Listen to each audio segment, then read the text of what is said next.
Pleasure. Everybody, go check it out. It's on YouTube right now. Derek posting on Instagram Yes, and sir. everywhere else. Everywhere else. Yes, sir. Bye.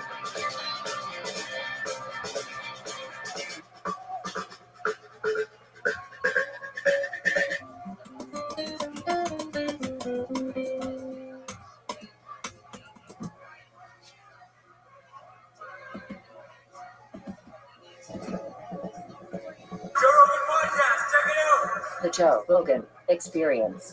Train by day, Joe Rogan podcast by night, all day.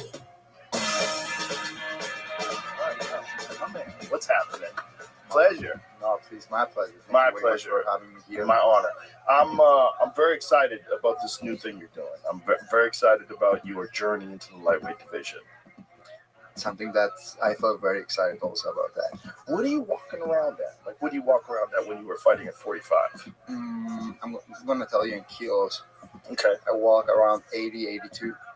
That's what is that, man? Like 160, 170? 175? 180. 180? Most Okay, probably, so yeah. you were losing quite a bit of weight. 35 pounds? 25, 30 pounds. Like, oof. Yeah, that's Yeah, a lot. hard. That was the hardest part Yeah. of my of the fight game for me. I wasn't enjoying at all the last couple of fights that I had. Because it's like I had to become more professional in the weight cut than in a fight game, you know? Mm-hmm. And it was taking a lot of time and energy from me. And I'm like, my dream is to become a world champion. I want to end up this chapter that I have, that I started in 145. And now it's time to really enjoy it. And I'm very excited about that. I already have one fight in 155. Jai Herbert. Yeah. I really wish the UFC would eliminate weight cutting. I really wish there was a way. Why doesn't allowed it to do do that? that? I don't. It's sanctioned cheating that everybody has to do. It's like if you're saying you're 180 pounds, you're not really 145, right? So it's crazy that you're the 145-pound champion, but you're a 180-pound man. It's kind of nuts. Yeah, but at the same time, if you go to the next weight class, you are playing with a disadvantage because the guy in the next division is cutting a lot of weight. Mm-hmm. So if you don't do that, at the end of the day, you walk inside the octagon and you are the smaller guy. Yeah, like Islam. Islam Makhachev is huge. I mean, that guy, how he makes 155 is, I don't understand it. Every time I stand next to him, like, how are you 155? How much do you think he walks around? He's got to be 190-ish, in the 190 range. He's got to be. That's what he looks like to me. I never saw him in person. Yeah, he's thick. He's thick and big. I mean, he's not a small. He's not a 155-pound man. It's just so silly. The old thing that we kept for no reason. Classes. I've talked to Dana about this. I actually talked to first bought the UFC. I said the first thing you should do is get rid of this. Get rid of the weight cutting and just add a bunch of weight classes. You know, because some of the weight class gaps, like the gap between 70 and 85, and then 85 and 205, they're too big. The gaps are too big. 20 pounds is nuts. I would do something with the drug test. Like if I go to your home to make the drug test, I put you in the scale. If you walk around like 8% or 10% over your weight, I would obligate you to go in the next weight class. Just to give you an example, for example, if you're fighting 100 kilograms, I'm gonna say 10 kilograms, and I go to your house, I do the drug test, I put you in the scale, and your weight is 110 kilograms. I will force you to go to the next weight class. Yeah, I think that's realistic. That makes sense. And I think that they should have more weight classes because the weight class gaps are just too large. Or maybe that's an option also. Yeah, I mean, at the lower weight classes, it's 10 pounds, which seems reasonable, but really, at the lower weight classes, you know, when you live like 125 and 135, it could easily be 5 pounds. 5 pounds is reasonable. But Dana doesn't want like 12 weight classes or 12, 15, 20 weight classes like boxing has. He wants it to be like the UFC has now, but it's not enough. I don't really know the real reason behind that, but I would love to talk to Dana and ask him this questions also, because it's kind of dangerous also for the guys. And many times you put on a show for the people and you don't really know if they're going to make the weight. Right, exactly. And they're going to be compromised. I mean, there's a lot of guys who fight just deeply dehydrated from the day before, and even though they've rehydrated themselves, their brain's not rehydrated yet. Yeah, exactly. It's not smart, and it's not. It's also not necessary. Like, why would you, it would make for better fights? Why would you want someone to be physically compromised 24 hours before they're fighting? It doesn't make any sense at all. But at the same time, the weight cut takes something out from you. That's crazy. It's like putting a dog inside the room for 20 days without any food, and you open the door and you put him in a different room with full of food. It's like the same thing. You know, when I'm cutting the weight, I'm a different person. I feel that I'm like, my mind goes different, my thought process is different, everything is so different at that moment. I'm not so kind when I'm cutting weight. Yeah, more focused, Yeah, dialed in. Exactly. Dominic Cruz says it's a good thing. He says he likes weight cutting because it gets you dialed in. He says it gets you completely dialed in for a fight. How much he cuts? I don't think he cuts that much. That's for why 35. That's why he likes it. Ask Alex Pereira if he likes it. Yeah. You know, because when he was fighting at 85, he was weighing in at 85 and then fighting in the cage at 225, 226, which is crazy. I don't know how that guy was making 185. I don't know. That's crazy because he's huge and he's so tall. Well, how about Dricus du Plessis? How the fuck is he 185? That guy's huge. Yeah, he's that a guy's tank. huge also. There's a lot of these guys but it's very deceptive because the general public thinks that's a 185-pound man, but he's not. Dricus is probably, when he gets into the cage, he's well into the 220s. He's a big guy. I don't know in what weight he walks around, but he's a huge guy also. And Kamzat, when he was fighting in 170, yeah, he was big also. He was almost killing himself. The craziest one was Anthony Rumble Johnson. Do you remember Anthony? Yeah. Anthony, I ran into him once in between fights, and I said, "How much do you weigh?" He said 230. Wow. He was fighting 170. He switched how many weight classes? He started from 170, he went to light heavyweight, and then he ended up fighting in the heavyweight division. He went to middleweight and didn't make weight. He missed weight and lost that fight, and then he fought heavyweight outside the UFC, and then came back and fought light heavyweight in the UFC. You know, something similar happened to me also. I started fighting in the bantamweight division. Really? Yeah. Before the UFC, like in Cage Warriors, when I was fighting in the Cage Warriors, I actually missed the weight also when I was fighting for the belt. I was fighting at that time in the bantamweight division. Then I kept fighting in the featherweight, and now I'm in the lightweight. I hope I don't end up fighting in the welterweight. How old were you when you first started fighting? In MMA, you asking, or when did you first start martial arts? With 4 years old, my dad put me with my brother in judo. Then we went to Georgia. We kept practicing with the Greco-Roman wrestling, and then we moved to Spain when I was 50 years old, and completely by chance, we find the gym and we started training the MMA. Totally by chance. Wow. So were you a mixed martial arts fan at all? I didn't know anything about the mixed martial arts. I didn't know anything about the BJJ, the ground grip, any fucking thing. Wow. So we went to Spain, and we wanted to keep with the same discipline as we were doing in Georgia with the Greco-Roman wrestling, but they don't have the culture of that sport.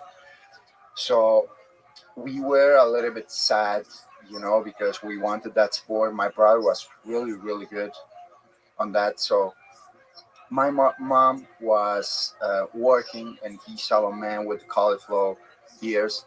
She went to him, and she asked him like, "What you doing? Because my kids want to do wrestling. Do you train in some gym or something?" And he said, "No, I'm doing the BJJ. Bring your kids, and I'm gonna show you the gym." She came to home, and my dad and my mom, they started to convince us like, there's a gym, they are practicing like jiu-jitsu, MMA, all the sports, and I was like, what the fuck is this? I don't know what's this. And my dad started to show me the videos of the Gracies.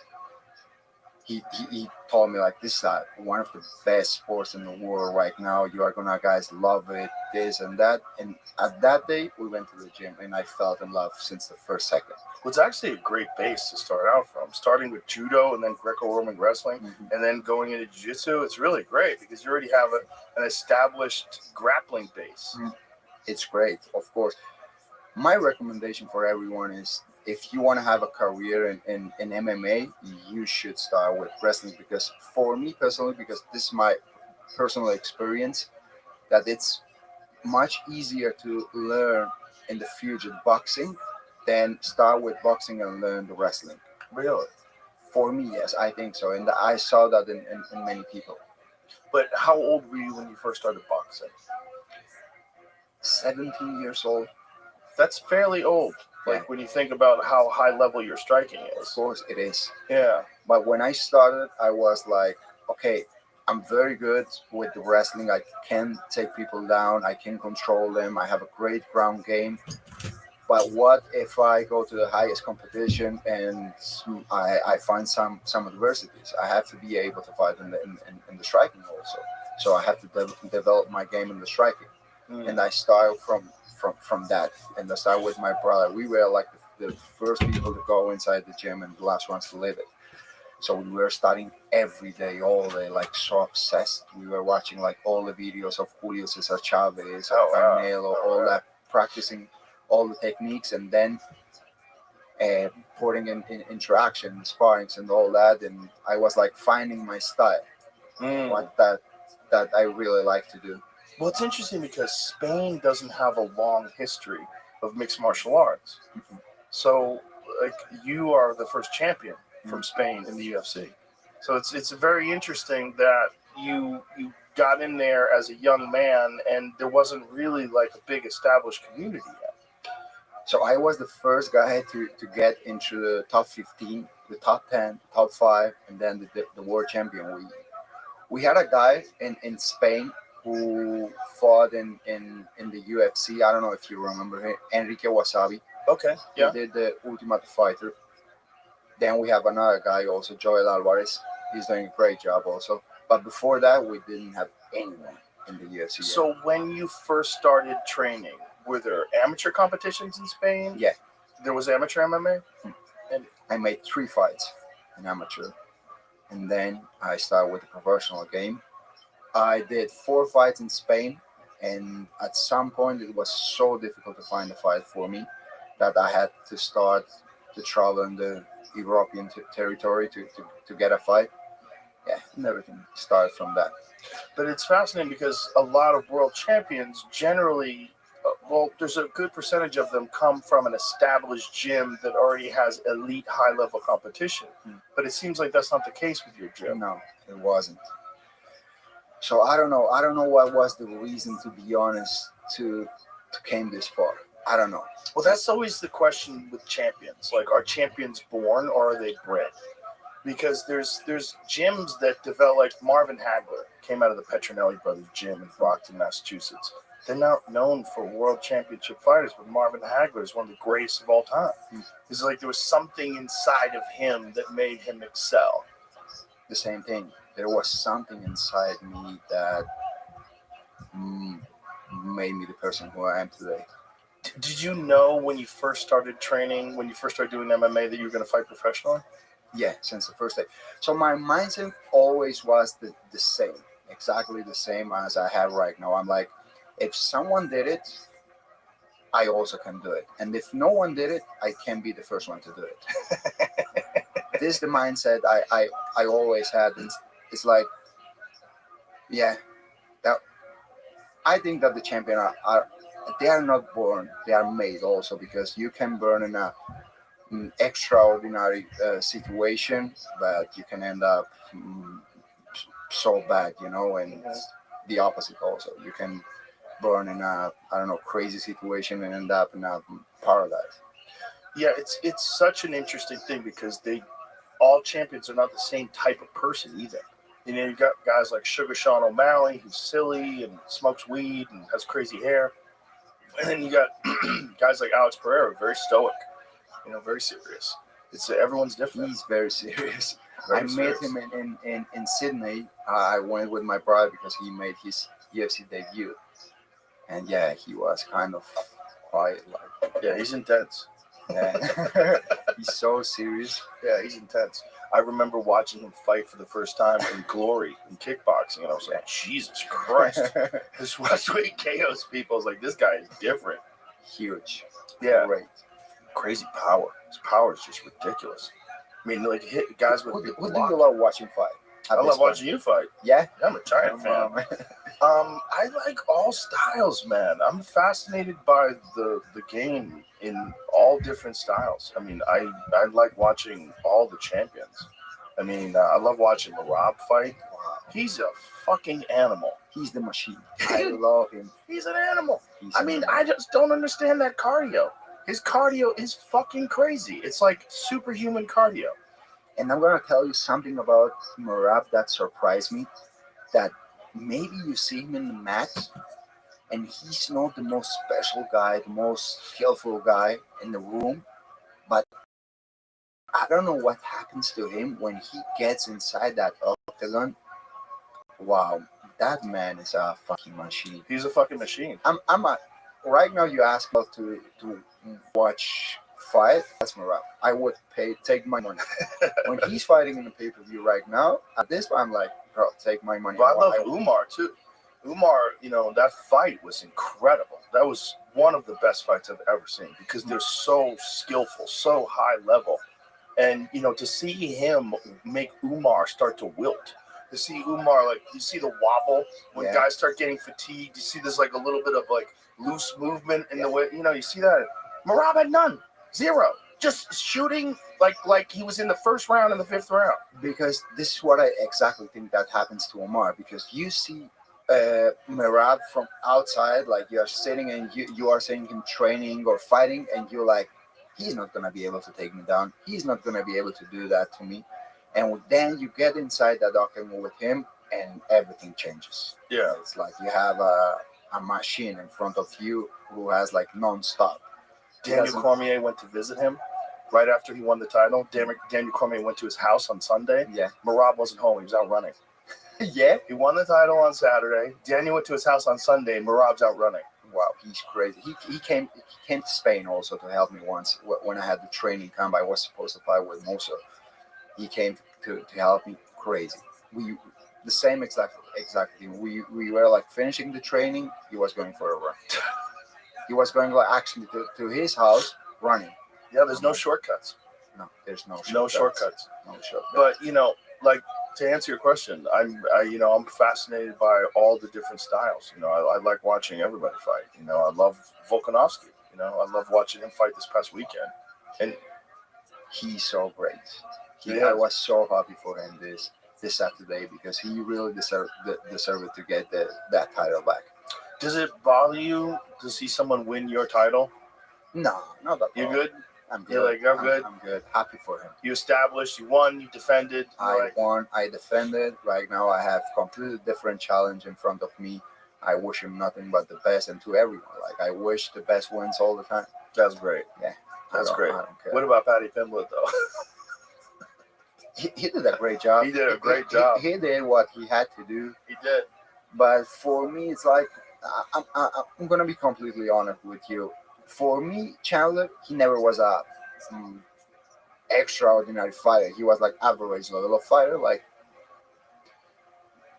who did he beat like in the UFC? Dan Hooker and Tony Ferguson. Dan Hooker. Yeah.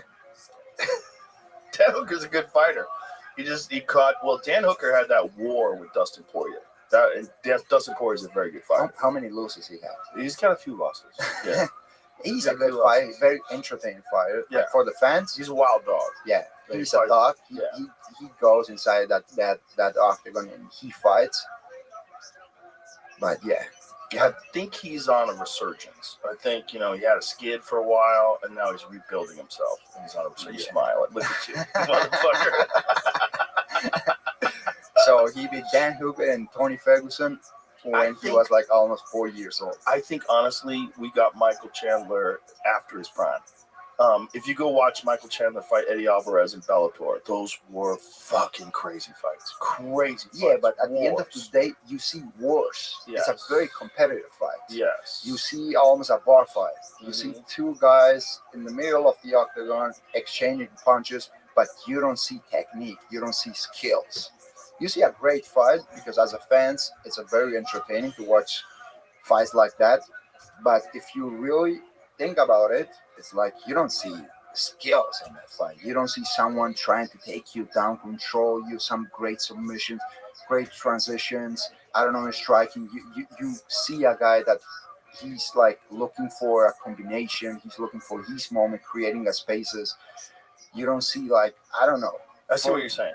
So it's not as tactical or technical. Exactly. It's just wild dogs. It's just wild dogs. I mean, that's why Michael Chandler's so popular, because he fights like a wild dog. Exactly. Yeah. And that's cool. Yeah. That's cool. You need the guys also like him. But I would never recommend my friend to fight like that. Exactly. Yeah. I never would recommend to someone, watch this guy and learn something. Right. Learn, yeah. It's like, he's so entertaining, but sometimes it's best to not be as entertaining and just to be better. Exactly. Yeah, and shut people down. At the same time, you don't have to be Bilal. Right. I see what you're saying. But Bilal, I think, gets too much bad rap. Like Bilal, when he beat up Sean Brady, that was very entertaining. And Sean Brady's very good. You know, I think Bilal just does what it takes to win. And when you're in a division, and also like he didn't really have a background in wrestling at the level that a lot of these guys did. He had to develop that over time. Yeah, but there are two type of champions for me. Like there are champions who prepare themselves to win, and there are the other ones who prepare themselves to dominate. I prepare myself not to win because I know that I'm gonna win. I want to win in fashion. I want to dominate. I want to maul people. I want people to be entertained. I want people to be like, wow, I'm happy that I spent the money this Saturday night going watch this guy. This is what I want. Yeah, someone was talking about that recently on Instagram. I don't remember who the coach was, but he was talking about levels of athletes. That there's people that train to compete, there's people that train to win, and then there's people that train to dominate, to be the greatest of all time. Exactly. And there's a different mindset. There's a never satisfied, always improving mindset that the great champions have. All the time. I want the people to be entertained all the time. Like when actually I started with the MMA, I was like recording myself all the sparrings, and after that I was watching my sparring. I was like, will I pay my money to watch this? What do I have to change in my game to be more entertaining? And this is how I was like looking myself all the time. I was very critical with myself, and this is how I develop. And all the time I go inside the octagon, I don't go there just to win. You know what I mean? I want everyone to be like, wow, what he just did, how he did it. He was the greatest of all time, and he made him look easy. Yeah. This is what I want. I want to change the game. You know, the people to I want you to say, your friend, watch this guy and learn something. Yeah. Well, mission accomplished. So far, right? So far, so good. And now a new journey into the lightweight division. You know, I don't understand why they won't just book you in Islam. There's many times that I wish I was running the UFC. I would change so many different things. That would be one of the first things I would change. Like, book that fight right away. You would do some fights also in Mars, I'm sure. I would probably. We all go with the Starship. I got some wacky ideas. I don't even think they should fight in a cage. Yeah? Yeah, I think the cage is an unnecessary. I think it's an unnecessary element in fighting, like to push someone against something or to be able to get up from something. I don't think it's necessary. And how I think they should be in like a basketball court that's matted up. Have a big space. Have a warning track where you can't. If you go outside the warning track too many times, you could lose points. Okay. And so when someone takes you down, you have to actually get up. I also think at the end of a round, like say if you got a guy mounted at the end of the round, You start the next round mounted on him. Of course. Yeah, I don't think Of course. because why would you give him the advantage of getting up when he never got up? He Exactly. never got up. Never get You up. have to earn a get up. You have to stand up by yourself. I love it. I never thought about that. Yeah. Actually. No stand-ups ever. No stand-ups unless someone commits a foul. Like if someone commits a foul and you want to stand them up and take a point away, that's fine. But if the guy's in the bottom and he commits a foul, if a guy's in the bottom and he gouges someone's eyes on purpose, Wow. take a point away, put him right back in the same spot. Wow. Because otherwise, like say if you're fighting a guy like Alex Pereira, who's never taking anybody down, he's just going to strike with you, right? Okay. Why would you let him back up again and have the Sure. advantage of him standing up again? Yeah. The beginning of the round, he starts standing up again. Now you got to take him down again. But also, you don't think that it's a part of the show? It is Also- part of the show, but I don't give a fuck about that. Yeah. I'm a hardcore fan. I'm a Yeah. purist. I think it should be about fighting, about elite fighting. And elite fighting is you got to get up. Like if a wrestler takes you down and he just does this to you and it's not entertaining, but if he can do that to you, that's tough shit. That's But what he did. You would change also the time range, like, or you would leave a 3 round I of think 5 minutes with the- 1 minute The rest. good thing about 5-minute rounds, is it's sustainable and guys can fight at a high pace. If you had like just 15 one minutes. 15-minute round, Mhm. guys would be exhausted. And the end of it would be sloppy. It wouldn't be the same. The pace would be much slower. It wouldn't be as good. Mhm. So I think there's nothing wrong with rounds, but I think it's one fight. It's not 5 fights. So why does he stand up at the end of every round? I think if a guy takes you down and he's got you mounted with like trapped an arm and he's punching your ribs trying to secure an arm triangle, why does he get to stand up again? Yeah, It doesn't make any that's sense. true. Especially if he's a striker and you wasted Exactly. all that energy to get him to the ground and you got so close to cinching up a submission and then all of a sudden he's back on his feet again Then clink, you have to Yeah. stand up. and he didn't even Stand earn up it. again. Yeah. Start him right back down there. That's No cage, no stand-ups. No stand-ups ever. If everybody boos, tough shit. Go watch baseball. That's true. Go watch something else. You wouldn't like to see at some point the world championships in mixed martial arts, like for example, let's say the 7 best fighters from the United States in every weight class against 7 best fighters from, I don't know, from China or from Russia. Yeah, I would love that. The best flyweight against the best flyweight from the United States. Sure. And you do that, and you have 7 fights because you have 7 weight divisions. And if you win 4 weight divisions, that country won. Yeah, That will be fun also. that would be great. That's a great idea. I love that idea. Yeah, I think that idea sounds really good. And also, there is a bit of an issue, right, with the UFC being the premier organization for martial arts. The UFC is like, if you're not a champion in the UFC, no one thinks of you as a world champion. Yeah. Like, you're a world champion. World champion. Someone can fight in the PFL and they could say, oh, it's the PFL world champion. Everybody's like, right, come on. Because at the Great end of the fighters, day, but at the end of the day, you know that you have all the best fighters, right, the best collection of fighters in the UFC. yes. But I watch ONE FC and I watch some of those fucking animals that they have over there, and I'm like, Jesus Christ, these guys are good, man. Yeah. Some of these guys are good. And, you know, they're calling them ONE FC world champions. I'm like, I'd like to see them. Because some guys look real good until they fight elite talent. And we've seen that before. Like, some guys look like destroyers, and then they get in the UFC against guys who are just a little bit more technical, a little smarter, and they get pieced up. What happens is that I think that in one championship, most of the time you used to fight with strikers. In the UFC, you don't know who you're gonna face next. Maybe he's a wrestler. Right. Maybe you're gonna fight Demian Maia, Right. who wants to fight you on the ground. Maybe you fight Alex Pereira. You don't fucking know. So you have Right. to be good everywhere, and you have to be prepared for everything. Yeah. In one championship, maybe you are good at striking, and you can be a world champion.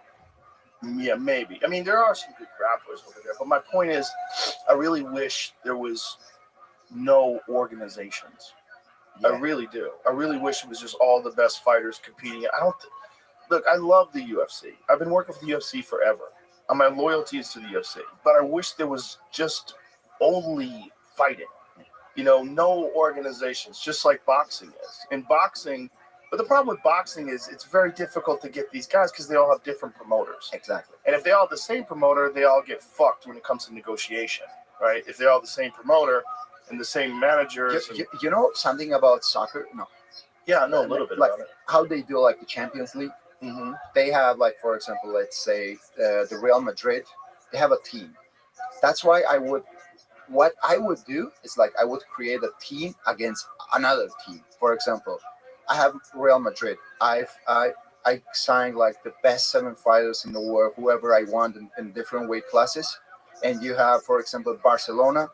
You sign the 7 best fighters in the world around the world. You train them in one place. You do like all the strategy, and we meet each other. We do a competition like a Champions League, and we do like the whole year calendar, and the best wins. At the end, we do like the finals, and we give them the space to recover. We create like a competition between teams, not that individual people. You know what I mean? Yes. So I would do something like that. That's a great idea, but the problem is I think guys get injured, guys fall out, guys get sick. That's why in soccer you have guys that in your position you always have 2 or 3 guys. Mm-hmm. That if you are injured, you have another guy Right. that can change you, switch you. You know, between the rounds even. You are in soccer. Sometimes it happens. Someone gets injured in a stadium, Mm-hmm. and they can switch them. Yeah, that makes sense. But I mean, at the end of the day, like imagine, say, if you get scheduled to fight Islam and Islam gets injured and Arman Sarukian takes his place or something But like you are again, you are like focused on individuals. You are not focused on teams, that. because no one is gonna care who is gonna fight from the flyweight division, who is gonna be your representative from the flyweight division or from the lightweight division. I'm like, maybe I bring you Islam that I have him in my team, or also I could have Charles Oliveira in the same team, or maybe I bring Charles Oliveira because I think that against your team, the guy you have in the lightweight division, Charles does it better. Right. They do that with grappling, like Quintet. They do that. They have like grappling teams. Yeah, I mean that would be interesting. There's certain fighters like my main regret in MMA that we never got to see Fedor fight in the UFC when he was in his prime. That's true. If I could have one fight in their prime, Fedor Cain Velasquez. That would be In a their great prime. fight. Oh my God. Great In fight. their prime. That would have been incredible. Incredible. Actually, Kane was an amazing fighter. Bro. That guy had a gas tank that was superhuman. Yeah. So for a heavyweight, it didn't even make any sense. You would see guys just fall apart. They would just wilt. Pure boxing style. Pure also. boxing style, great wrestling, incredible chin, and just indomitable will. Too tough for his own good, which is why he wound up, like, towards the end of his career, his body had deteriorated so much. Yeah. He had so many back injuries, neck injury, shoulder injury, knee injury. There was Actually, what's going on with him? He's in jail right now. He's not. Yeah, he got sentenced. He got sentenced to 5 years. And the judge said this was the least amount he could sentence him. He didn't want to sentence him. But what happened to him? Do you know that? No. Yes. So Kane's son was going to daycare, and there was a man who molested him at daycare. Kane found out about it, chased the man in his car, and shot at him. He tried to catch him in his car and shot at him. Kane gets arrested. Kane stayed in jail. The guy gets arrested. He got out on bail. I don't know what's happening with the guy. I don't know if he's been sentenced yet or what. But this guy molested his son multiple times. I don't know how many times. But he did what every father would have done. If you're not a father, you do not understand the murderous rage you would have if some man molested your baby. You don't understand. You would see red in a way that no one can describe to you unless you're a parent. That fucking anger is, I mean, if there's ever a plea for temporary insanity, that's the plea. If there's ever a person who could justifiably say, I was temporarily insane, it's a father that's chasing after someone, especially a man who molests your boy. Wow. Yeah. Everybody understands it. Everybody understands it. He should have never gone to jail. He's not a threat to society. He's not a danger. He shouldn't be in prison. No. And he already did 3 years. He was already in jail for 3 And years. he has been a great example for so many upcoming guys, like for the new generation. Yes. I don't know why guys like him have to end up in the jail for something like that. He Exactly. didn't rob anyone. He didn't. Exactly. Exactly. Crazy. It's horrific. It's horrific. You know, I mean, I just don't understand it. It's I mean, the judge's hands were tied. He had to make a sentence, and this is I think the minimum amount. They were trying to give him 30 years. Yeah, for attempted murder, because he was just shooting at this guy. And obviously, when you're driving and shooting, you could miss him and kill a bystander. You know, it's very dangerous. But also, the guy was in a murderous rage for a good reason. For a good reason. And if he killed that guy, the world would be better off. That's my That's my true. That's also true. A guy like that walking around and molest children should be dead. That's just my feeling. All this thought of, I mean, there's a bunch of people on the left here in the United States that they have this crazy way of looking at pedophiles. They call them minor attracted persons. They want to make it a protected class and say it's, you know, it's like someone being attracted to someone of the opposite sex or someone being attracted to someone of the same sex. No, it's not. No, it's not. You're victimizing children, the most vulnerable and protected people that we have. Of course, you can't even talk to the kids about something like that. You know what I mean? Yeah. About like, I heard so many crazy things about that topic that. Let's leave it right there. We'll just get in trouble. Yeah, I mean, kill them all. That's how I feel. Kill them all. Anybody wants to do that to children, there's no reason for them to exist. You're just gonna ruin lives, and not just their lives, but you're gonna ruin all the people whose lives they ruin, because they're all fucked up now. You know, you kill so much potential from a human being to do that to a baby. It's just insane. Wow, it's just fucking insane. So that's unfortunately the story with Kane right now. And you know, he was out for a while. Once they let him out, he was coaching at AKA, and you know, he's an amazing coach. We hope that they're gonna think it again, and they're gonna give him the freedom he deserves. Yeah, I mean, I hope Trump pardons him. I mean, that's what I really hope. I hope so too. Makes something happen with that.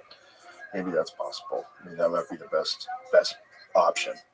But anyway, in his prime, Cain Velasquez versus Fedor. That's my biggest regret. A fight that we never got to see. Because when Fedor was fighting in Pride, you know, and this is before the UFC was really huge, right?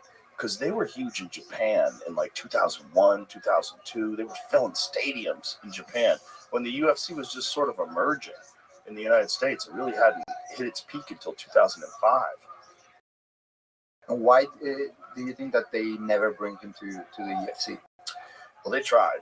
Yeah. But I gotta be careful how I say this. So Fedor was controlled by some Russian people that were very rough men, okay, as it were, you know, gangster type characters, and they had a bunch of negotiations with the UFC, but they were very unreasonable demands. Like they wanted part of the promotion. They wanted to own a piece of everything. They wanted a lot because they knew that with Fedor, they had their golden ticket and they wanted to play it out as much as possible. Okay. The negotiations were very intense and very, very confrontational. They got bad where Dana had to up his security. It got pretty, it got heavy. Yeah. These are dangerous people. These were dangerous people. It got, I can tell you more off air. Yeah. Wow, I didn't know that story. I'll tell you more off air. You should talk to Dana about it. It got crazy. Wow. Yeah. They're rough That's dudes. why. Yeah. Because I always thought, like, why they don't bring that guy to the UFC? Because it's going to be so fun for the fans. They wanted to co-promote. They wanted to be a part of the promotion. They wanted more than they deserved. They didn't just want Fedor to get paid. They wanted to get paid. They wanted to make a lot of money. And they wanted to get their hooks into the UFC. Gotcha. Yeah. Russian gangsters. Yeah. I get it from crazy their perspective how too. they rule like everything. Well, Pride was run by the Yakuza, you know, so it was Japanese gangsters and Russian gangsters. They speak the same language, you know, so they got along fine. But then when they came over to the UFC was like, that's not This is how not the we place. do it over here. No, we'll give him a lot of money. We want him to fight in the UFC, and it never took place, unfortunately. Wow. Yeah. So crazy. Yeah, so he's about to fight again. Fedor's going to fight bare knuckle. Yeah, I heard something about that. Yeah, I they- think Connor's promotion. I think Yeah. it's Connor's promotion at BKFD. Actually, do you think he's gonna come back, Connor? If I had a bet, no. Yeah. No. I don't Why? think he comes back. Because he hasn't come back yet, and he could have. You know, if he really wanted to, he would have been back in the gym, had a fight scheduled, drug tested, clean, training, gone through a camp, had a fight. Like, he had a broken toe before the first fight with Chandler. I understand that. Okay. Why should you fight in a broken toe, especially a guy who moves a lot like Connor? He relies on movement so much. Yeah, I get it. So heal that toe up. What's that? That's 2 months. Broken toe's 2 months. Yeah. And so then you're back in camp. And then you reschedule a fight, and then you fight again. But he didn't. And also, partying, constant partying, all these legal problems that he has, you know, scooting around on yachts and, you know, driving around a Lamborghini. He's wealthy. He's done. Maybe. I mean, what's really sad is if he comes back when he's like 39 or 40 and his body just doesn't have it anymore, you know? So right now he actually has a great opponent, Mike Chandler. He could fight. Right. They could fight right now, yeah. They could fight. Because if they put him against Paddy, I think Paddy beats him easy now. Well, You don't a lot think of years off, right? A lot of years off. You know, on the feet, Connor's a motherfucker. No, in Yeah. the feet, he's a motherfucker. I know that. Yeah. He can knock out like everyone. If he's still the same guy. Yeah. But the thing is, he's 36 now, you know? And if he's natural, also, reality. Okay, when he breaks his leg, he gets off the drug testing, right? Because he's got to do something to heal his leg quicker. So what is he going to do? Well, you're going to take steroids. So if you're going to take steroids and you're already 34-ish, your endocrine system gets fucked up by taking steroids, where your body stops producing testosterone. So I've had explained to me by scientists before, and essentially say if you take steroids for 6 months, you need at least 6 months before your body starts producing testosterone at a normal level again. Now, some people think it's twice as long. So that would be a year of no steroids before your body regains its natural testosterone levels. If it does, depending. If it does. You think that if someone puts steroids in his body, he never comes back as his normal body? Vitor Belfort is the best example of this, right? He's the best guy that we could use as an example. But he took a bunch of steroids. He took He all the took like steroids. Luke Rockhold said when he was weighing in, when he fought him, he said, "This guy's got muscles on his fucking teeth." yeah, on his fucking exactly, bro. He was shredded. But if you go back to Vitor when he fought Anderson Silva before they had testosterone use exemptions, he didn't look like that at all. No, he looked old actually. He Yeah. looked like his body was relaxed. Yeah, Because like this. Vitor, So this is look at the difference yeah. before you saw it and after you saw it. That is a crazy example.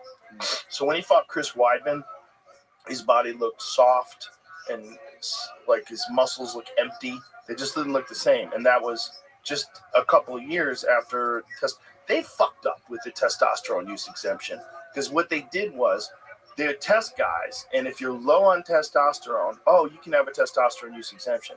But you could get low on testosterone in a night if you wanted to. All you'd have to do is eat a bunch of shitty food and drink and stay up all night, and your body's natural levels of testosterone would be low. So you could go get drug. You, who has normal, healthy levels of testosterone, you could wreck your body on purpose, then go get drug tested, and they say, "Oh, India, you have low testosterone. I'm going to prescribe you testosterone exemption." And so then you go and take testosterone, you become a fucking animal, and you're healthy. You don't need it. So there was a lot of guys that were taking it that didn't need it. So you think that at this point there are guys in the UFC that are taking like this steroids? Let's say. Steroids. I would imagine there's for sure someone doing something they're not supposed to do. Yeah. Wow. I don't know, Yeah. because at this point I feel that they are so strict with it. They are. They are But so strict. there's a lot of guys that do their camps in faraway lands. And I Yeah. think that, like, people always used to joke around about Dagestan. You know, like, try getting a USADA guy into Dagestan. You know? The moment he lands, They did everybody's some, gonna some call everybody. drug tests in Dagestan. They test Khabib, for example, in Dagestan. No. I'm sure. Yeah. I'm sure they must have. And what if someone landed Wasn't there from an USADA? issue where some guys from USADA and Khabib's camp, they have, like, They had some issue. some issue? Yeah. They had some. I remember like Yeah. something like that. But You go over there, like, and, you know, you want to get out, you got to be careful. nah, you get that.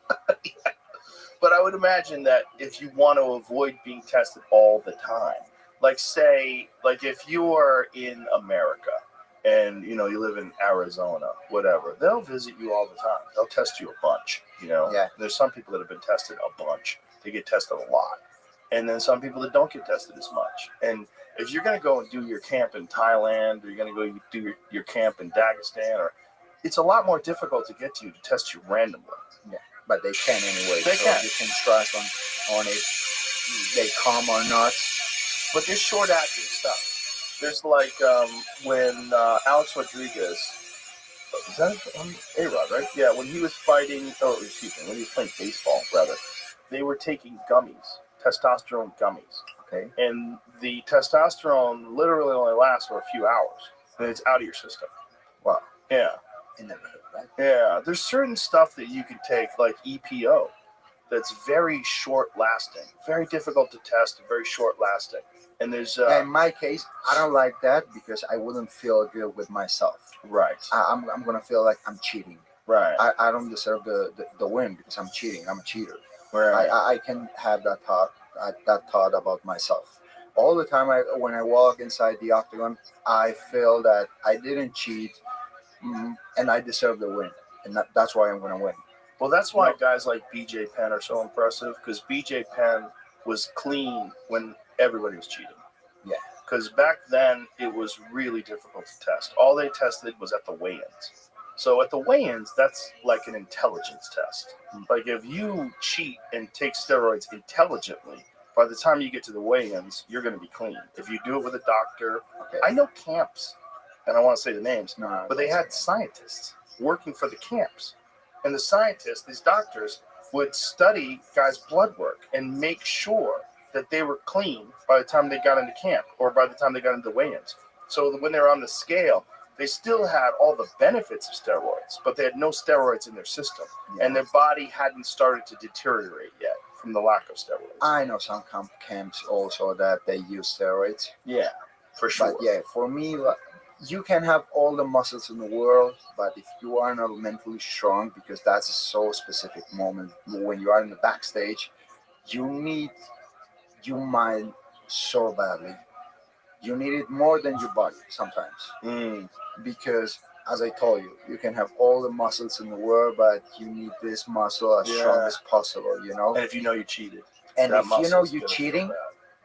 that you are not in what you in reality are saying that you are, Right. that's a tough one. Yeah. I don't wanna see myself in that situation, never. That's a champion's mindset. Yeah. Yeah, that's a real champion's mindset. Some guys, they just want to do anything to win. They want to do anything to win. And if they have to cheat to win, they'll cheat. They'll justify it by saying everybody cheats. Yeah, I'm a God believer, and my mindset is like, of course I want to win. I prepare myself to win, but if he destroys my plans, it's because maybe my plans could destroy me. So I don't want to have anything because I want to have it. If he decides it, if God decides to give it to me, I accept it. I will do everything to get it because I decided from all my heart. And if he says that if I decided I have the faith, I will get it. So And the reality is, if you give everything you have and you lose, you win a lesson. And Exactly. you realize you're not at the level that you need to be. there's never a lose. Or you win or you learn. And learning is also a winning. Where did you develop your mindset? Have you got any mental coaching? Did you read books on psychology? I read a lot of books. I try to read at least 30 minutes a day, but it's every day. Every day.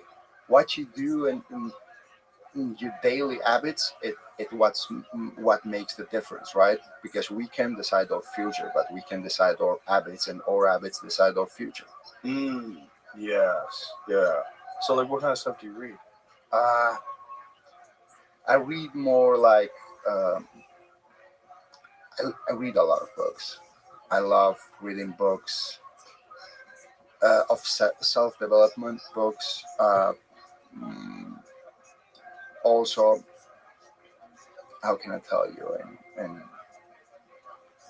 yeah, this is the most of the books I read. Self development books. I read biographies of the people that I like. For example, Donald Trump, Warren Buffett. I read that kind of people.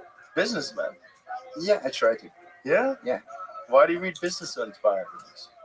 Because at the end of the day, right now I'm in sports, but at some point I'm gonna retire. I'm gonna I have to make a living from something, right? Because I'm not gonna be fighting my whole life, and I don't want it either.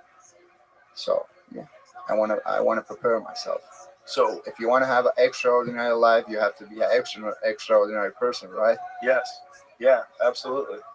I'm trying to become an extraordinary person In That's what all I'm trying- walks of life. in all walks of life. Yeah. So, do you have an idea of when you want to retire? So, how old are you now? Till I enjoy 28. 28. 28. Till I enjoy. I don't know how many fights. Maybe till 32, 34. Really? Yeah. I don't know. Till I enjoy. Right now I'm enjoying. I don't know what's going to happen tomorrow. So, you'll take that road when it comes. What do you mean? You'll find when that happens, when you no longer enjoy, then you will go on a different path. Then you will So retire. I don't know. Right now, I want to become a lightweight world champion. I want to hold that belt too. So I don't know what's gonna happen then. If I'm gonna keep motivated, um, it's kind of difficult. This is a fight game. Fight game is so hard because you have to go in and take someone's head off, and you can't be that soft guy. You know what I mean? Like that kind guy. You have to be. You gotta have that testosterone up. You gotta be vicious. Exactly. Yeah, you gotta be technical. You gotta be smart, but you also have to be vicious. And at the same time, everyone from my family is involved in my career.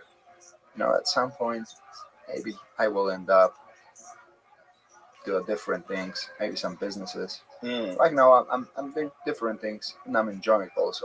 So you're doing different things outside of fighting. Yeah, I have a promotion in Spain right now. Oh, an MMA Yeah. promotion? MMA promotion. What's it called? Whoa. And the goal with Whoa is because, as you mentioned, When you say whoa, how Whoa. you spell that? Way of the Warrior. Oh, wow. Yeah. So from Spain to get to the UFC before was so difficult. I had to do so many crazy things to get to the UFC. But right now, we create Whoa, and actually we are in the UFC Fight Pass. Everyone can get in that promotion fight. If you have the skills, you are ready. Someone's gonna see you, and they're gonna sign you in the The UFC. promoter's life is a hard life. That's a hard job. Yeah, you think so? Yeah. It's very entertaining, to be honest. When I talked to Dana, at least promoting for the UFC, like I was talking to him this weekend. He was telling me all the issues that they're having and with different fights. I was asking him some questions. Like, what are you doing with this? What are you doing with that? And he starts telling me, oh, this guy wants that. And this is I want to fight Did this he guy. told you something about me? Maybe a little bit. If he did, I can't tell you. I did ask who you're going to fight, and they said we're working on things. But he was actually specifically talking about what happens if Bilal wins. Because Islam and Bilal, they've been talking about Islam fighting Bilal. That's gonna happen. I would like that to happen if Bilal wins, but that's an if. Jack Della Maddalena is a bad motherfucker. He's good. That guy is good. Even if he wins, they're gonna make that fight happen against Islam. You think so? Yeah. Jack Della Maddalena wins, and Jack is the new welterweight champion. And maybe he fights Islam. That makes a lot of sense. The problem with Islam fighting Bilal is that they train together, and I think they kind of said How many guys we see fighting between each other that they used to train before? Oh, I agree. I mean, I think they should fight. Yeah, they should fight. I definitely think they should fight. I think Khabib doesn't like that idea. Yeah. Yeah. That's how I feel. But it's not just that. I mean, Jaina's always putting out a million fires. I mean, think about it. They have 500 fighters in the roster at least, and there's all these things that are happening, and like the Arman Sarukian thing. Like his back hurts the day of the fight. He's got to pull out. Like, this is fucking crazy. This is, you know what I mean? Like, imagine that. You have this whole promotion based around this elite fighter who fought Islam in his first fight, short notice. They go to a very close decision, a very close fight. Arman's gotten a lot better. Islam's gotten a lot better. Then they're going to fight again, and then the day of, he hurts his back. It's crazy. Happens, yeah. Very crazy. Yeah. But if you will be in the Dana's place, who would be my next opponent? Islam. 100%. 100%. I wish they. I tried to tell him that this weekend. That would be a great fight. Yeah, that's the fight to make. Because you have a world champion versus a world champion. Like, if anybody deserves a fight for the world title in the next weight class, it's you. It's simple. It's simple. You knocked out Max Holloway. I mean, it's simple. You knocked out Alexander Volkanovski, one of the greatest of all time. It's simple. That's a no-brainer. That's the fight. He doesn't want to fight 45 anymore. He wants to fight 55. World title shot. And nobody would argue with that. That'd be a huge fight. Everybody would get excited about it. Yeah. Hopefully they make that fight happen. Yeah, hopefully. I don't have anything. Like I said, I'd get rid of the cage. I'd get rid of the stand-up. I'd fuck everything up for them. I would make it less marketable. Probably. I would. Anyways, if they give me the fight with Charles, it's going to be a good one. That's a great fight, too. That's a great fight, too. There's a lot of guys in that division, There's a lot of good fights for you at 155 pounds. Do you have a timeline of when you would like to fight at 155? I would like to fight with Islam, that's for sure. Mm-hmm. I would like to fight him. But if they don't give you that fight, if they give you like a number one contender fight, when would you like to fight next? I wouldn't fight for a number one contender. Really? Fight. You only want to fight for the title? Yeah. Really? Okay. Of course. Yeah, I understand. That makes sense to me. Look, also, it's the most marketable fight. Everybody else is lost to it. Right? I don't care if Islam decides that he doesn't want to fight me. I don't care. I said, till you're going to have to fight me. Okay? You say that you are the world champion. You're going to keep dominating the division, all that. I'm here. You can't keep avoiding me all the time. So you would just sit on the sidelines rather than fight someone else? I don't think that they're going to do that.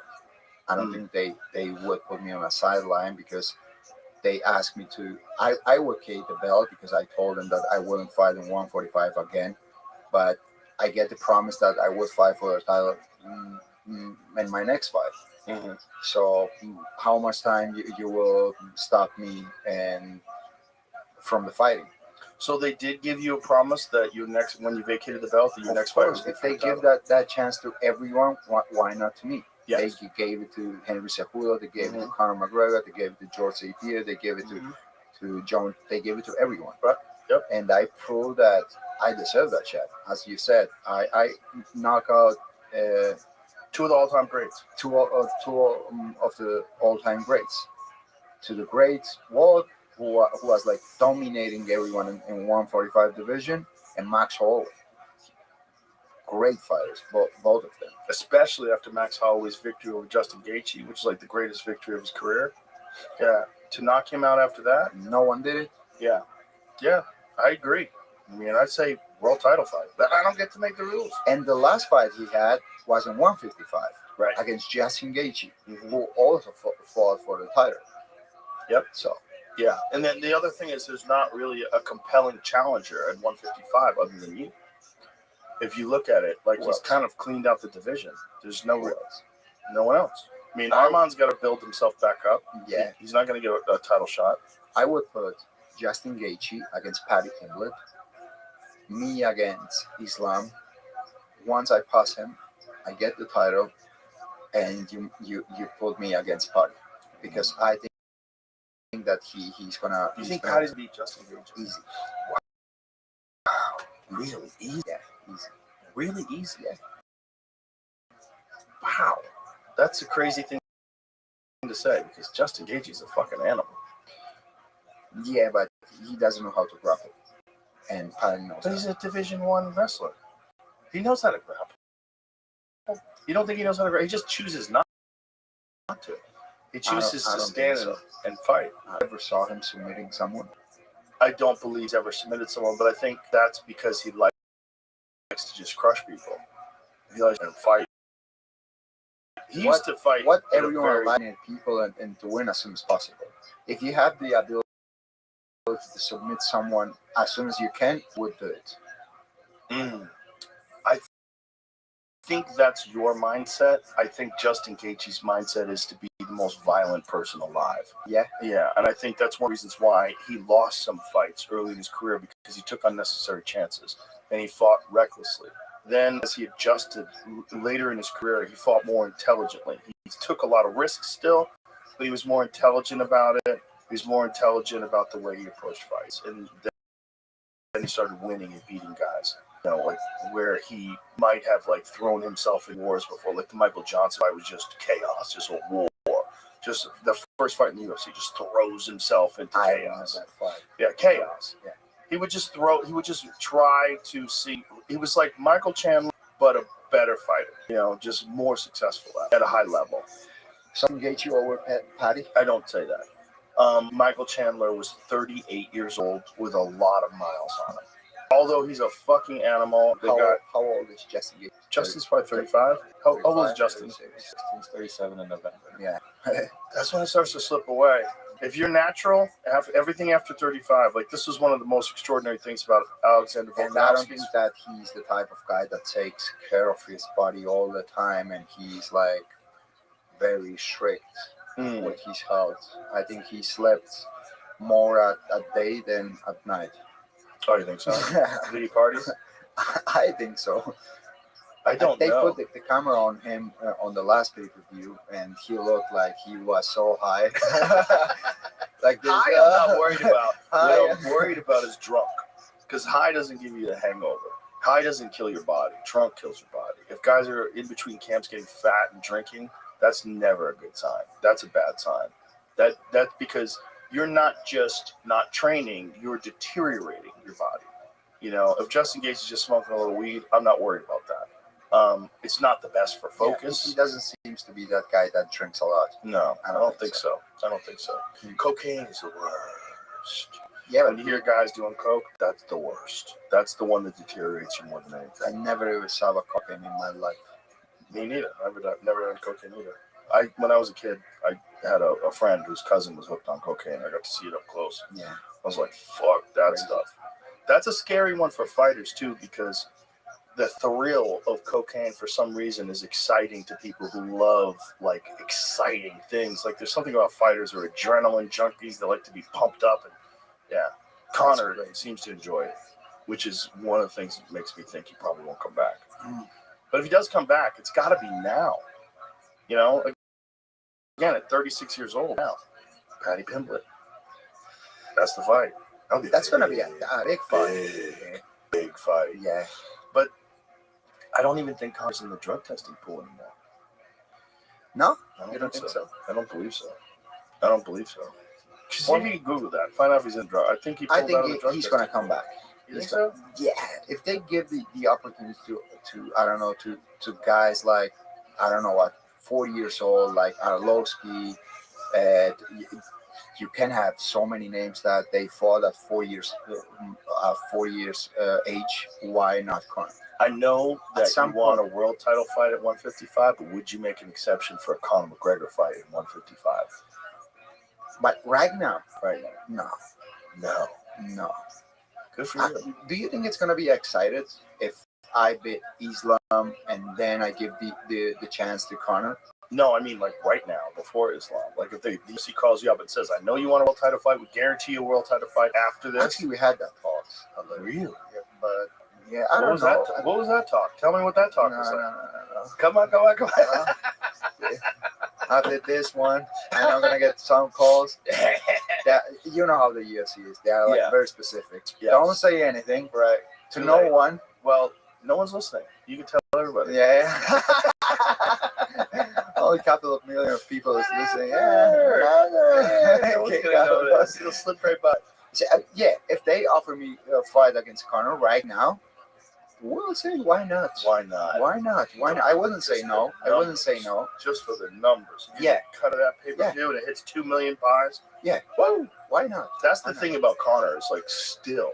Yeah. Even though he might not be the best fighter in the world right now, he's the golden goose. Of course he is. Yeah. That's Which is something crazy. that you can't take out. Kind of amazing. You know, that he still guarantees that many eyeballs will go to see him. You know, it just That will be a great one. But what excites me more is the fight with Paddy. really. Yeah, that fight excites me even more. And if they could put that fight in Spain, in the Bernabeu Stadium, Ooh. I know that Dana doesn't like to put the events in the stadium, but that's the only stadium in the world that they can close the roof. Oh, okay. And this prepared How for many? that kind of How many people? 80,000. Yeah. You get 8,000 in Spain easy too. Yeah, You're not fighting problem. in Spain? Not Oh my God, that would be insane. I might have to go to Spain for that. and a lot of people could travel from England to Spain, Oh yeah. and Yeah. that happens very often. But if they do it in Spain, it's got to be on Spain time. They can't do that shit that they did when Leon Edwards fought. It has to be in Spain time, but I think that with the like the negotiations they are having with ESPN and I don't know in which platform they are going to put the UFC events, they're going to ask for space for 4 or 5 events in Europe in the prime time. For Europe. Yeah, Europe for prime Europe. time. This is, Europe listen, prime Europe prime time is fine because it's in the afternoon in America. That's fine. So the fight's at 1 o'clock in the afternoon. People watch football games. About 100 million people watch a football Europe game. still is to be a virgin market. You know what I mean? Yes. You got 500 million people in Europe. It's United States. Right. Even. Right. And So- if they did it on Netflix, everybody has Netflix. Everybody has Netflix. That might happen. That's why. They're in negotiation right now. That will be a massive one. In Spain, in Spain. again, Oh my God. against that pimple. What happened with you two? I saw the video where you guys on each other. Was it in a hotel or something? Yeah, he said something about Georgia. Oh, he said something about your country. Yeah, What is that? he said like now I understand why the Russians are bombing Georgia or something, like putting bombs in Georgia. Whoa. I'm like, bro, Whoa. don't joke with that. That's You a can fucked joke up- about me. Say whatever you want to say about me. Whatever. He's a mushroom. He is this. He is that. That. Don't talk about war because you don't know how is it. Right. That's a crazy thing Yeah. to say. Don't say that. Yeah. So that was the beginning of it. Just out of nowhere, he said that? He said that on Twitter. Oh, wow. He said that on Twitter. Maybe he was too high, too drunk. I don't know. He was talking shit. You know, I mean, it gets people to pay attention.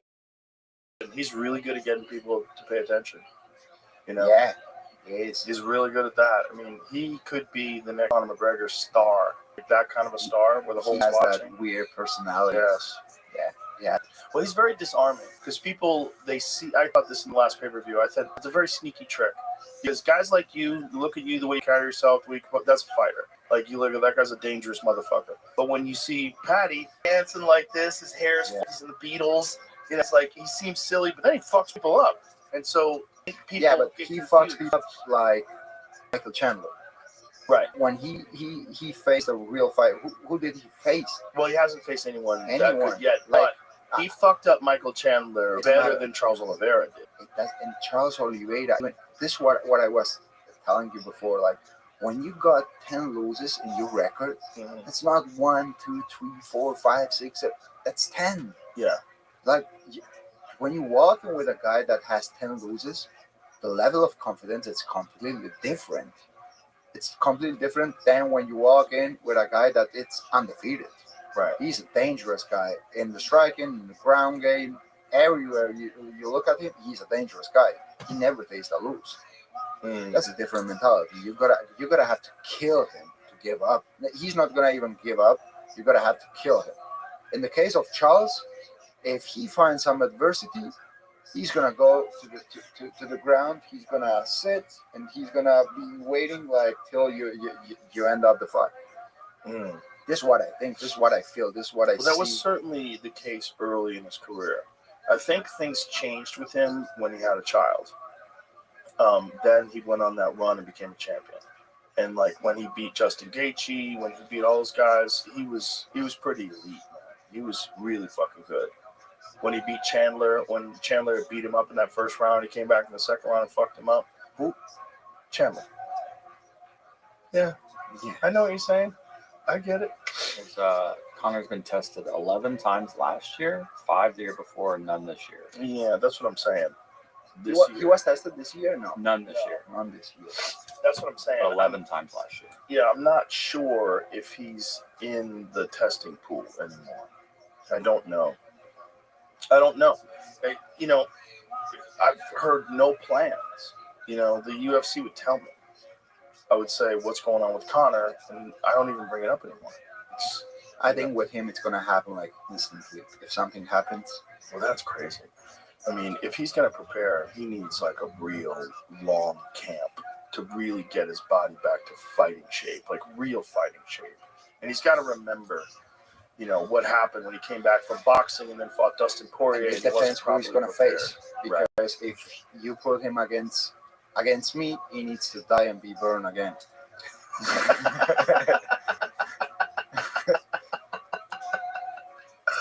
Yeah.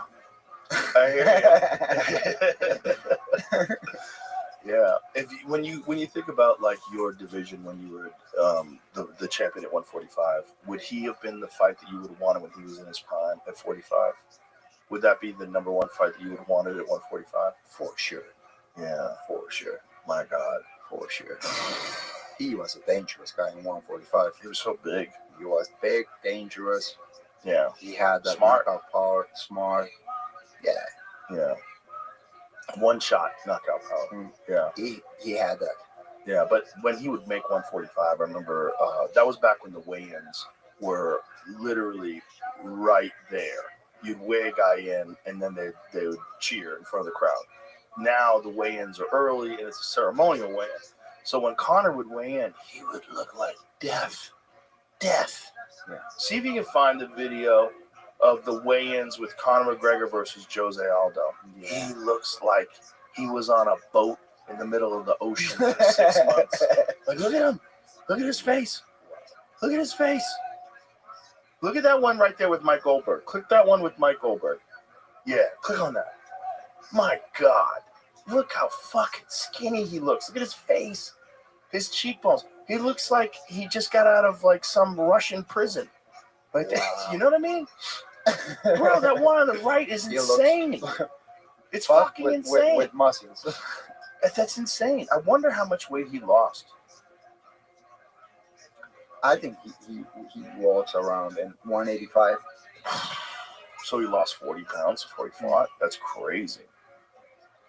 He fought also at the welterweight division, right? Yes. He fought Donald Cerrone, who was really not a welterweight either. He was a 155 pounder. But he wanted to fight welterweight when he came back. Like when they were talking about Chandler, he said he wanted to fight at middleweight. And Chandler was like, okay. But part of me wonders, like, whether he was ever really going to come back, It's, I really think that at some point he's gonna come back, because I don't think that he wants to leave the sport with a defeat. Right. This what I don't think. I think that he's gonna come back, try to get a win, and then retire and be active. Well, I'd like to see that. I'd like to see him one more time. It'd be good for him too to actually go to a real camp and stop partying.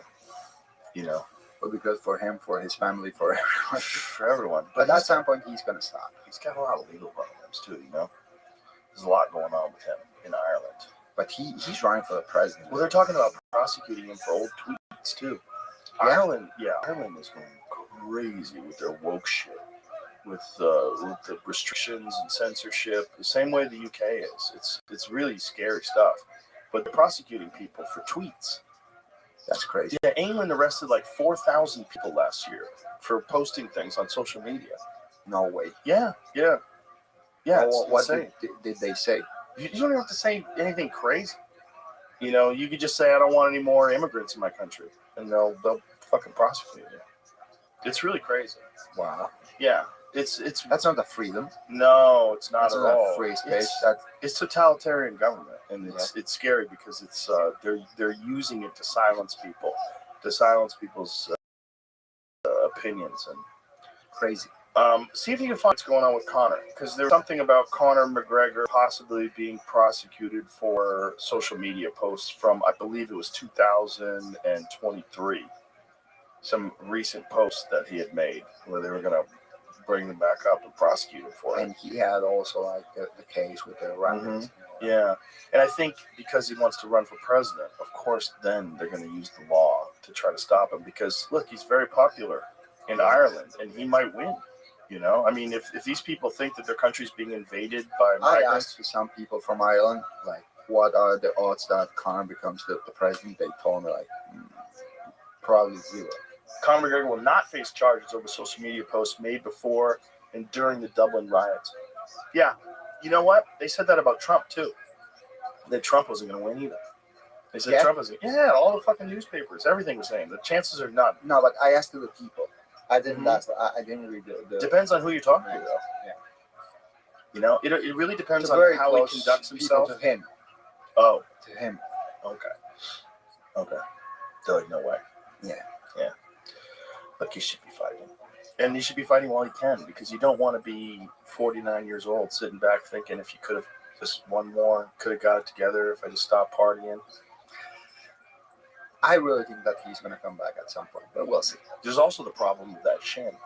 You know, when a shin snaps like that, nobody really comes back from that. And He's fights fucked. at His the body's level. fucked.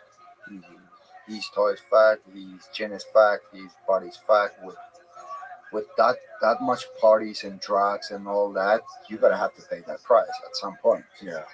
Mm-hmm. And you are paying the price with your health. Yeah. Which is the dumbest thing you can do in your entire life. It is. Yeah, It's a dumb it is. thing, especially for an athlete. Exactly. He also suffered a lot with weight cuts. Mm-hmm. That's a big damage for your body. That's yeah. also one of the reasons why I changed the weight class, because I realized that my health is the most important thing in my life. You can have everything in this life, but if you are not healthy, you don't have anything. Yeah, you know, you're water out of your body. You're essentially getting to death's door. You're getting to death's door 24 hours before you fight. But you at a world championship level, which is crazy. You sometimes feel that you're really gonna die. I wasn't able to sleep in 48 hours at all because I was so dehydrated. My body was so like skinny. I was dreaming with water, food, with everything. My social media and reels, everything was about the food. Everything was food. At that moment, I gave a fuck about anything much, about anything. So, I mean, when you start, so make 145 on Saturday, what is your weight cut like? What is your weight cut like? When does it start? What do you weigh before it starts? Okay, basically, I started weight cut since the first day I started the training camp, which is 12 weeks. Really? Yeah, I'm on like very strict diet, and I have only one cheat meal a week. On Saturday, on Wednesday, whenever I choose it, I have just one cheat meal. And at the same time, you have to perform at the highest level. You have to train as a motherfucker all the time, and you have like 1,800 calories in your body, and you burn 4,000 calories. Wow. So you are wasting so much energy, but you aren't getting back a very low. So that fucks with your mind, right? That fucks with your mind. And You don't feel happiness. You feel like stressed, depressed. You don't find the happiness in anything. They could bring you all the money in the world, but you don't give a fuck at that moment in about anything material. So you're doing it all through camp, but when you get to fight week, what do you weigh at? We do the water load. I start on Sunday with 8 liters, and I don't have carbohydrates. I don't have any sodium, salts, and all that. You drink distilled water? Still water, yeah. Oh, distilled? Do you know what I'm saying? No. Just Just normal water. I'm not having carbohydrates, sodiums, and fibers. You say fibers? Yeah. Fibras? Yeah, fiber. Yeah. I only have fat and proteins in a very small portions. And I drink 8 liters on Sunday, then 8 again on Monday, 6 on Thursday, Wednesday I drink 4, I think, and then on Thursday I don't drink anything till Friday, till the weigh-ins. Really? And before the weigh-ins, I start dehydration. The dehydration, like we do one session in the morning, and I have to lose almost from 2 to 3 kilos, and the rest I have to lose at night because I always like to go to the bed on weight. I don't like to wake up in the morning and have to cut the last part in the morning on Friday When morning. did you start drinking wine before weigh? I did it twice in my career. It was once in Las Vegas. I was supposed to fight with. I was fighting with Jackson, and I had like still 6 kilos until I had some. That's a lot of weight cut. And the guy who was taking care of my nutrition, he called us and he told me, drink wine, drink a half bottle of wine. I'm like, sure. Yes, he told me, because if you drink a bottle of wine, you're gonna wake up today if you don't put anything in your body with 2 liters less. Dehydration. Yeah, because the alcohol, it's gonna uh, provocate the dehydration. I did it and it works. And Wow. after that, I did it in my next fight. But then I was like, oh, I don't feel good. I don't do this. The weight cut. This is kind of crazy. It's fun. It's fun because everyone wants to. I don't know. Everyone is almost dying that night. I was like partying with my team, so skinny, drinking wine. I'm like, what the fuck we doing? And after one day, I have to face a monster inside the octagon. Experience in life. And so then you weigh in, and then what is the rehydration process like? And so I used to drink the electrolytes until I don't start to pee. I don't put any food in my body. I drink almost for 3-4 hours in small portions. And right now, we are so lucky that we have the Performance Institute. We have great nutritionists in that program that help us to do it from the right way. So I start drinking in half liter of electrolytes. For example, let's say for 20 minutes, I have to drink that. I can't drink more. Then one that 20 minutes passed, I have to drink the another bar and like that, progressive. Mm. And so once you start to pee, then you allow yourself to eat food. Exactly. And what kind of food do you eat? Most likely carbohydrates. I don't used to eat any proteins because it doesn't help you at all to have a great performance inside the octagon, right? Because the protein doesn't give you any how to say glucose Glucose. Yeah. glucose that your body needs at that time. Everything you need, it's electrolytes and carbohydrates. That's all you need. Not even fibers. Okay, so like what kind of food? Like pasta, like that kind Yeah, of stuff? pasta. How good does that taste after all that time? Bro, amazing, amazing. You could cook the pasta for me that day, and I don't know how good you cook, but it will be amazing. Amazing. I don't care about. So you've whatever. gone so long without carbohydrates. I have like almost a week and a half without carbohydrates, and I'm struggling for 12 weeks because I have only one cheat meal. So once I finish the cheat meal, I know that in 1 week, I'm not going to have another cheat meal. So I'm going to have to eat whatever they tell me to eat. Like I wake up, I know that I'm going to have 2 eggs with one slice of bread, and I'm going to have to train, I don't know how much in the morning, and then in the afternoon, I'm going to have to train again, and I'm going to have the same food all the time. And the good thing about that is that my wife, she was like a very important part in my last training camps because he made my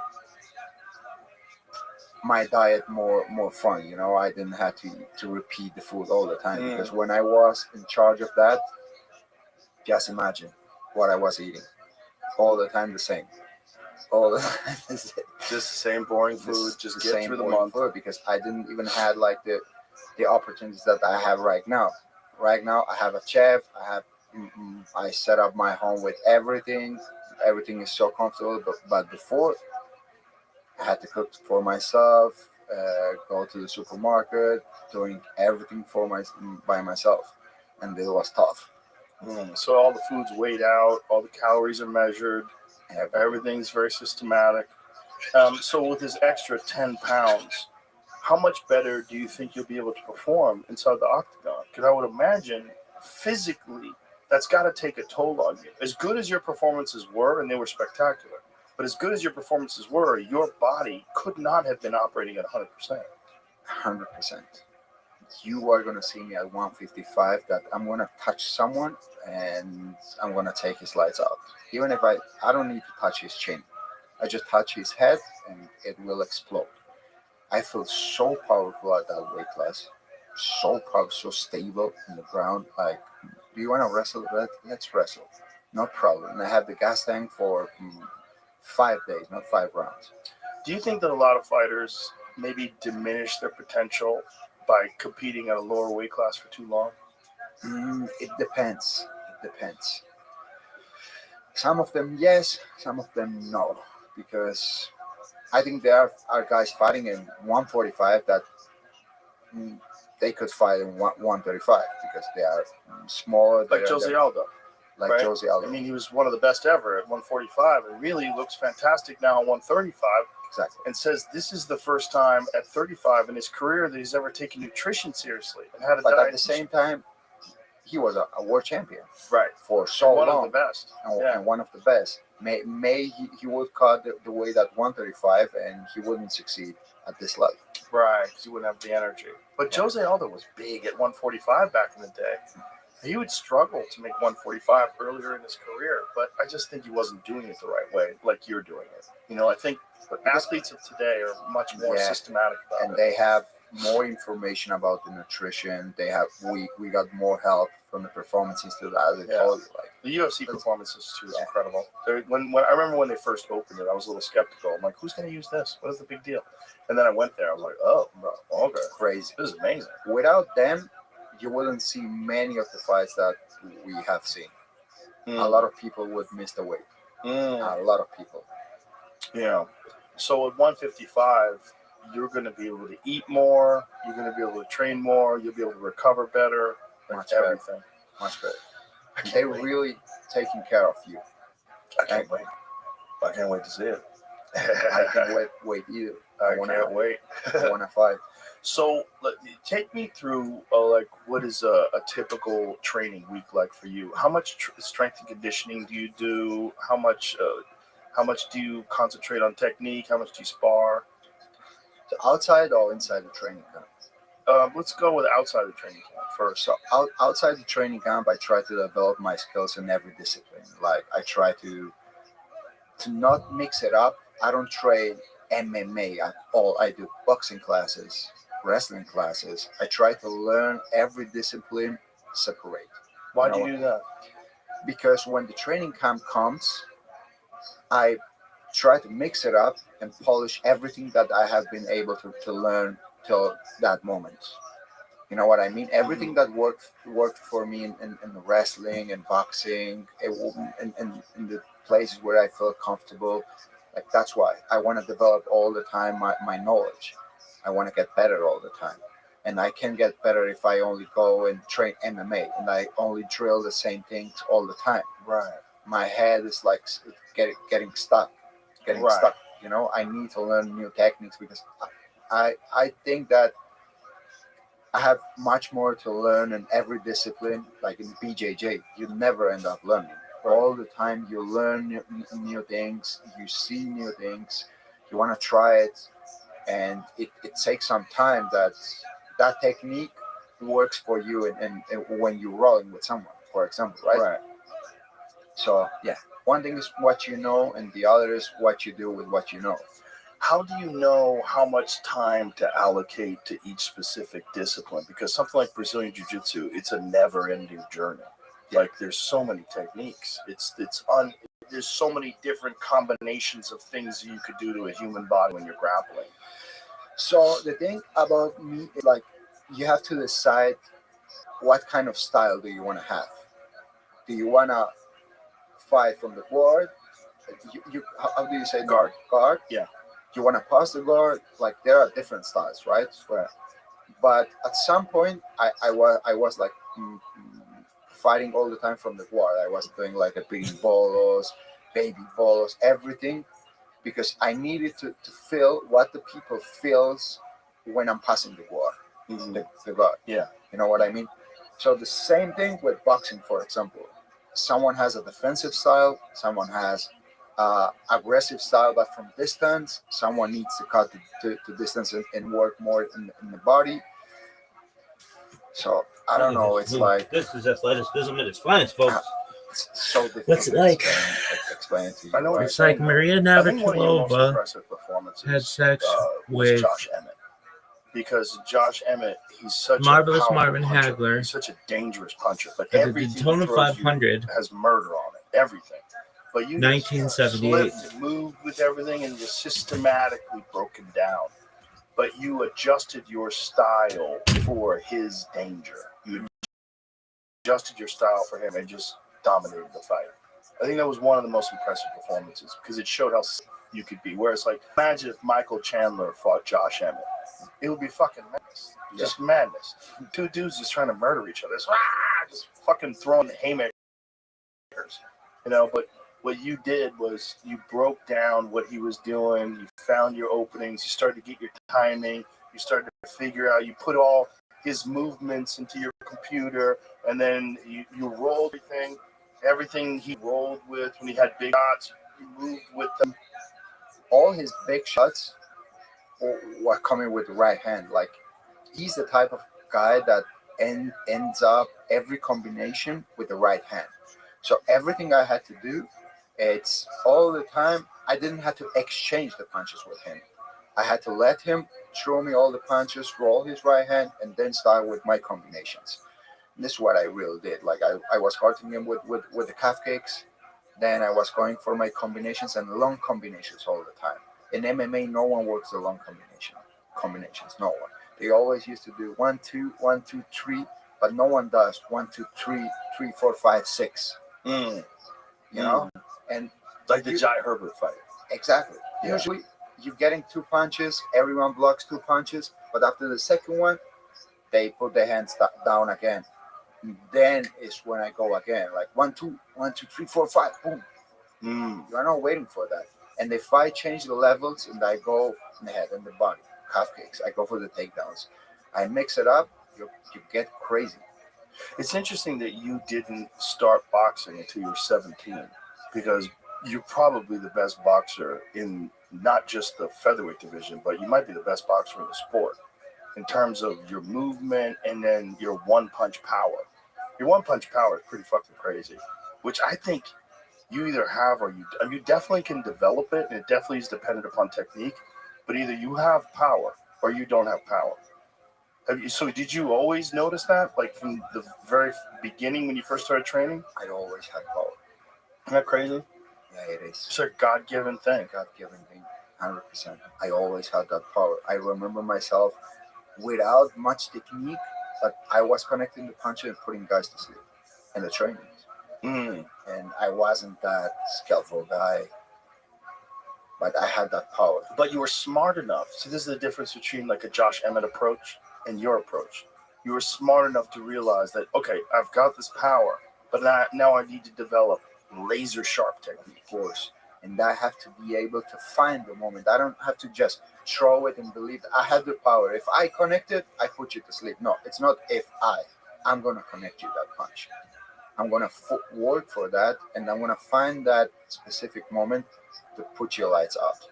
And I know with everyone, even if in 155, I know that I'm gonna be able to find that moment where I'm gonna be able to connect that one punch or two or three punches. Because sometimes it's not only one.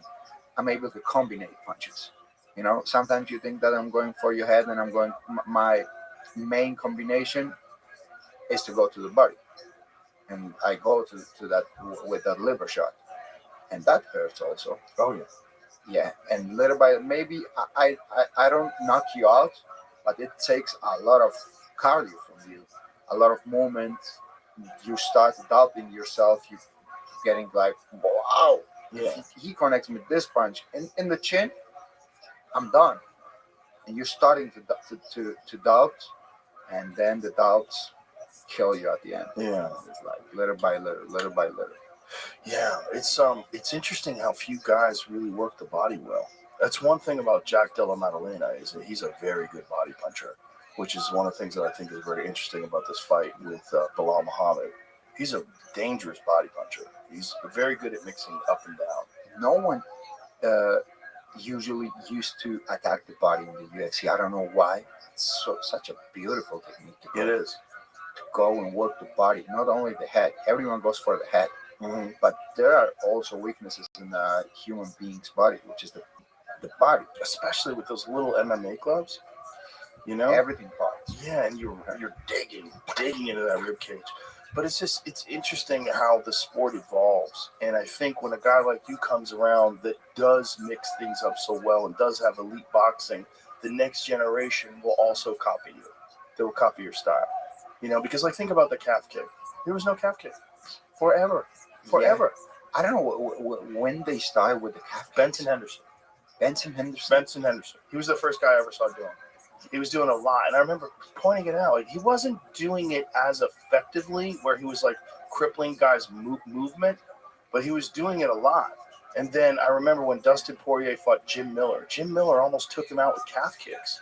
Like, wow. Justin Poirier's calf was destroyed in that fight. And then, you know, Dustin Poirier became a really good calf after that.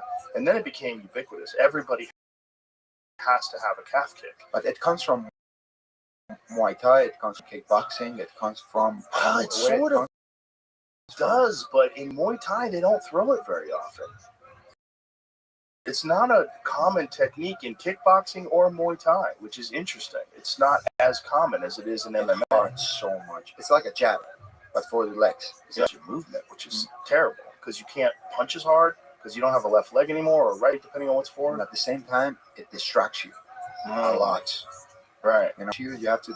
You don't only have to think about the hands. You have to think also about the kicks. Well, he said that when he lost to Alex Pereira, the first fight in the UFC, he said he wasn't hurt that bad with the punches. He said he couldn't move. He said his leg was so destroyed. He said my left leg was so compromised I couldn't move. And then in the second fight, when he knocked Alex out, he said, my leg was fucked already. He's like, he was getting me again. He's so sneaky with that calf kick because he throws it. He's got that weird style. He just kind of throws it out there, and you don't even see it coming because he's not twisting his hips. He's not, and it's still, he hits so hard that he doesn't have to turn his body weight into it, and he's still fucking you up. And at the same time, he had that muscle memory. Mm-hmm. He was like, if he starts with the calf kick, yep, it's gonna be fun. Yeah, he said that to me. He's like, at the end of the round, I was like, oh, this motherfucker did it again. I can't believe he got me again. He's like, my leg was fucked. And then he caught him with that right hand. What's your all-time favorite fighter to watch in the UFC? Boy, I don't think I have one. It's just top five. Well, you're in there. You're in Yeah. the top five. Really? Yeah, for real. Ramos, Joe. Take that. For real. Yeah, definitely. Wait, how could you not be? You knocked out two Hall of Famers, two of the all-time greats. Volkanovski and Max Holloway are all-time greats. Two of the greatest featherweight champions. So if you're a great featherweight champion, you're the greatest in a division that probably has, if not the most skill. There's an argument for the most skill. I think it's 45 and 55. I think those are the two divisions that have the most skill. Yeah. So to be a champion at 45 or 55, you're a champion in the most skillful weight class. Like, look at 45. So many fucking killers at 45 now. Like, who was John Silva just did to Bryce Mitchell, and he wasn't even ranked. Yeah. You know, I mean, this guy's a motherfucker, man. Yeah. You know, and these guys are coming up, and they're so goddamn good. And Yair Rodriguez, you got these guys that are so skillful. You got so much I don't know talent. what to tell you about Jared because I'm not a big fan of him. Yair? Yeah. No? How come? No, I don't know. I see him. He's the type of guy that you don't even need to take him down. He goes to the ground by himself. I don't know. He's like very spectacular at the way he fights and the striking and the kicks he throws and all that. But I don't know. I'm not a big fan of him. I'm a fan of Volk and Max Holloway. Well, Actually, they were the smartest guys that I ever faced inside the octagon. I felt that they were smart. They had that fight IQ. They know how to fight. do you think Max Holloway made a mistake in going up to 55 and then back down to 45 again? Because he got big when he fought. 100%. Yeah, I think so. 100%. Yeah. He looked too compromised. He didn't look healthy. 45. He gets crazy for the title shot. Mm-hmm. He was like, take the gold. Yeah. Okay. Yeah. Yeah. I mean, I understand it. I get it. I understand it. And the guy who was the 145-pound champion, he knew it'd be hard to make the weight, but he felt like he could do it. But the thing is, he gained so much muscle to get to 55 to fight Gaethje, and he did it over a long period of time where he really bulked up well. But at the same time, I don't know. If he wouldn't try it, he would stay for life, like with the doubt that Yeah. So another one is Pereira. Because what he's done inside the octagon is so crazy. 2 division world champions in a short period of time, and hadn't been fighting MMA for 3 or 4 years. crazy. It was crazy. And it's also what he does when he hits people. Like what he did to Just being an well, overall. I mean, what basically what he does to everybody when he connects. I mean, his power is just different. And what he did to Jamal Hill, one left hook, boom. And Jamal Hill, who's good at taking a shot, all of a sudden he's gone. You know, he's just, there's some Yuri Prohaska, that fight. Like the second fight, he's crazy. It's just like he hits you one time. It's like Likewise with a head kick, right? head kick in the second round, but dropped him with a left hook. He was basically done after the first round because it was at the buzzer. He hit him with a left hook, and then he drops, and then the bell rings. And then he knocks him out with a head kick in the second round. But he's just got this crazy style that's different than anybody else's style, and he's such a specialist, such a kickboxing specialist. 2 division world champion in Glory, and then goes on and becomes a 2 division special. And 37, you know, he's older. He's an older guy, you know, to be fighting at such an elite level. You know, John Jones, definitely. John Jones, one of the greatest of all time. I mean, And John, what do you think about it? He's going to come back, he's going to fight Tom? Yes, I think he'll fight Tom. I think he'll hang out. You don't think so? No? Really? I don't think so. How come? For what? For glory. He already has the glory. Yeah, one more glory before the lights fade. Yeah. I think John's a conqueror. I think He is. I think he can sit back. He's the best of all time. No one can say the opposite of that. He's the best. Look, the guy developed a spinning back kick at 36. Didn't have a spinning back kick his whole career. Then all of a sudden knocks out Stipe with a spinning back kick for the heavyweight title at 36, 37 years old. That's crazy. And they showed me a video 3 days ago, 4 days ago, John before the fight with Steve. He was practicing that kick at the day of the fight. Yes. And he said something like, "This is the kick. I'm going to knock him out with this kick." And the guy showed me the video. That's crazy. Well, John's fight IQ is insane. Yeah. He's a smart guy.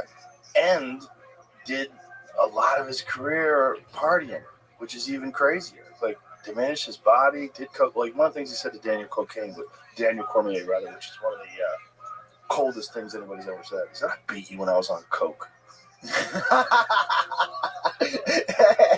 That's such a cold-blooded thing to say. That's so cold-blooded. It's so cold-blooded. He's so great. He was so good. But he was so good, he was better than everybody in his division, so he didn't work hard. But then when he has to work hard, he's fucking terrifying. Like, when he fought Alexander Gustafsson, barely trained. They said he barely trained. Barely was in the gym. They were really worried about him. Greg Jackson said they were even considering not letting him fight. Like, you shouldn't be fighting. You're not training. Yeah. And then he guts it out in the final rounds, wins the decision, very close fight. Then they have a rematch. And in the rematch, he fucking trained. Yeah. And then he just destroyed him in the rematch. The first fight was very competitive. Very the second one, not competitive at all. Yeah, when John is focused and John is in shape and training, he's the greatest of all time. I think he fights Aspinall because I think it's going to be a lot of money. It's glory. And look, Aspinall's amazing. He's unbelievable. He's fast as fuck for a heavyweight. He's big. He can grapple, black belt in jiu-jitsu. He's got knockout power. But he's never been in deep water. Ever. I don't even know if he's gone to a second round. I don't want to say that he doesn't have any chance because everyone has it. One punch can change everything inside the octagon. Of course, everyone think that John Jones is gonna get it, but you can't count him out at all, Tom Aspinall. But I don't think that he's gonna come back. Me personally. What do you think? What is this here? One time, Andre Arlovski took him to the second round. That's it. Oh, really? Wow. I don't even remember that. And then he TKO'd him. That's 4 years ago. That's kind of crazy if you look at his career. It's all 1 and 2. Yeah. And then in Bama, he had a two-round fight. That's great, but it's also not great because he doesn't have any deep water experience. You know, if you're fighting a guy like, imagine if he fought Stipe when Stipe was in his prime, or he fought Kane. You can't have 1-round fights and expect to beat Cain Velasquez in a 5-round war because the chances are you're not going to catch him in the first round. And his cardio is just like an alien. Yeah, but at the same time, you don't know how he's going to look at the 4th and 5th round. Right, he might be great. He might be great. Sure, he might be great, but he doesn't have that experience. So in his head, you've got to think there's got to be some, no matter how confident he is, there's got to be a couple questions. If you've never been, like John has no questions, right? There's no questions in John Jones's head. He's gone through 5-round wars, like the Gustafsson fight, 5-round war, no training, wins. He knows that he's got what it takes. He's got heart. It's undeniable. So there's no questions. But with Aspinall, it's like, yeah, he can get everybody out of there. He's got the confidence that he gets everybody out of there. That's for sure. Like, he's got the confidence that he connects. He's so fast and athletic for a heavyweight. And he's a legitimate heavyweight. Like, Tom Aspinall's not 205. He's big. He's big. He's a big fuck. He's big. So from, it's... But John Jones is special. He's special. He is special. And he has that IQ. He's not that type of that. He walks in and, for example, Francis Ngannou, that he got that one-punch power, but he doesn't have the same level of fight IQ as John Jones. Right. You know what I mean? With John, is like if he feels that you are dangerous in the striking, he's going to grab your legs, try to maul you a little bit on the ground. Then if you go in the second round with him in the striking, you're going to be tired. He also beats the fuck out of your knees. The front leg side kick to the knee, the oblique kick to the knee. He's a bad guy. He wants to hurt you. He's trying to fuck you up. He doesn't care to go with the elbow, with the knee. He wants to hurt you. John, when he fought Thiago Santos, at the end of that fight, Thiago needed 2 knee surgeries. Both of his knees were destroyed, and he was basically never the same fighter since. Ever after that fight, what happened with that guy? Exactly. Never ever. Well, he fought again after that, and then he left the UFC, but his knees were never the same. He had multiple knee surgeries after that fight. Crazy. Both of his knees got kicked out. I mean, he was front leg side kicking the shit out of his knees. And what about you used to train sometimes? Sure. MMA, Yeah. jiu-jitsu, what Mostly did you- jiu-jitsu. I did Muay Thai. Yeah. Yeah. But I started in Taekwondo, and then I started in I jiu-jitsu. would love to share some training with you. I would love to share some Yeah. training with you too. I want to see what you do, We man. have to- I watched you grapple with Marab. I was super impressed. Yeah. I watched the video you grapple. I'm like, anybody that could do that to Marab, like, holy shit. Because people think about you, they're scared of your striking. But one of the things, like, you opened up a lot of people's eyes in the Ryan Hall fight. Because Ryan Hall was this weird puzzle. He was like this elite Brazilian Jiu-Jitsu black belt who do a lot of strange things. Like, he would turn his back to people and do weird things. Like heel hook BJ Penn like that in the first round. Like, With that Imanari roll. yeah. But when you dominated him like that, I was like, Jesus Christ. And then you put his lights out. I was like, wow. Because people think, when people see a guy who can strike like you do, they kind of forget about the ground game.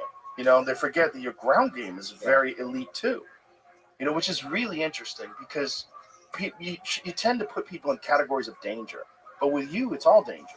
Like, you have a very well-balanced game, you know, which is unusual. Like Pereira, for instance, doesn't have a balanced game. You know, his game is, he's going to connect and you're going to wake up. You know, that's all it is. His game is kickboxing.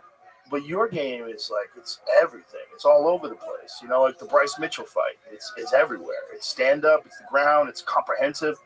It's like George St. Pierre when he was in his prime. It was coming from all different angles. You never knew if he was going to take you down. You didn't know if he was going to strike with you.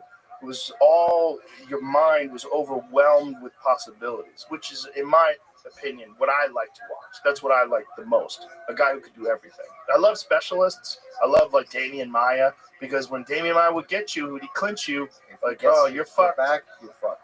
To this day, the one fight that drives me the most crazy where a referee fucked it up was Kamaru Usman and Damian Maia. Because in the first round, Damian Maia had Kamaru Usman's back, standing up, had one leg laced, had his back, but it was taking too long, and the referee separated them. And I'm like, you motherfucker. He's so close. He's so close. This is it. Look at this shit. Like, Kamaru Usman's in deep shit here. He's in deep shit here. And the referee fucking separated them. This is crazy. This referee, this drives me nuts. Go back it up a little bit. Back it up a little bit, because it's before this. It's before this. So, like, once he finally secures it, go a little bit before that. A little bit before. Maybe. Look, did you do it right from the moment where they picked up? Yeah, right here. So as soon as he clinches up and he ties that leg, as soon as he gets his hands together, Kamaru's in deep shit right here. Deep shit. Kamaru has one loss on his record, and that's by rear naked choke. And now he's grappling with one of the best to ever do it. To this day, this fucks me up. This is one of the reasons why I hate when they separate fighters. I hate when they stand people up, and I hate when they separate fighters. This is a huge mistake here by this referee, because you've got one of the greatest ground specialists of all time. Do you think that he was the most dangerous guy in the ground? Yes. Yeah. In his prime. In his prime, he dominated people. This is so close, man. Kamaru's in real trouble here. The way his arm is compromised behind his back, he's fucked here. You got to get out of this. You can't get separated just because the crowd's booing, the referee's like too involved. Get the fuck out of there. Get out of there and let him work. Because if he gets to the ground, Kamaru might be fucked here. And there's 2 minutes to work. There's plenty of time. To this day, that drives me nuts. He's doing something very interesting there with the butterfly. Yes, with that left butterfly. Yeah, he's constantly keeping you off base. And you know that if you make any mistakes here, that right hook is coming over, the arm's coming over the top. As soon as he lets go of it, yes. So as soon as he lets go of that arm that he's got trapped, with his left arm, as soon as Kamaru if he gets that arm over the top of the shoulder, Kamaru's fucked, man. This is a terrible spot to be. And for the referee to separate them and not let him work, I was talking to Matt Serra about it the other day. He was like, yes, they fucked them.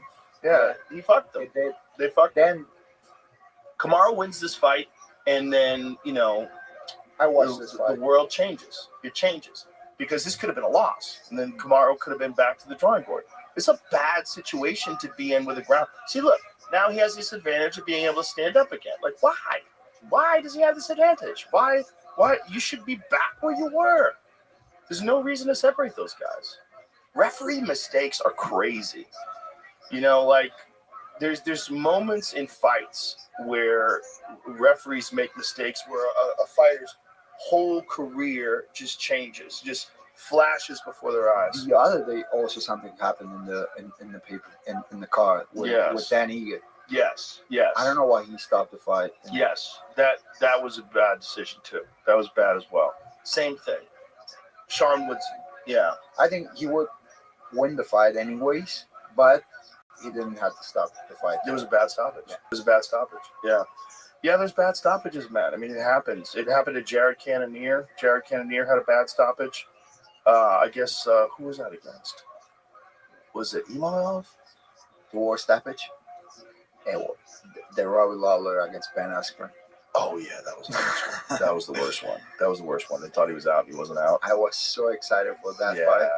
And Robbie was beating the fuck out of him, too, before that headlock. Yeah, that was terrible. That was a bad stoppage. Yeah, there's been some bad stuff. But, you know, look, referees have the second hardest job in the sport. First hardest job in the sport. Yeah, here it is. This is Jared Cannonier and Imavov. So he gets cut. Look at that right there. That's crazy. That's a crazy stoppage. He stopped the fight? Why? Yes. No. Yeah, look at this. He got hurt, but he's covering up. And by the way, Jared Cannonier can fucking take it, man. He comes back. Jared Cannonier came back against Rodriguez in his last fight.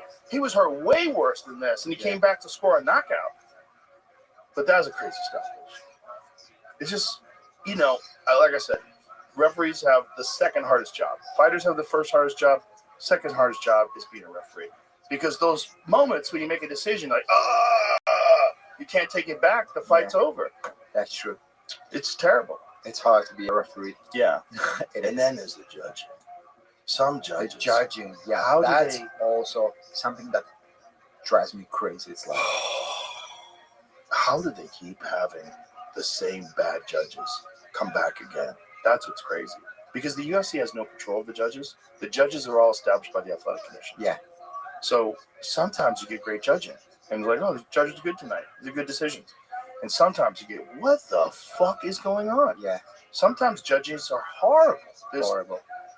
Doesn't make You any never sense. know if they give you more points for wrestling, for striking, for defending. Right. It's crazy. Well, some judges just aren't qualified. Right? They don't have a martial arts experience. They don't have a background. You know, they just learned how to judge. You can't. I don't think you can do that. It's like, I don't speak Spanish, but if you taught me some Spanish and then I was judging Spanish, you know what I'm saying? Like, Yeah, crazy. I'm not qualified, Crazy. right? You are not. Right. So if you have a guy who doesn't really understand who's got the dominant position, like maybe you see a bullshit guillotine that has no chance. It's not like Yeah. they never fought. It's they not even never trained. Right. Exactly. Most of them.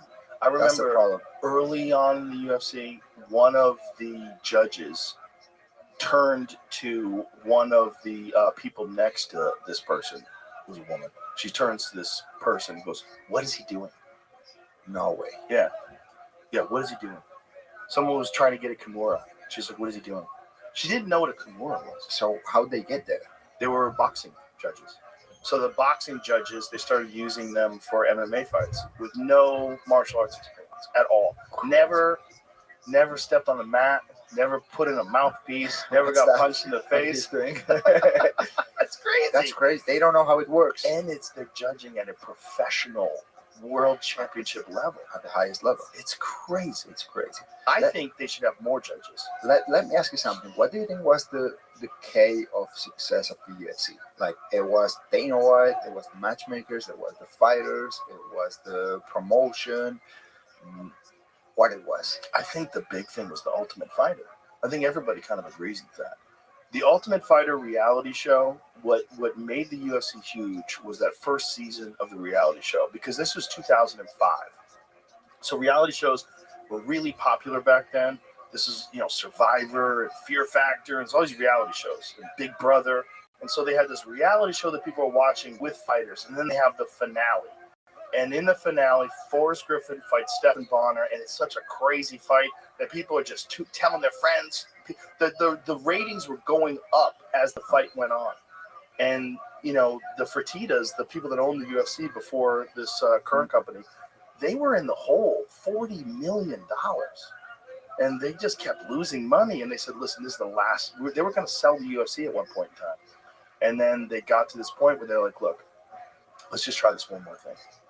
Let's just try this one more thing. And they did this reality show. And the reality show worked. And then 2005, and then they had Chuck Liddell. And Chuck Liddell was the perfect poster boy for this new cage fighting thing. This fucking maniac with a mohawk and a tattoo on his head, and he's just crushing everybody. You know, he was a perfect guy because the fights were so exciting, and he had this insane style, this insane, almost like Michael Chandler style, but better. Entertaining style. Very, very entertaining. Just warrior. He was a good boxer. Good striker. Fast hands. Yeah, fast hands, vicious knockout power, and he was a wrestler, but he didn't wrestle anybody. He was a heavyweight. Light heavyweight, yeah. Big guy. Yeah, he was. Light heavyweight. Big guy, KOs people with one punch, and, you know, it was perfect for the sport. Because, like, he was so exciting, and he looked the part. He was like a maniac. And after we'd win, he'd go and run around the cage. It was so exciting. So exciting. He was the poster boy. He was the guy. He was the guy that put the sport on the map because people would watch him and go, Jesus. Yeah, that timeline of MMA was so fun. It was with fun. Rampage Jackson also. Oh, yeah. And then when Rampage KO'd him, you know, he became the man. And, you know, and then John Jones comes along. Whew, you know, it's like the sport. That's what's crazy about John, right? John's been dominant now for like what, 15, 16 years? Yeah. That's nuts, man. That's why I say he's the best. He's the GOAT. He's the GOAT. I don't know how they don't put him as the number one pound for pound. He's the number one pound for pound. You know, it's just because he doesn't fight as often as Islam. You know, Islam's defended his title more recently, more often against top flight competition, whereas John's, you know, John takes a year off, just a year off here, a year off there. But when you look at the overall record, the overall career, he's the greatest of all time. But when I talk about like just technique, you gotta listen. You gotta think about Mighty Mouse too, man. Mighty Mouse in his prime was a bad motherfucker, man. He would do shit to guys like when he suplexed Ray Borg, he caught him at an armbar in the middle of the air and finished him. You don't think so? I see your face. I see your face. No. It's not like, I don't know. I never was a big fan of him. No? No. I think first of all, when you call yourself a Mickey Mouse, Mighty Mouse. So I always thought that he was a Mickey Mouse. I'm like, bro, what the fuck you calling yourself a Mickey Mouse? No. He was a good fighter. He was a very technical fighter. He dominated the whole division. How many times he defended his belt? Like many times. 14 times? Many times. 12.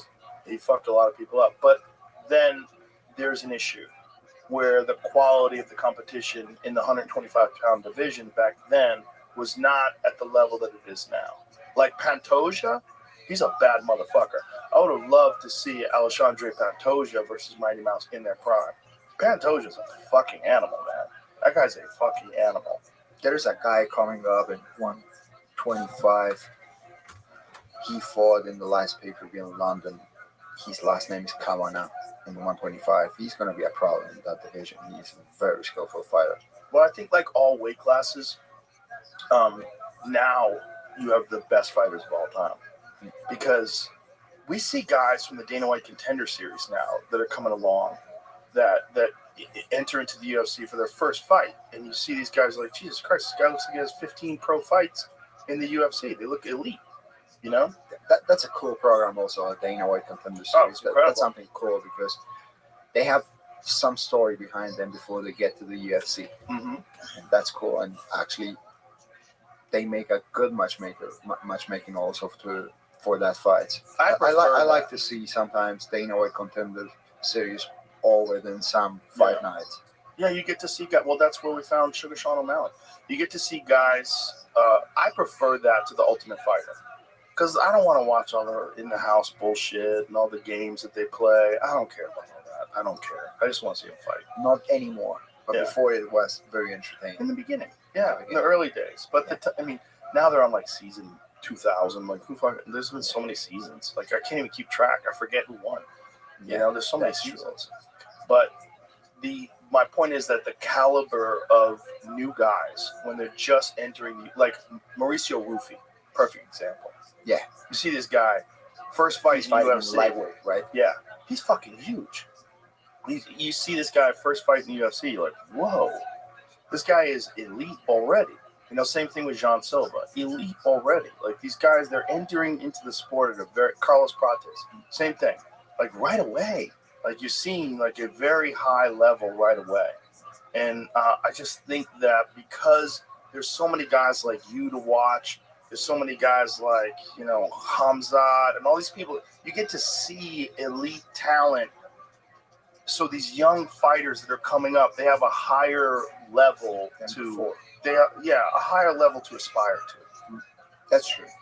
Now, like, the sport is growing. The talents are better than before. Yeah. Because the sport has developed so much that right now you have so much experience. You can learn so much about the game, like even in YouTube. Because on YouTube, you can learn everything by yourself. I think in the future, guys like you will be everywhere. There will be only guys like you at world championship level. I don't think there'll be any specialists anymore.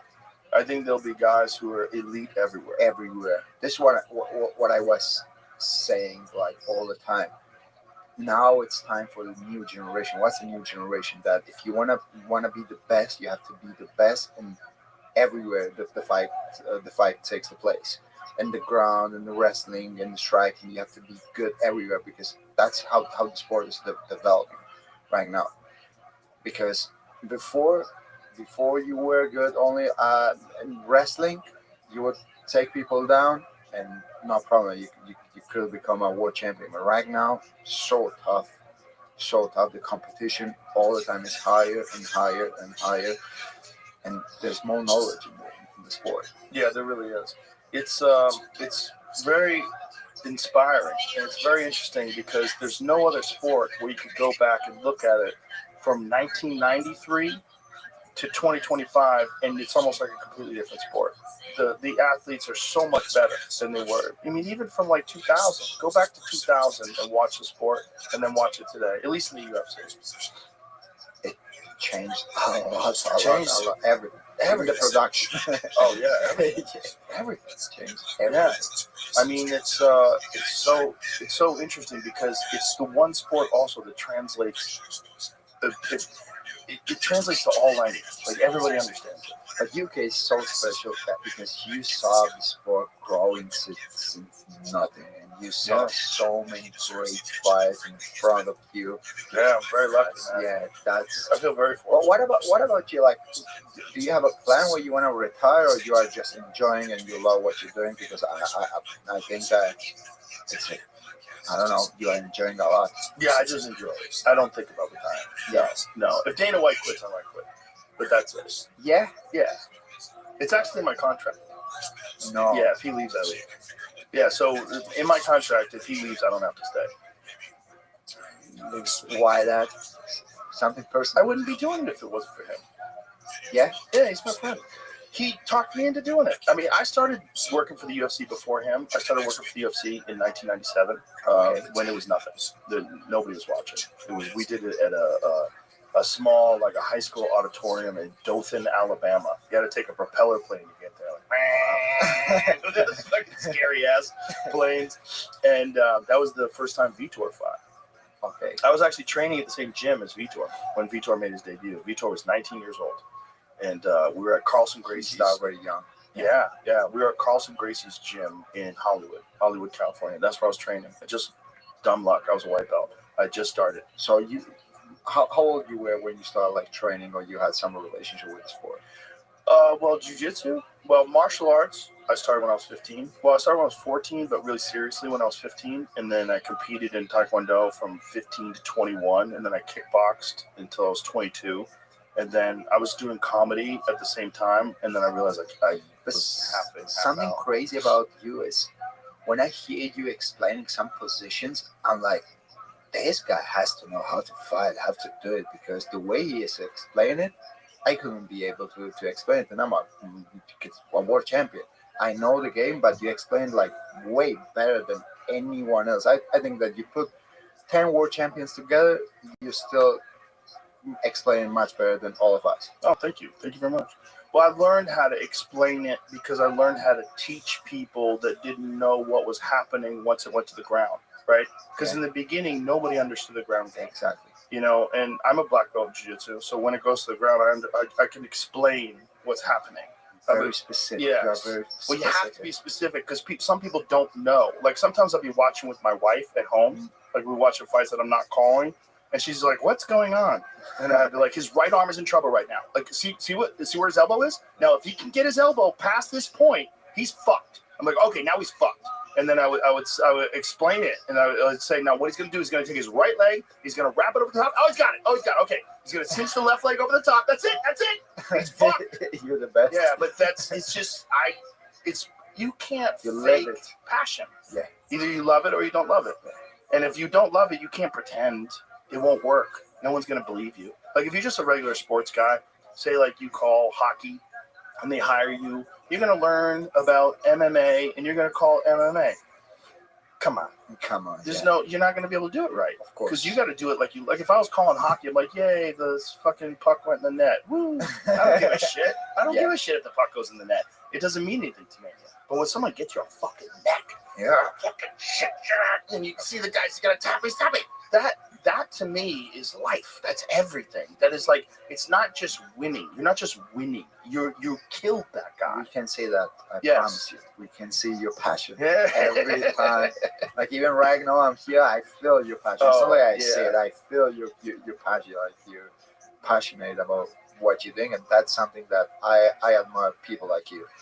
Well, I wouldn't do it if I didn't feel that way. I don't have to do it. I don't do it for money. I just do it. I mean, this is the only person I work for is the UFC. Everything else I do for myself. Everything I work for myself. I'm self-employed, except for the UFC. But I've been working for them for 23 years. Yeah, 23 years.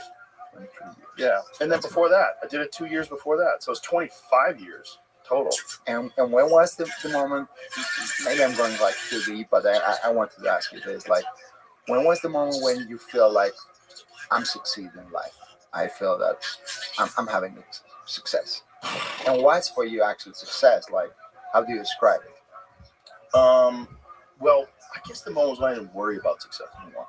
I don't think about success. I think about what do I enjoy doing, and am I doing it the best that I can do it. That's what I think about. I don't think, oh, I'm going to make more money. Oh, I'm going to do this, and I want this goal and that goal.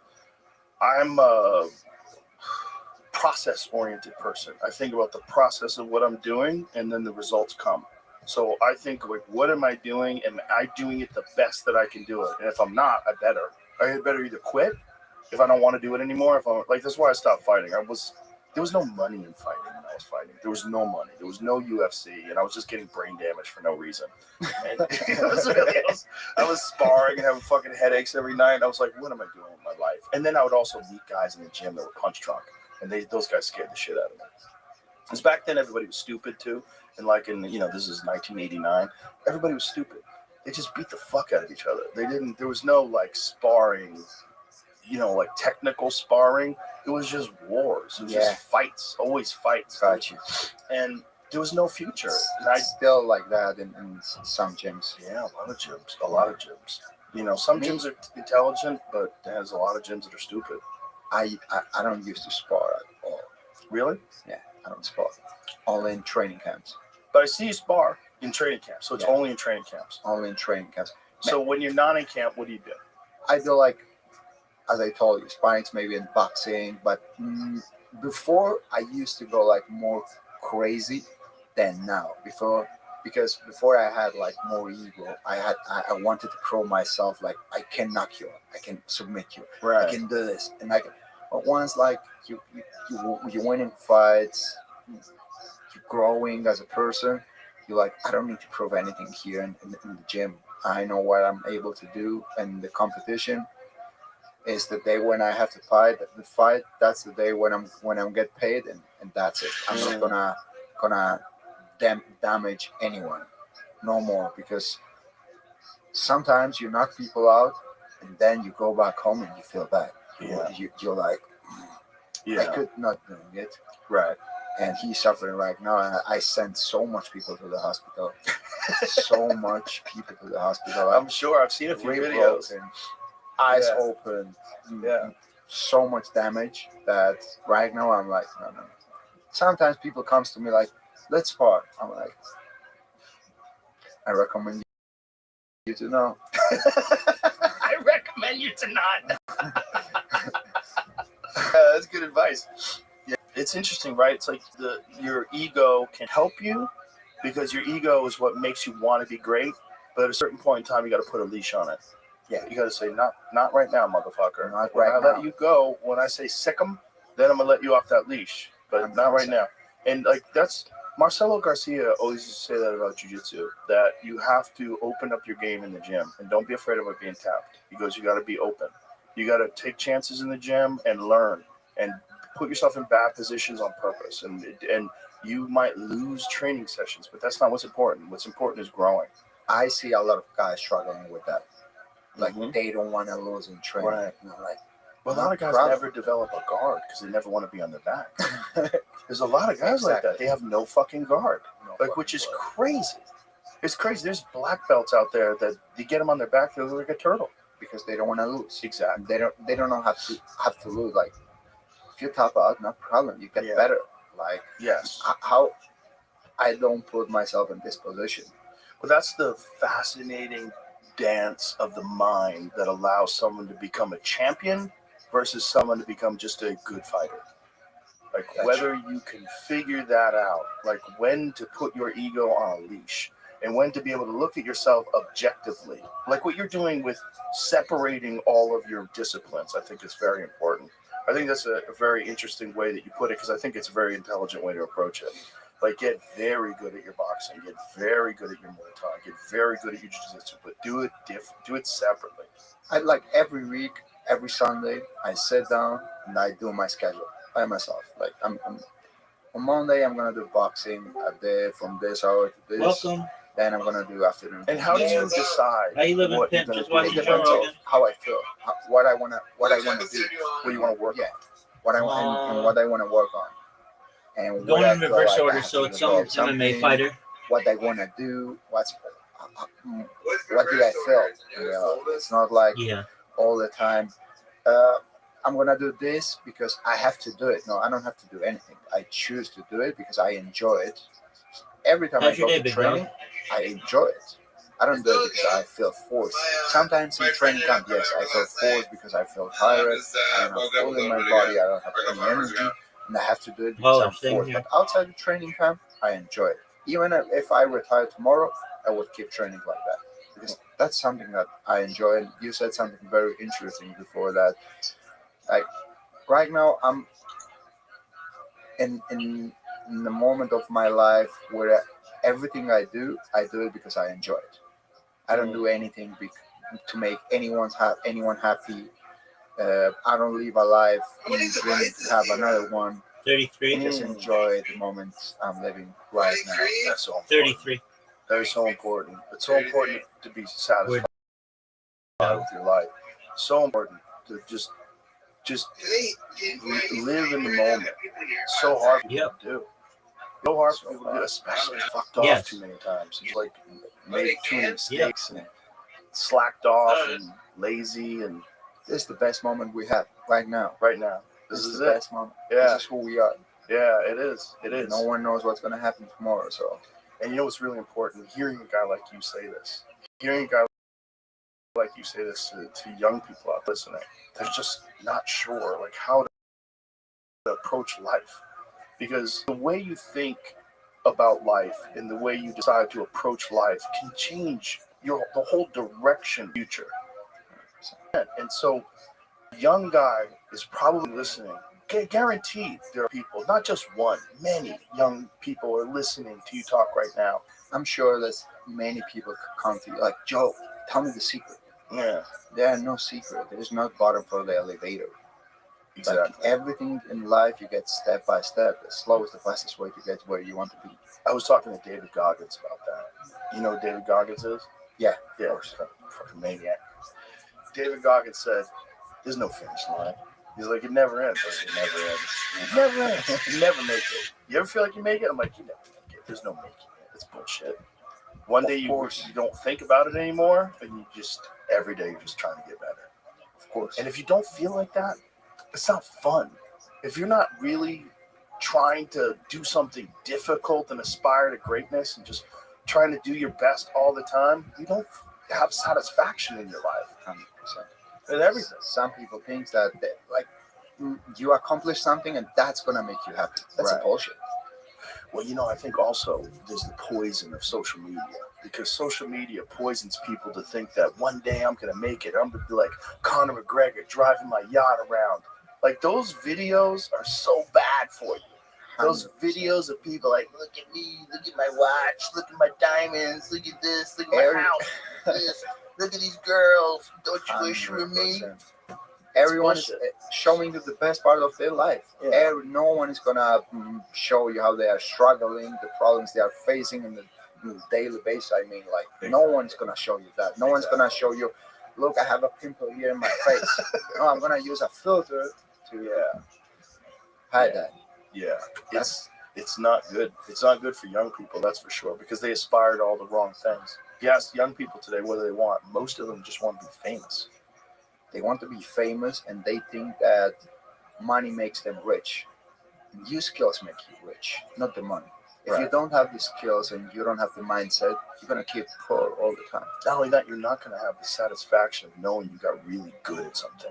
No, there's something about getting really good at something that gives you a deep satisfaction that's not available anywhere else.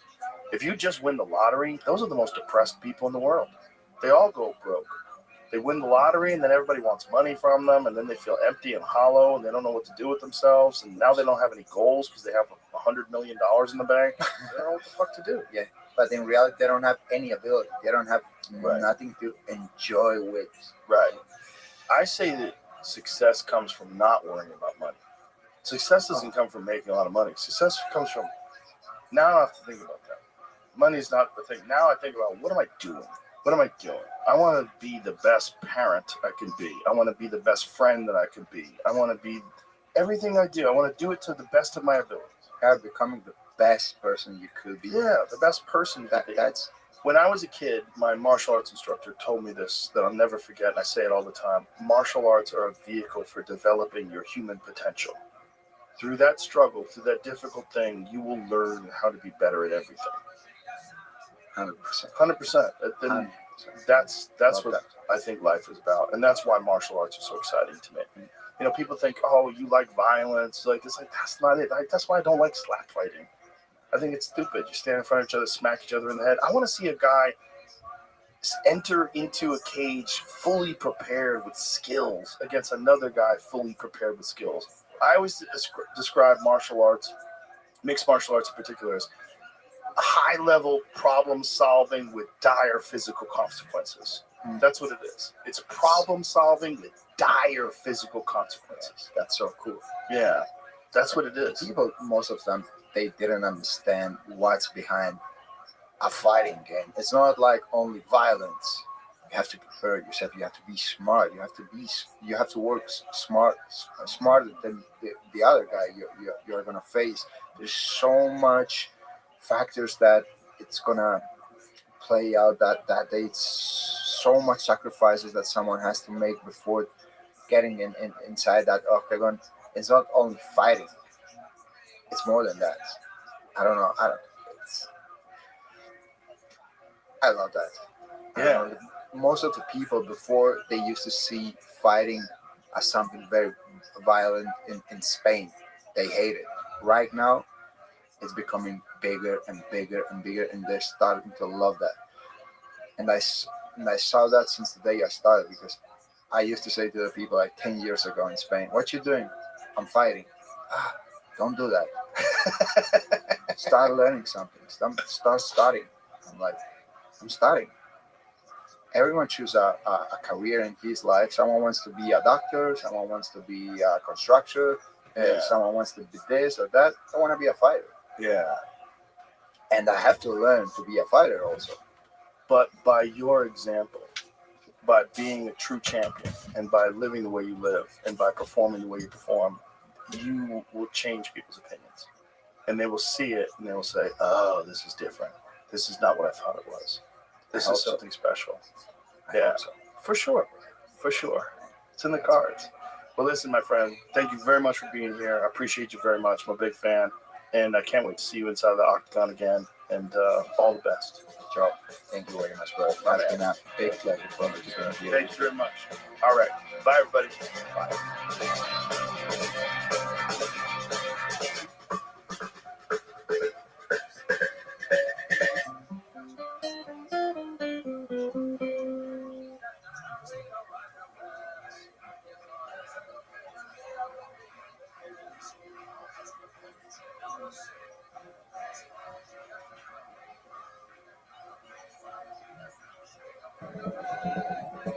Joe Rogan Podcast. Check it out. The Joe Rogan Experience.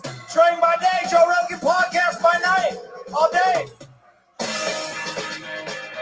Let's go. How are you, fella? Good to see you. Wow. Dude, you're fucking dripping with diamonds, sir. What's going on? The road's been good to you. Look at you. I'm just so empty inside.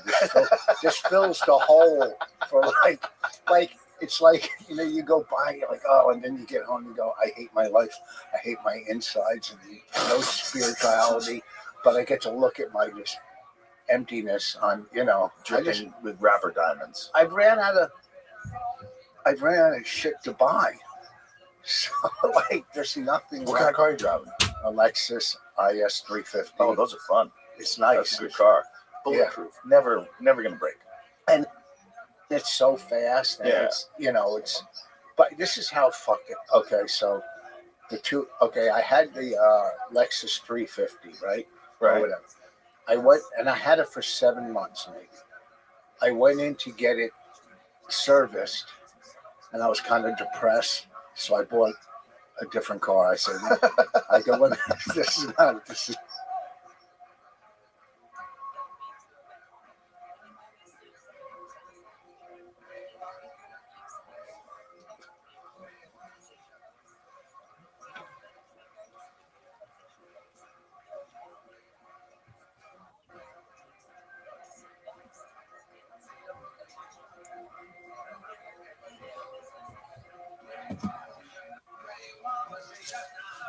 Thing that I told you about the. Hey, we're up. It's not a good sign that the fights are still going on for the prelims. That must mean there's a lot of decisions. A lot of prelims. A lot of prelims, but also a lot of decisions. Like usually they time it out better because it's like 3:04 now, and this is 1:37 to go in the third round of Jai Herbert. Not ideal.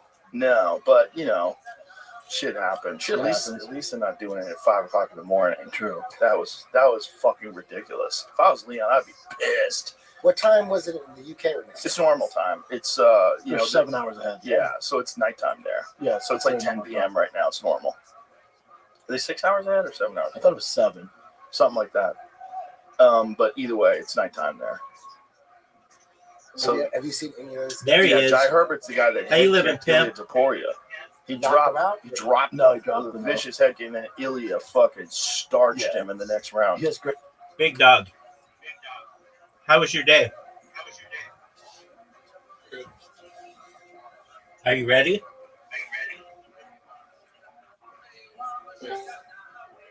Welcome, Miss Aquarius.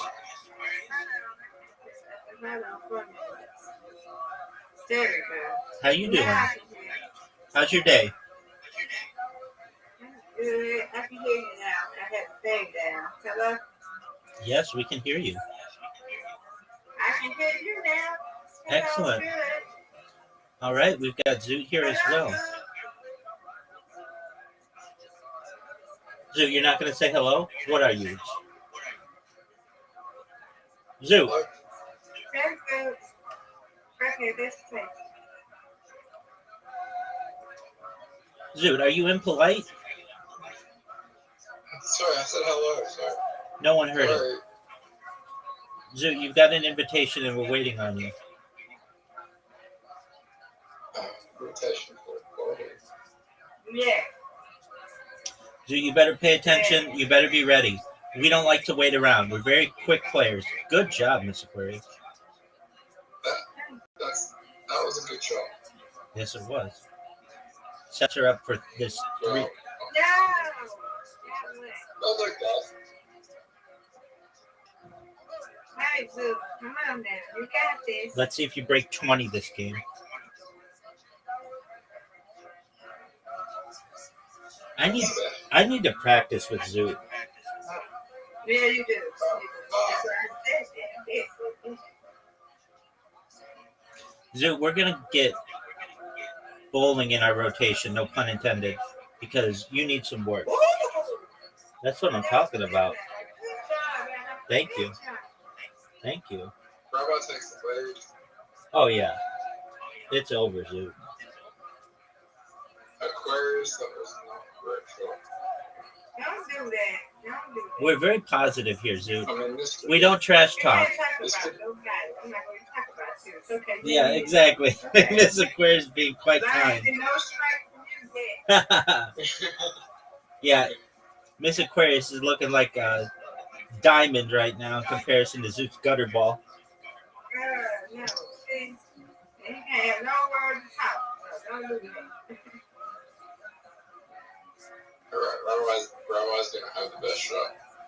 Don't tell him have the best shot. He's a pro.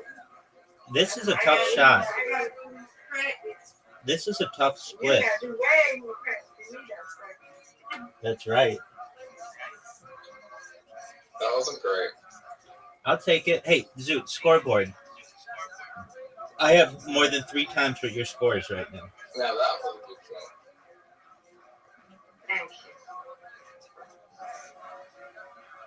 Get it, Miss Aquarius. She's got it. Now that's Nice even better. spare. Now this is gonna be a good one. Oh, Zoot, you shouldn't be even commenting on people's shots until you get your shots where they need to be. I mean, I'm in the double digit delay. Oh, we're proud of you, Zoot. I'm in the double digit. I actually thought I was gonna be. This is gonna be a 1-digit game for a second. I have a feeling one day I'm gonna score 0 on this and y'all gonna love. Oh, nice strike. That was- Nice strike. That was weird. That was just hanging on the edge and you got it. That was beautiful. Yeah. Oh, come on, Will. Okay, I think I got a spare here. Zoot, have you ever gotten a strike? Yeah. Okay. Have you ever? Multiple jumps. Oh, that was terrible. Have you ever gotten a spare? That was my. That was that one my shirt. Word dog. That's okay. I came back.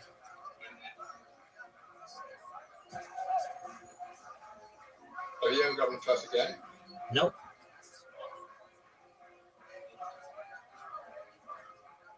I never got a perfect game in the way. Anyway. Oh, look at this shot. You got 2 of them. That's good.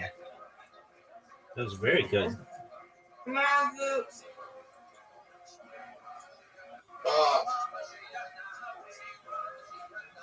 Not good. No. Your hand, I guess.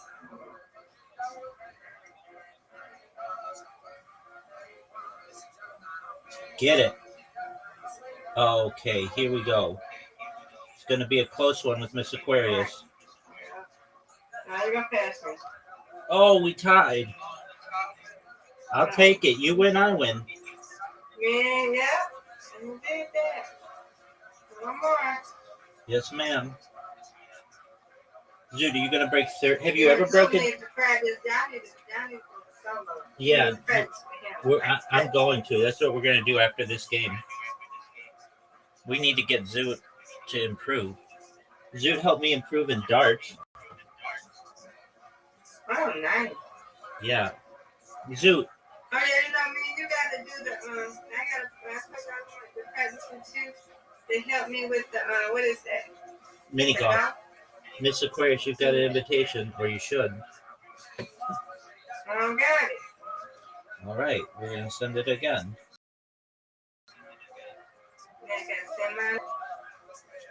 You still don't have it?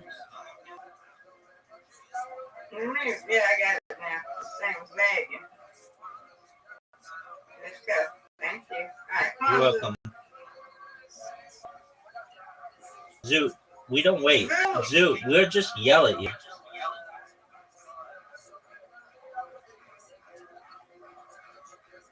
There we go. I won. No, you didn't. You didn't even come close to winning. You almost got a spare, though. You're getting better.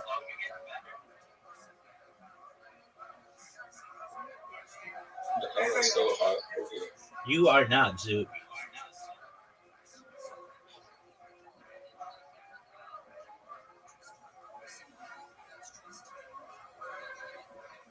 Nice spare, Miss Aquarius. That was beautiful. Come on, Rabbi. Yes, ma'am. Man, these splits are difficult. Get it. Oh, I didn't even get two. No, you don't. Oh, yes, you do.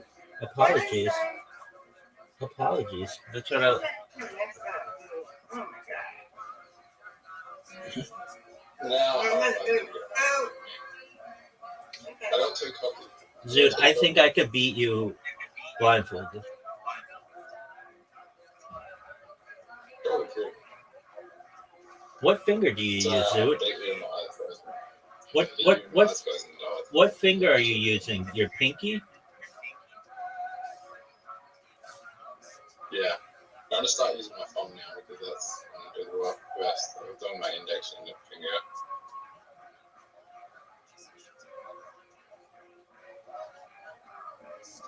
Get it. That's what I'm talking about. That's what I'm talking about. Come on, Zoot. But that was okay.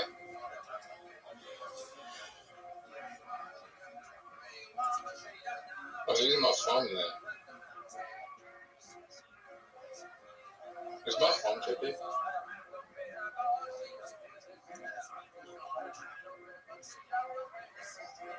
There you go, Miss Aquarius.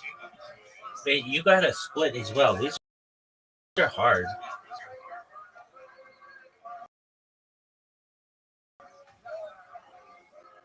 Oh, I see you. I see you. That was beautiful. That was beautiful, Miss Aquarius. That was beautiful. Get it. Oh, man. Good job. Yeah. We're tired of now. That was beautiful, Mr. Aquarius. Yeah, but you got the spare, so that means I didn't know that shot me. that means you get extra points on the next try. Zoot, get a spare. Zoot, get it. Got it. Wasn't bad though. I mean, you tried. No, it wasn't bad. You're getting there. You're getting better. It was in the right area. There you go. Oh, this is a tough split. Right. But now has to go. It's a tough one. I know that. Okay. Come on, Rabbi. Got it. That's what I'm talking about. That's what I'm talking about.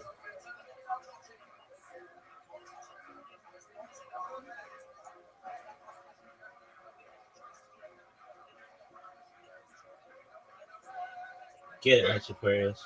Oh, that's Zoot. Get it, Zoot. Hey, you got a spare. And you broke 30. Good job. Getting better. Come on. Come on. Okay. You see you? Yeah.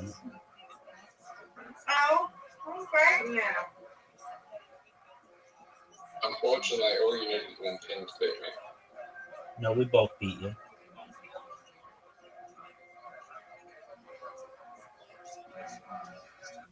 Oh, there we go. Or Rabbi, you're in trouble with you. Get a strike or a spare. Beautiful spare. You got it. I'm scared. If you don't keep winning, I will. That's right. Get it, Miss Aquarius. All right, Miss Aquarius putting up numbers. 67. You need a strike or a spare here. 60. Come on. Oh, Miss Aquarius, you got me. Great job, Miss Yeah. Aquarius. You win, I win. That's right. All right, All so right, now you want to know about the practice. absolutely. He'll come back even better. All righty, Zoot, you ready? See ya. Love y'all. See you Sweet later. dreams. Take care. Zoot, you have an invitation.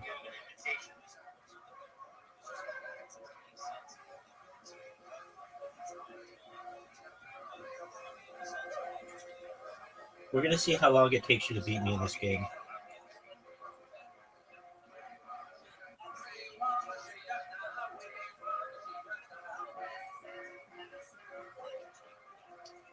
I've got the lead on you. Not good. Not good at all, Zoot.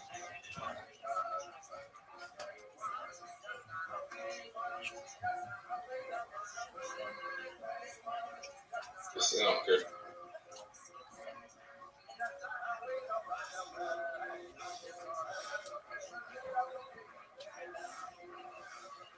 But you only need to hit 5 so they get in front of me. 4. Cool, sorry. That's not good. It's very good. Not good for me. Oh, are you serious? Oh, it fell. Did you see it fall? That was hilarious. That was hilarious. You got that right, son. Why does it take so long with your gutter build?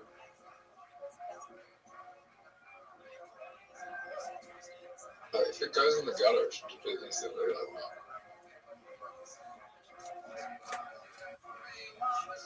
that. They should have a speed booster on the gutter so it doesn't lag. They do. It's called Don't Throw a Gutter Ball.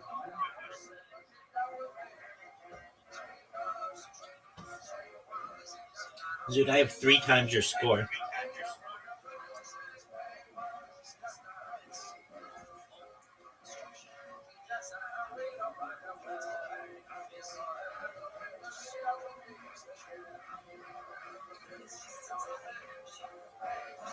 Rabbi, Yo, pimp.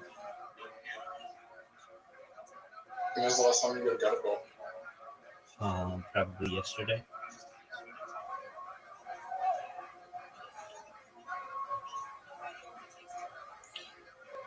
Fortunately, I don't get many.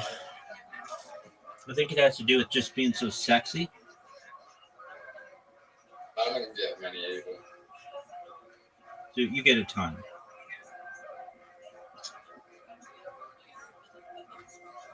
How many gutter balls did I get this game? Dude, look at the score.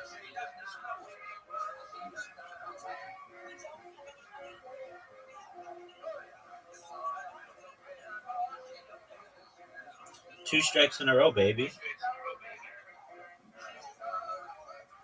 Third strike. Get it, baby. How do you like that, son? Yeah, but it's not a perfect game, is it? Yeah, I don't care about that. All I care about is beating your ass.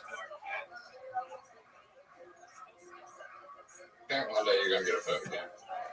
I mean, if I played enough, perhaps. I don't care about a perfect game. I just care about beating you. Should have my ball first game, have you? Yep, It's very fitting. it's very fitting for you.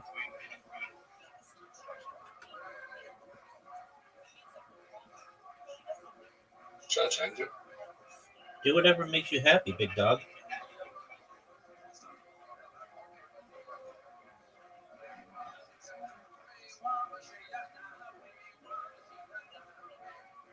Get it.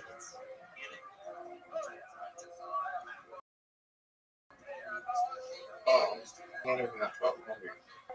But I got a strike, so you don't understand how that works. I get like double points now.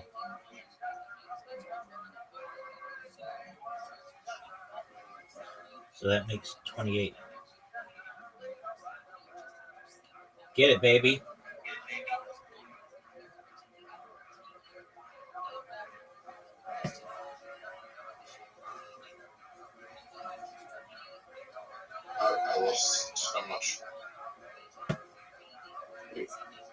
Well, so much for you.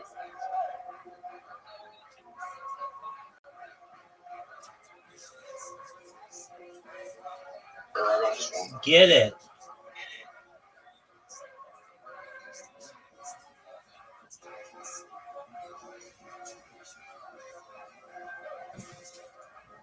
It's just the high score you ever done. 116.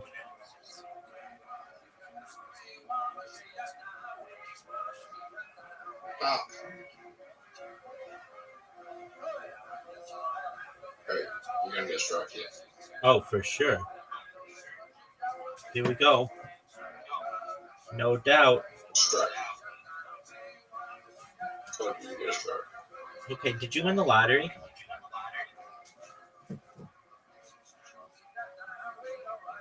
Oh shit. Let me check off this guy. Okay, I will allow that. Get these three, Zoot.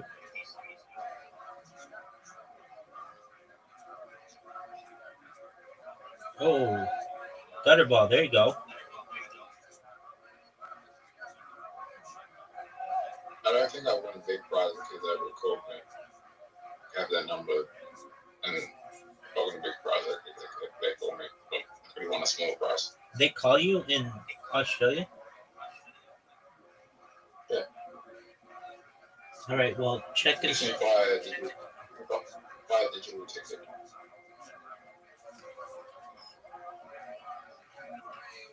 They don't have those in the United States. What? Online ticket? Correct. What, you can't buy a ticket online? Correct. You can. No, you can't. You have to go to a store. Seriously? Yep. Are you sure? At least in California. Is that a law in California? What'd you say? What's the law in California? I think it's you buy it at a store, and you can buy between the hours of like 6 a.m. and 10 p.m. No win. No win at all? Nothing. Well, that's I don't care about that one on Tuesday night, which is 70 million. all right. You have an invitation. Zoot, we're going to play this until you beat me. Yeah, the one Saturday night's 70 million. Isn't that tonight? Tuesday night. But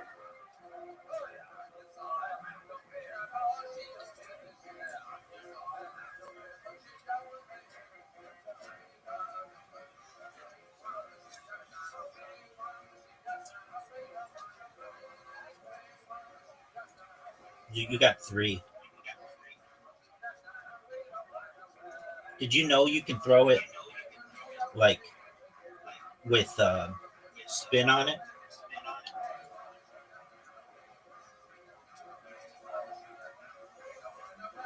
That's a good one. Hey, you got a strike. Good job. fortunately, you got a strike as well. Yeah, because I'm sexy. But the spare gets you. A spare does the same as a strike. No. You'll get your now. There you go. 31. Oh,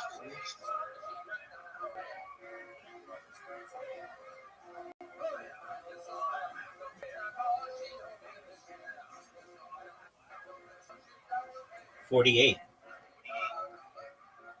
you get a shit ton because you got a spare. Oh, fuck.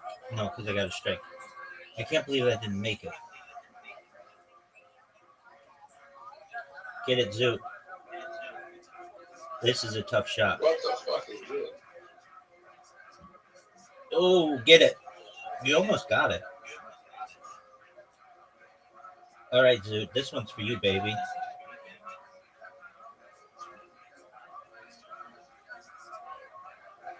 Most bars now. Correct. No, it's on again. Get it, Zoot. I can't win. Yeah, you can. You've got to get this. Oh, you did! Zoot, that was an incredible shot. Zoot, that was an incredible shot. I'm going to say it again. That was amazing.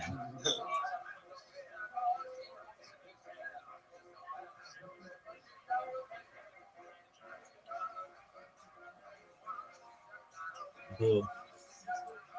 All right, Zoot, you broke 50. I see that you have 3 wins. Have you ever won against a real person? Yeah. I mean, like Aquarius, Yeah. Audie, or me? Maybe. No, you haven't.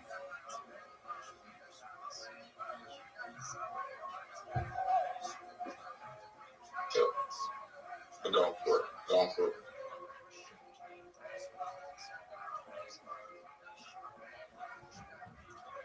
Rabbi gets a strike here.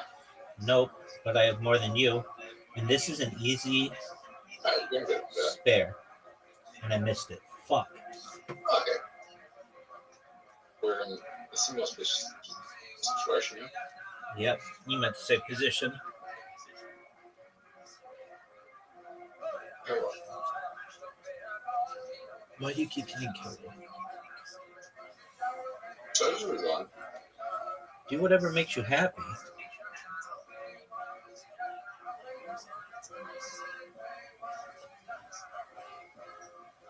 Are you serious? It just hit both of them and split them? Yep. Here we go.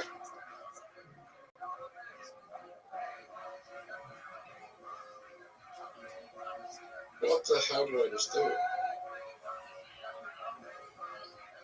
That has to be the worst shot I've ever done.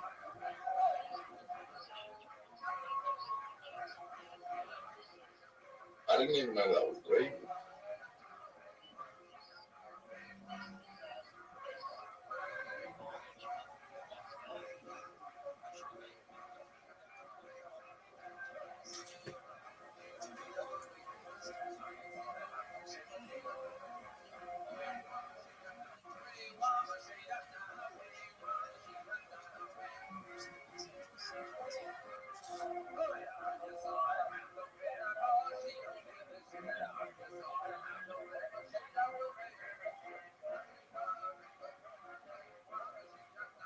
Get it.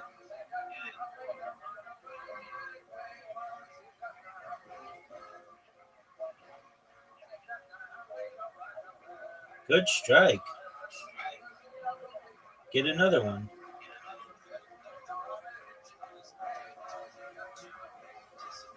I love it. Get a spare. Oh, Rabbi, this is my 7th weekend. 7th weekend. 7 weeks on Thursday. 7 weeks of losing to me in mini golf? No, going to the gym consistently. Oh, phenomenal. When are you going to beat me at bowling? Never. You're beat me. You got me in literati because I let you win. And you got every advantage in the world.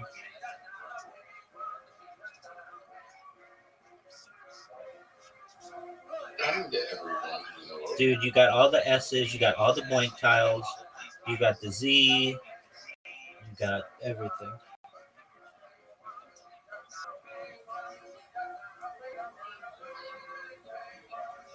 Zoot, you have the lead.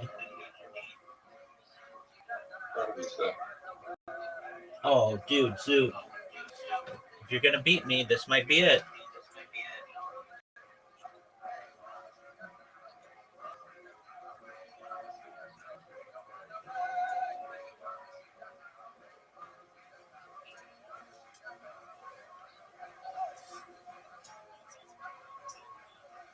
That was not good.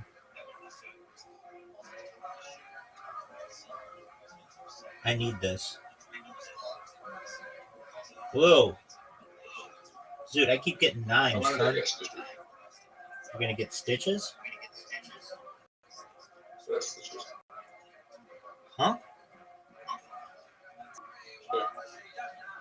For what?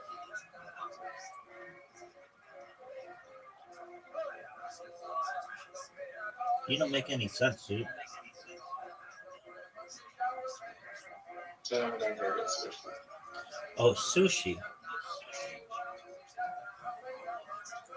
All right, do whatever makes you happy, son.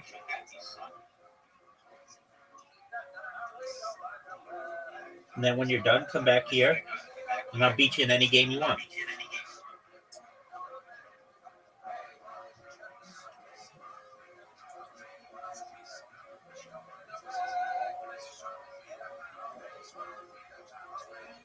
Get it.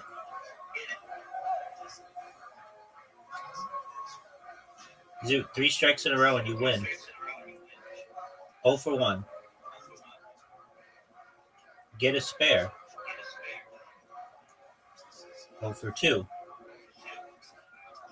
You got 35.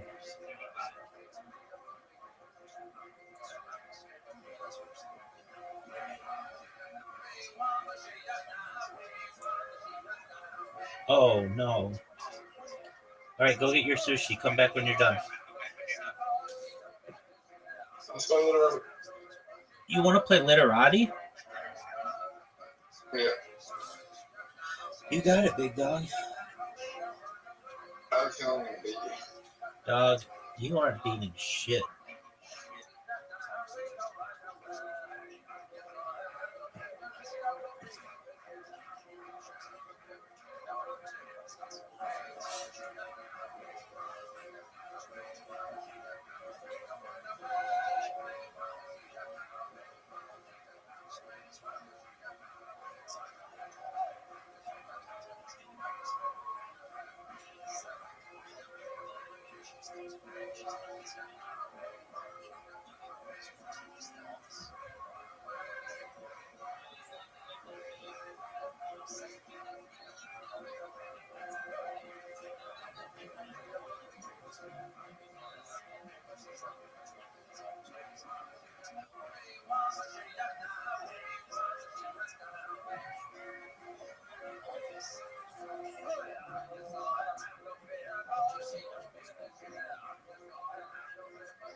I just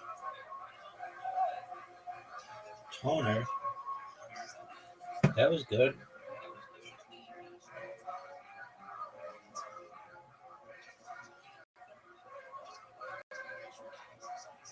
finger in one.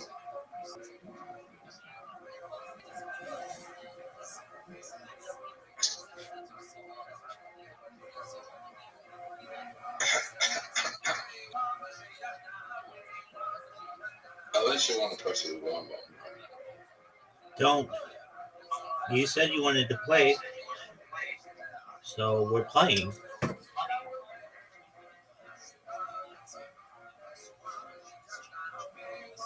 What the fuck is that?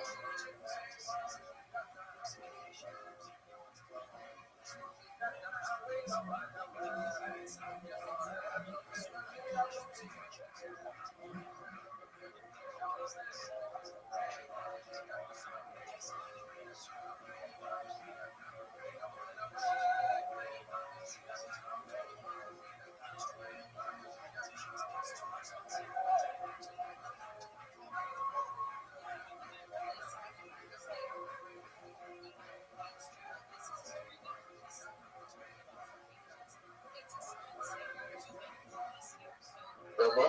Yo, pimp. How are you so good? I'm sexy. I mean, I don't know what else you want me to say.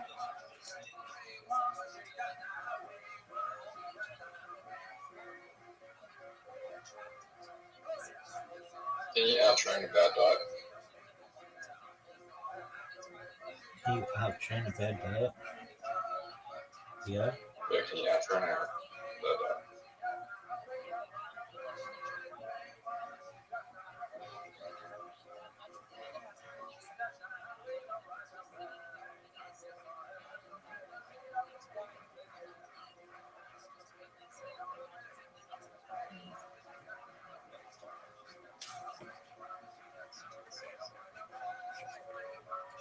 oxygen. I just got oxygen. OXYGEN.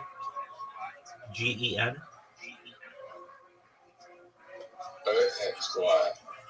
Another Y.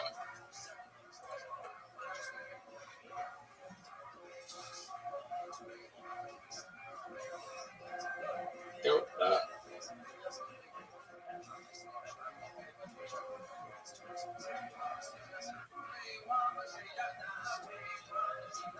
Rabbi. What up, pimp?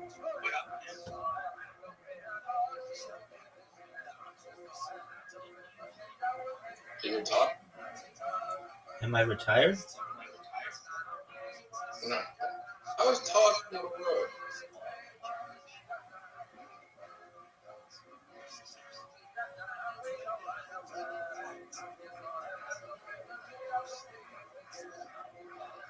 How did I run out of time?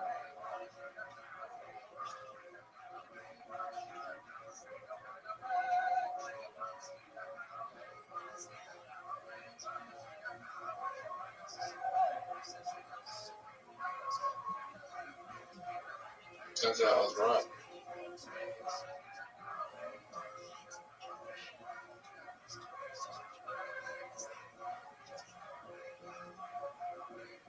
Date.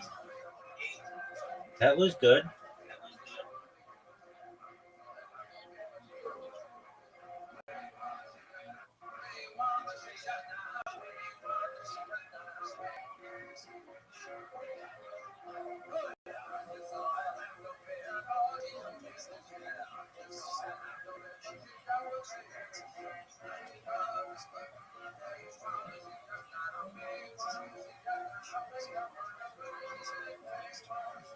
What's the name?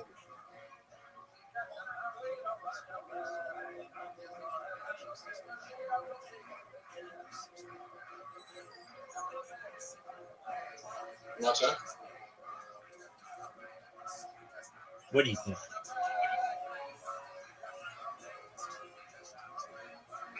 I don't know what it was like.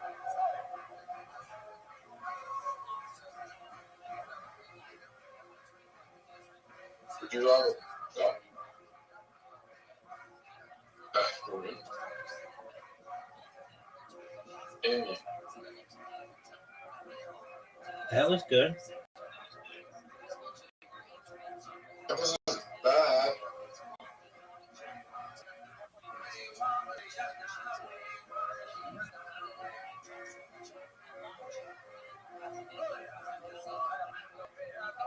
We're gonna have lunch soon. For sure, bro. Gonna have some chicken. Amazing.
Are you proud of the way that you played in bowling?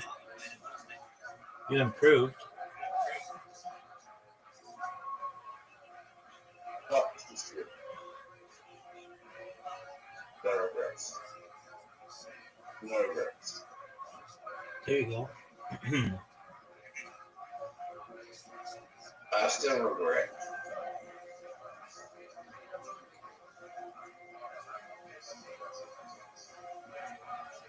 Hops. Top. That's good.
Who's your favorite comedian?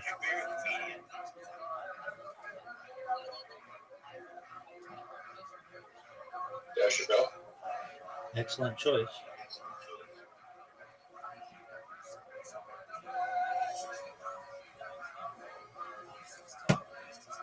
Maybe Kanye West.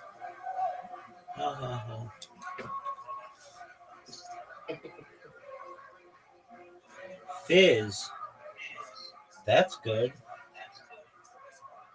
No, Kanye West is my favorite white rapper.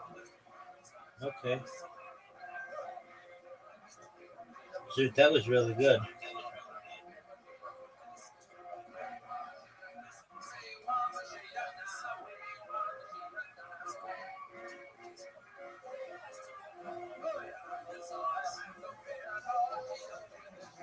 Who's your favorite white Maybe what I have with Mark Wahlberg, I guess. rapper? Mark Wahlberg? Yeah, dog. What do you mean as a Marky Mark song? Good vibrations. Oh, I guess Eminem.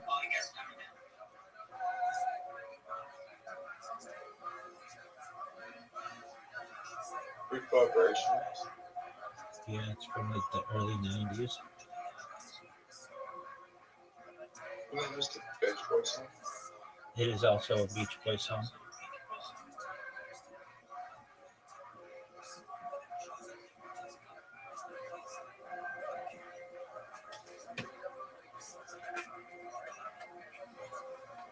How old am I over now? 53?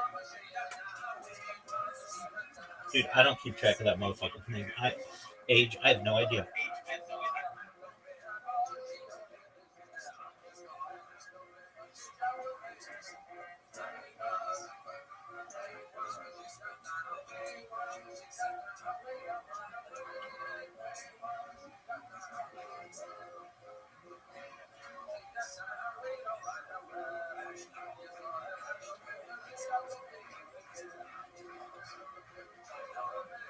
Rabbi. Yo, pimp. Who do you think is going to win? I am. Do you think there's any way I can come back? Yes, I was just thinking. I don't have that big of a lead on you. 50. 60 points is not that huge.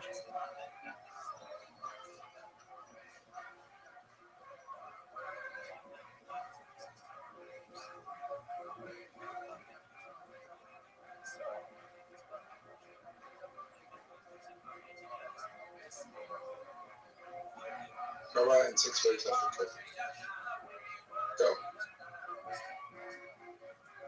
To the strip club? Yeah. 6 weeks? That's a long time, dog. 6 weeks. I would just go back, and I'd be like, all right, well, I'll be back every week until then.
No.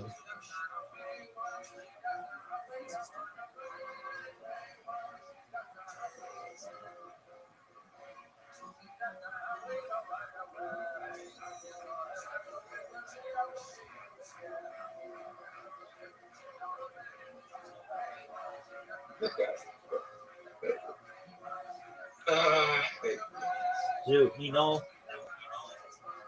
that you love me. yeah, but I'm here every day. Word, dog. You love money more, though. Yeah, I wouldn't be here if I had $100 million. Cool, dog.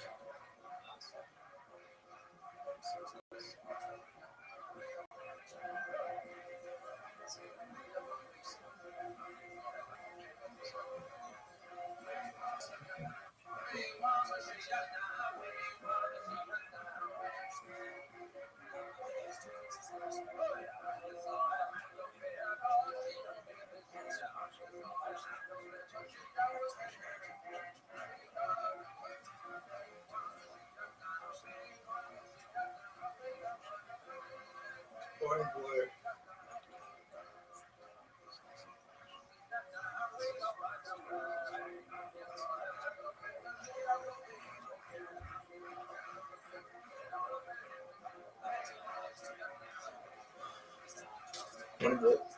Yo, dog.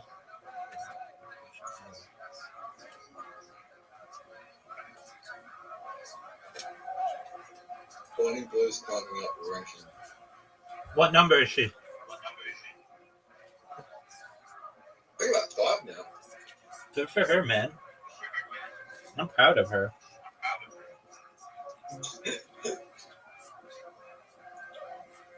What a career. Exactly.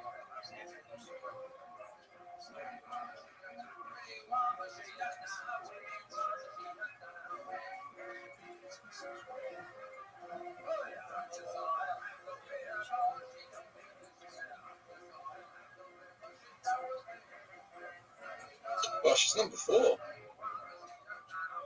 Dude, that's pretty big for her. Yeah. She might get the number 1. I would be very proud of her. You know she's going for 2,000. You know she's going for 2,000 guys. You're right. Why don't you sign up? I don't know where it is. And not really nothing. What do you mean it's not your thing, dude? You just fucked some random chick or tried to fuck some random chick and were unable to at a fucking adult bookstore. What do you mean it's not really your thing?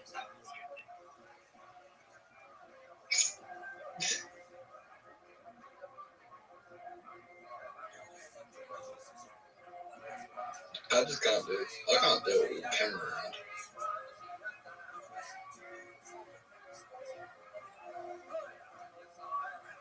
They didn't have a camera at that fucking place. You bet it.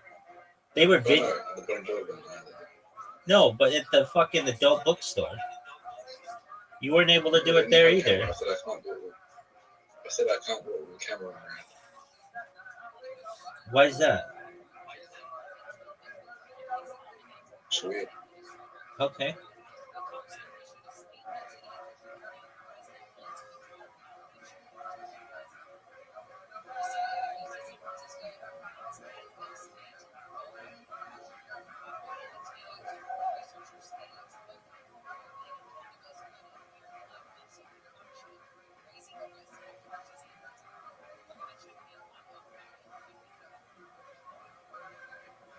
Dude, there are 5 tiles left.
I gotta do this.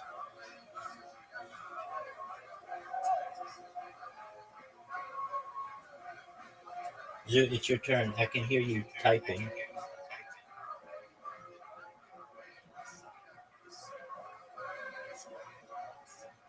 So, Rabbi, Just finished, dude. I got a tarot card reading last night. Dog, just finished. Card came up. Okay, good. How'd it go? Finish what? The Wheel of Fortune card came up.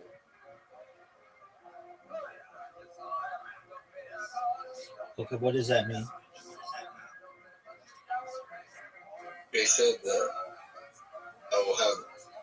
I should write down ideas and have a very successful business idea. Oh, okay. Was one of them getting your ass kicked in mini golf?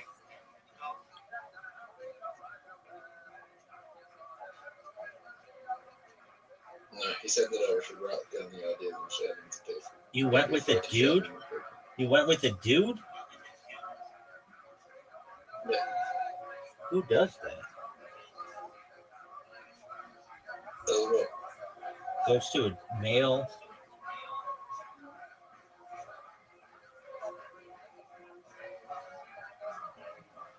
Tarot reader or whatever. I didn't even know there were male ones. I thought that was like a female thing. You ain't got no thing like that. No, I don't do that, but I'm glad that you enjoy it.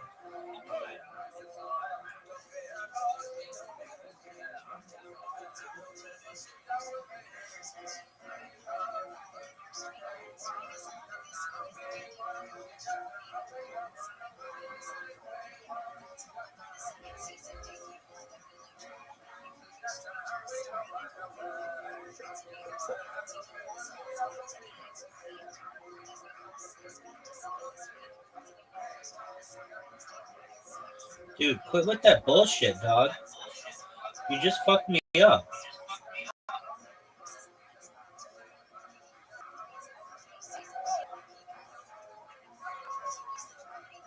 That should be a straight up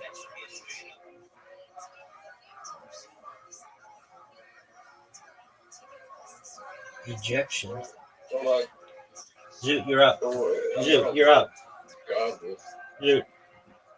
Big dog, you are up. No matter what I do, I lose.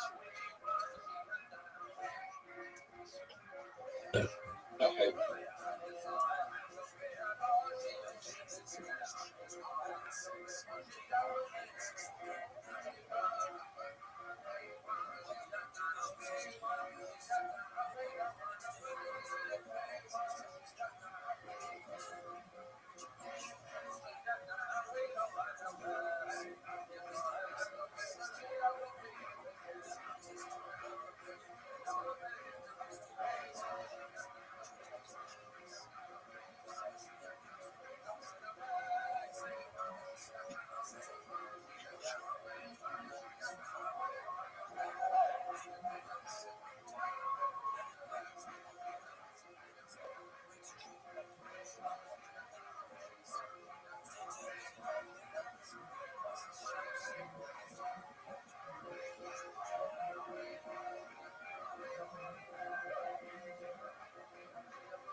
Zoot, are you proud of the way that you played Literati?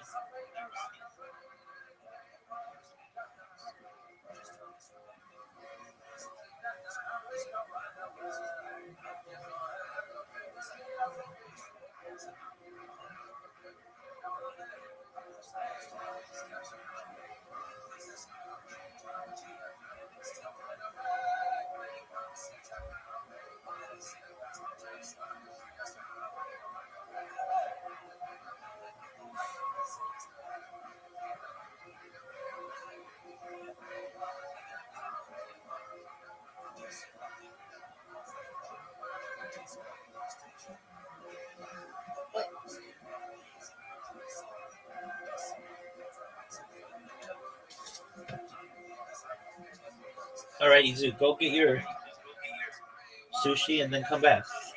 And I'll beat you at darts.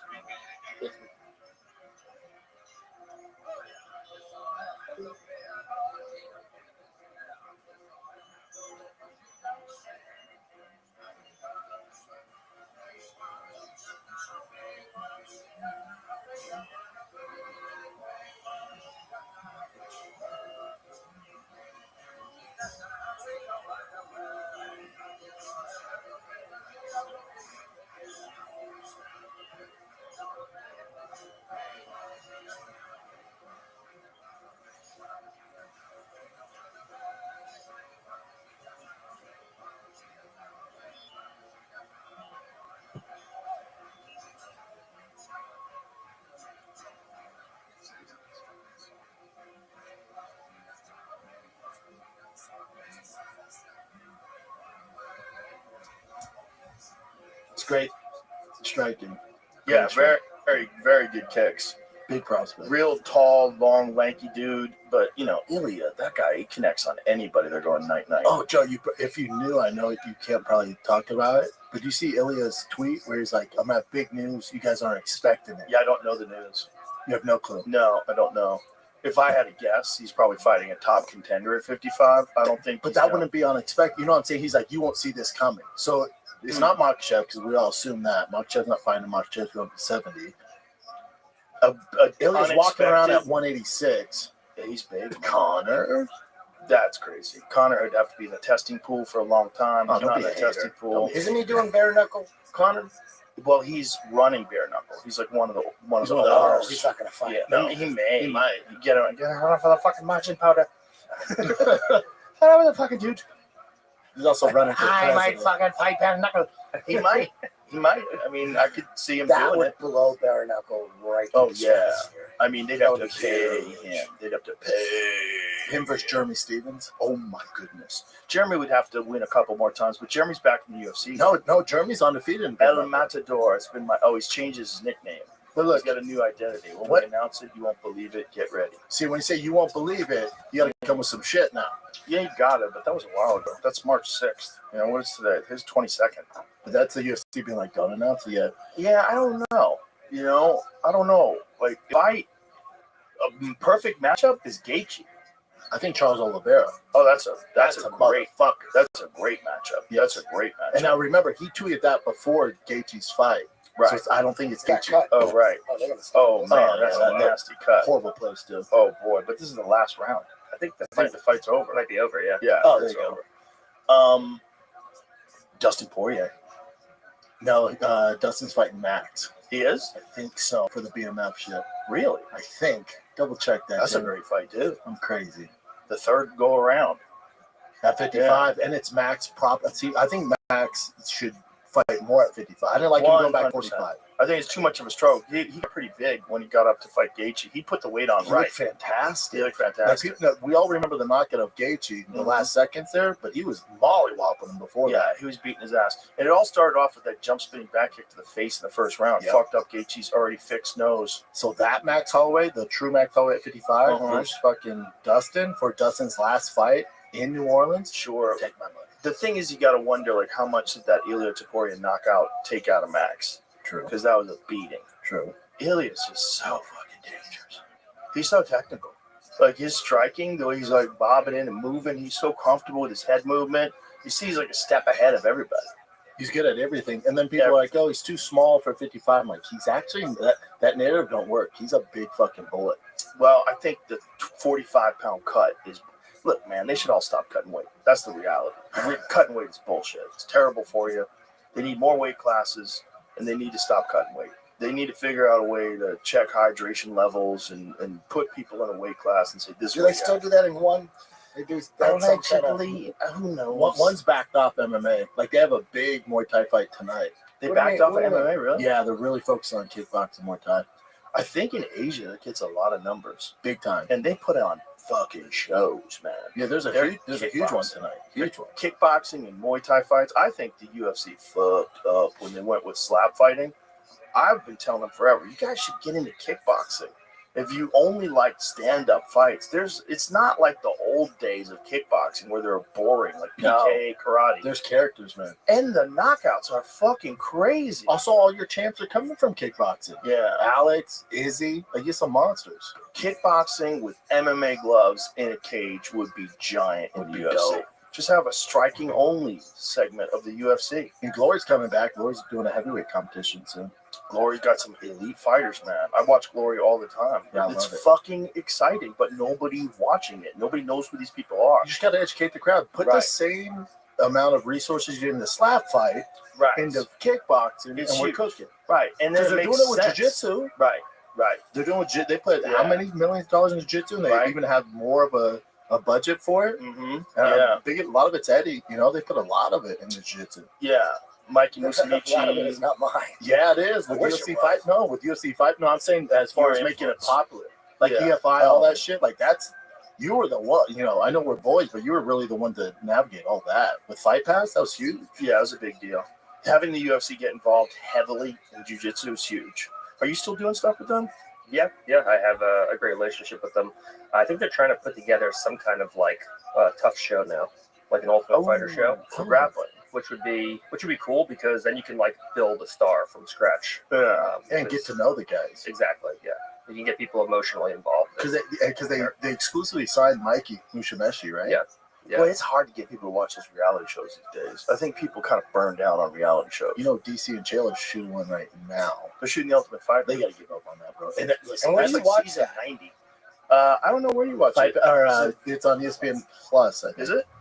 I haven't watched it in forever. No one. I watched the does. finals. I watched the finals to see how good the Yeah, guys are. sure. Again, and see where they're at.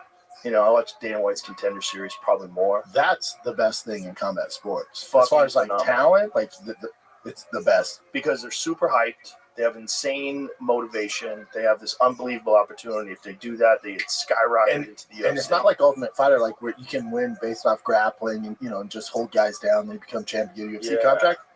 Dana White Contender Series, there's dudes who win, and he's like, nah, not exciting enough. Yeah. So dudes go for broke. Yeah. Sugar Sean came from there. I mean, there's so many champs. A lot of people came from there. Jamal Hill. Is it illegal to have a finish bonus in the UFC? Like you get paid whatever, $80,000 to show, $80,000 to win, and then another $80,000 if you finish the fight. So is that illegal? No, definitely not illegal. No, they do it now with performance bonuses. There's performance, I think. Yeah, we have a little bit.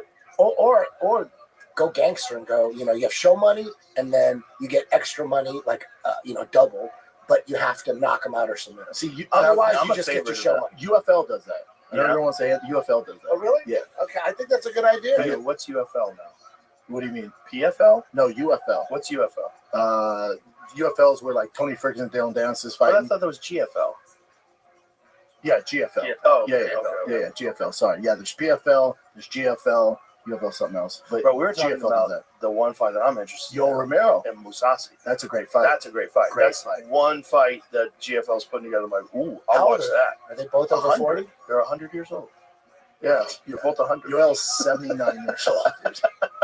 I don't care. He looks fucking amazing. Well, he's fighting bare knuckle. Yeah, too. Like I saw some promo with some giant dude he's fighting. Did you see him box that slap fight guy? Bro, that slap fight guy, when he jumped up in the air, I was like, oh, I fucked up.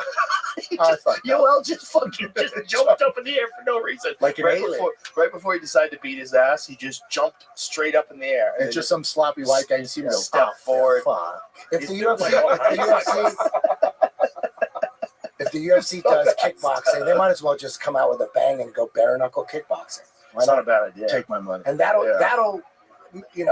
get people to check it out. Crazy. Would you do it separate from UFC events, or would you do it would you do it like one, where you have like MMA fights and kickboxing? Mix it up. I think you could do whatever you wanted, but you could definitely have a stand-up only show, and it would be huge. Yeah, where they break them up, they clinch against the cage. You don't allow them to clinch. Do it just like kickboxing does. Separate them.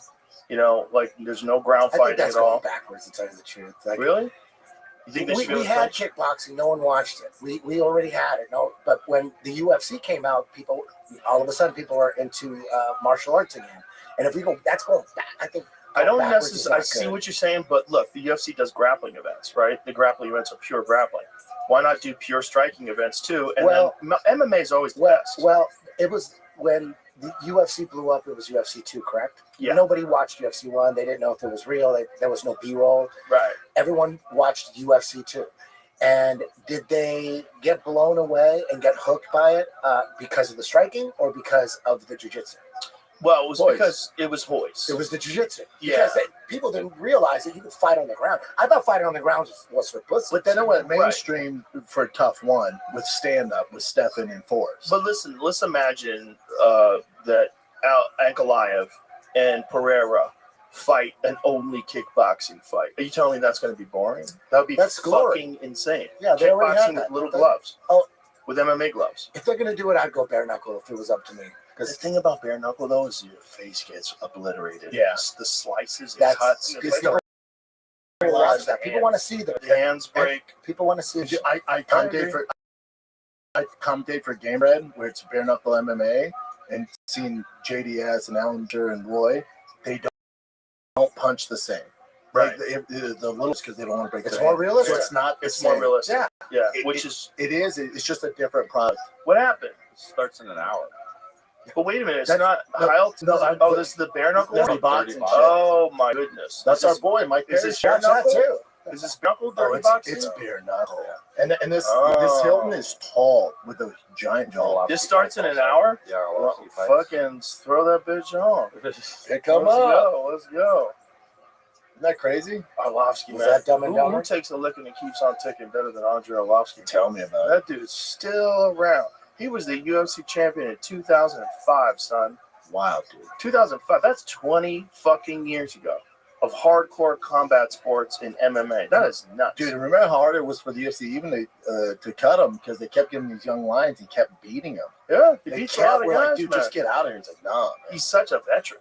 He's so savvy. He sees everything coming. Oh yeah, man. He's been there, done that forever.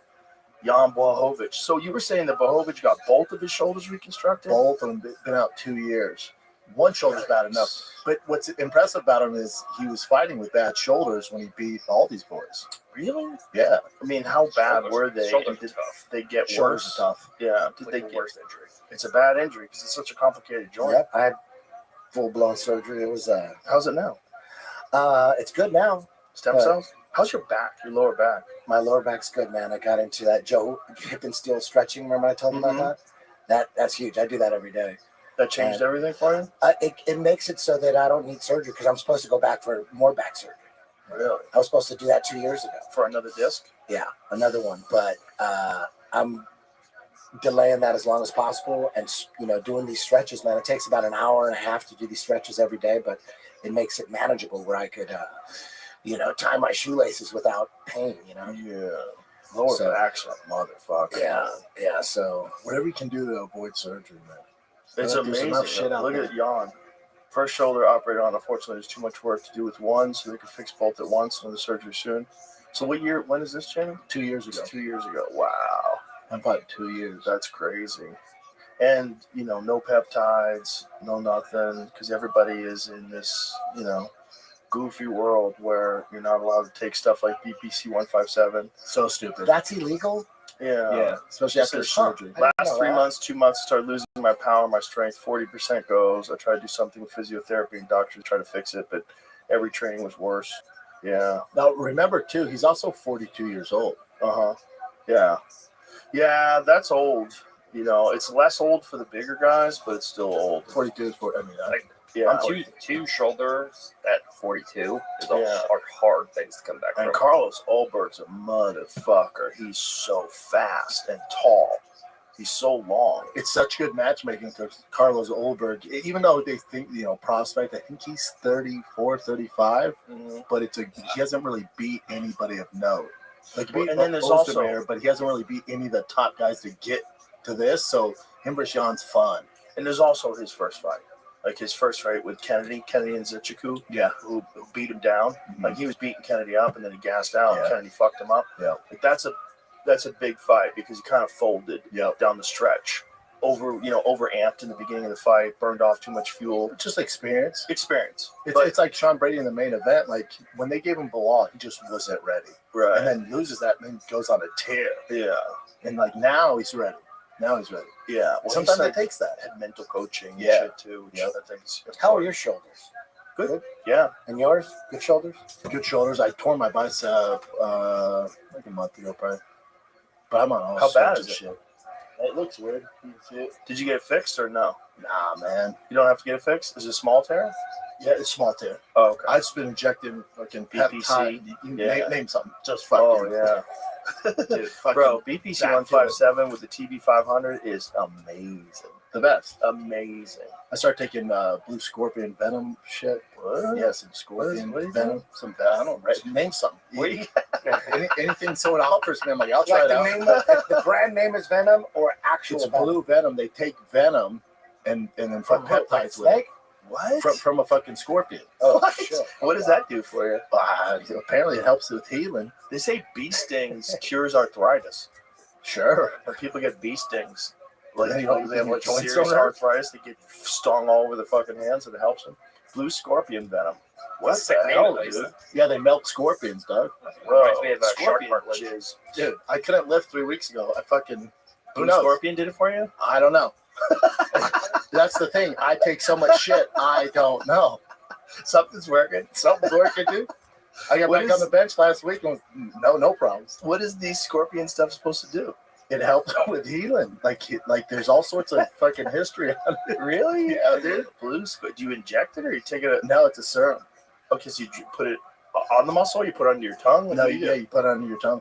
Huh. Every morning, every night. Bro. And I'm like, how much does it take? I'll take double. Is it- fucking Is there a side effect to it? No, I feel being You get awesome, poisoned? feeling healthy. Does it make you feel great? Oh yeah, I feel great. Wow, but you're Now, doing a lot of stuff. It's hard to that's know. the thing. I don't know. That's And like, always and a then I problem. stumbled upon was it methanol blue? Yeah. Do you take methanol blue? Yeah. Right, I mean, Is I that got legit? Yeah, I keep it's seeing stuff. that's about not how you say it. What is the actual methylene. Methylene. Dude, it's on me all Yeah. the Yeah, I take Do you want some, Gordon?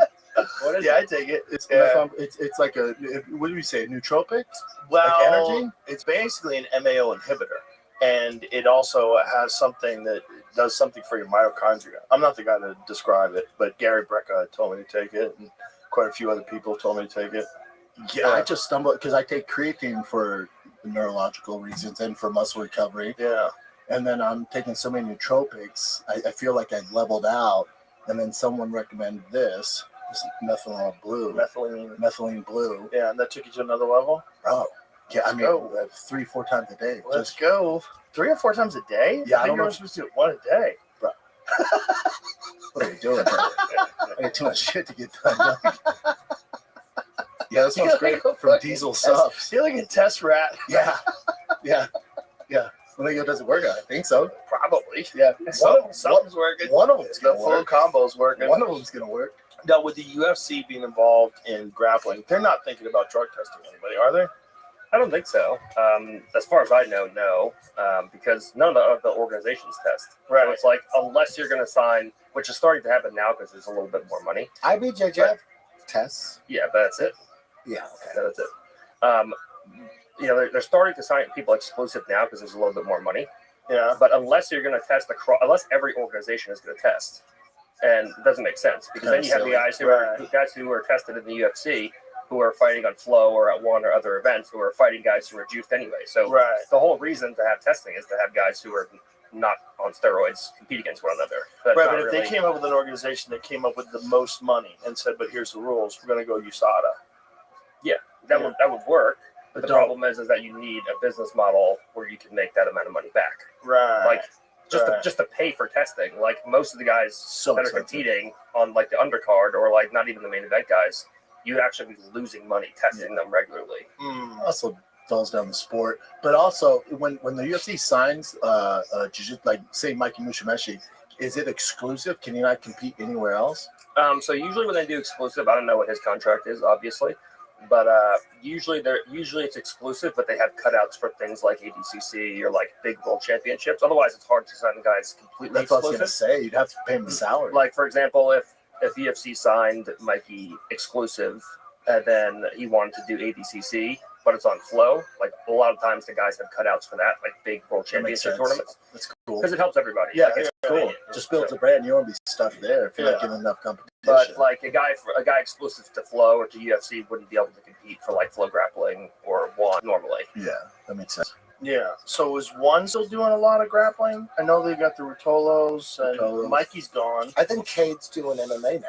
Cade, Really? yeah, he's 2-0. Yeah. He looks like a demon out there. Oh, Cade looks like a savage. grappling is so I much love better those than guys. everybody else's. He's fucking people up striking. Yeah.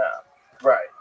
Yeah. It's like having a guy like that's that elite with grappling and also young enough to learn striking and and just wild. Dude, they wild, aggressive dudes. Great work ethic. They gave him like a tough matchup to a second fight and one championship, like a tough fucking wrestler. He fucking annihilated this dude.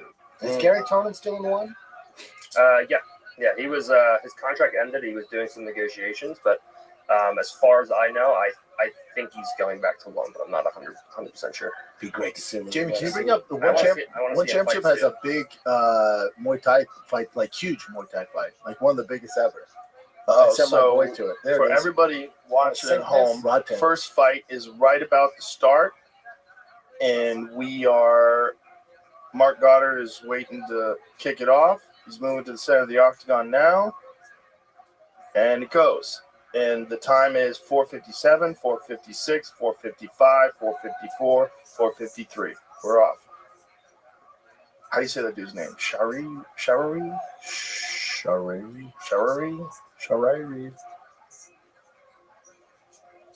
This is in London? Yes, sir.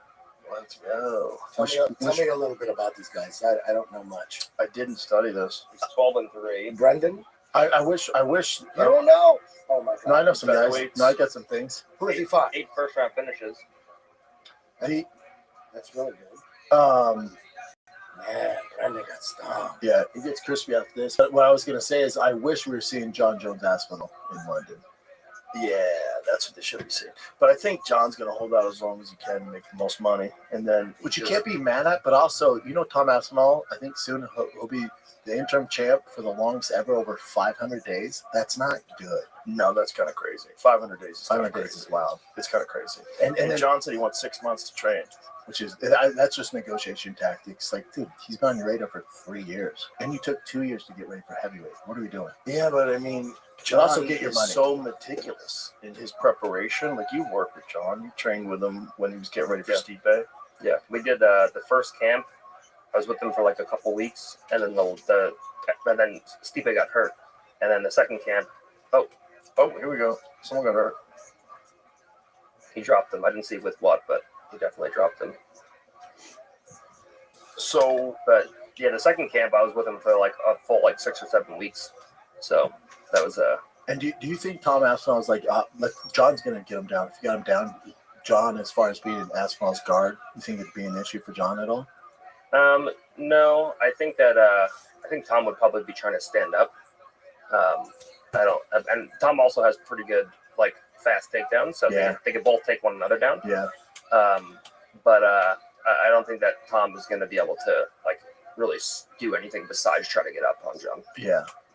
trying to get that mounted Because guillotine. he's been doing jiu-jitsu since he was a kid. It's rare you have a big guy with good hips. Dogfight. Oh. He's so fast, too. Tom, Aspinall, as a heavyweight, there's no one like him. The only knock on we really haven't seen would just be his defense. Yeah. His head is The exposed. one, chin the leads one forward. MMA fight I did see him lose, he got heel hooked, and it was a pretty shitty heel hook that he tapped to. So Aspinall? Yeah. When was that? I thought it he was a was long time undefeated. ago. That was a long time ago. Was He's been undefeated before in he's the in the UFC? UFC, yeah. He got heel hook for Yeah, the UFC? Yeah.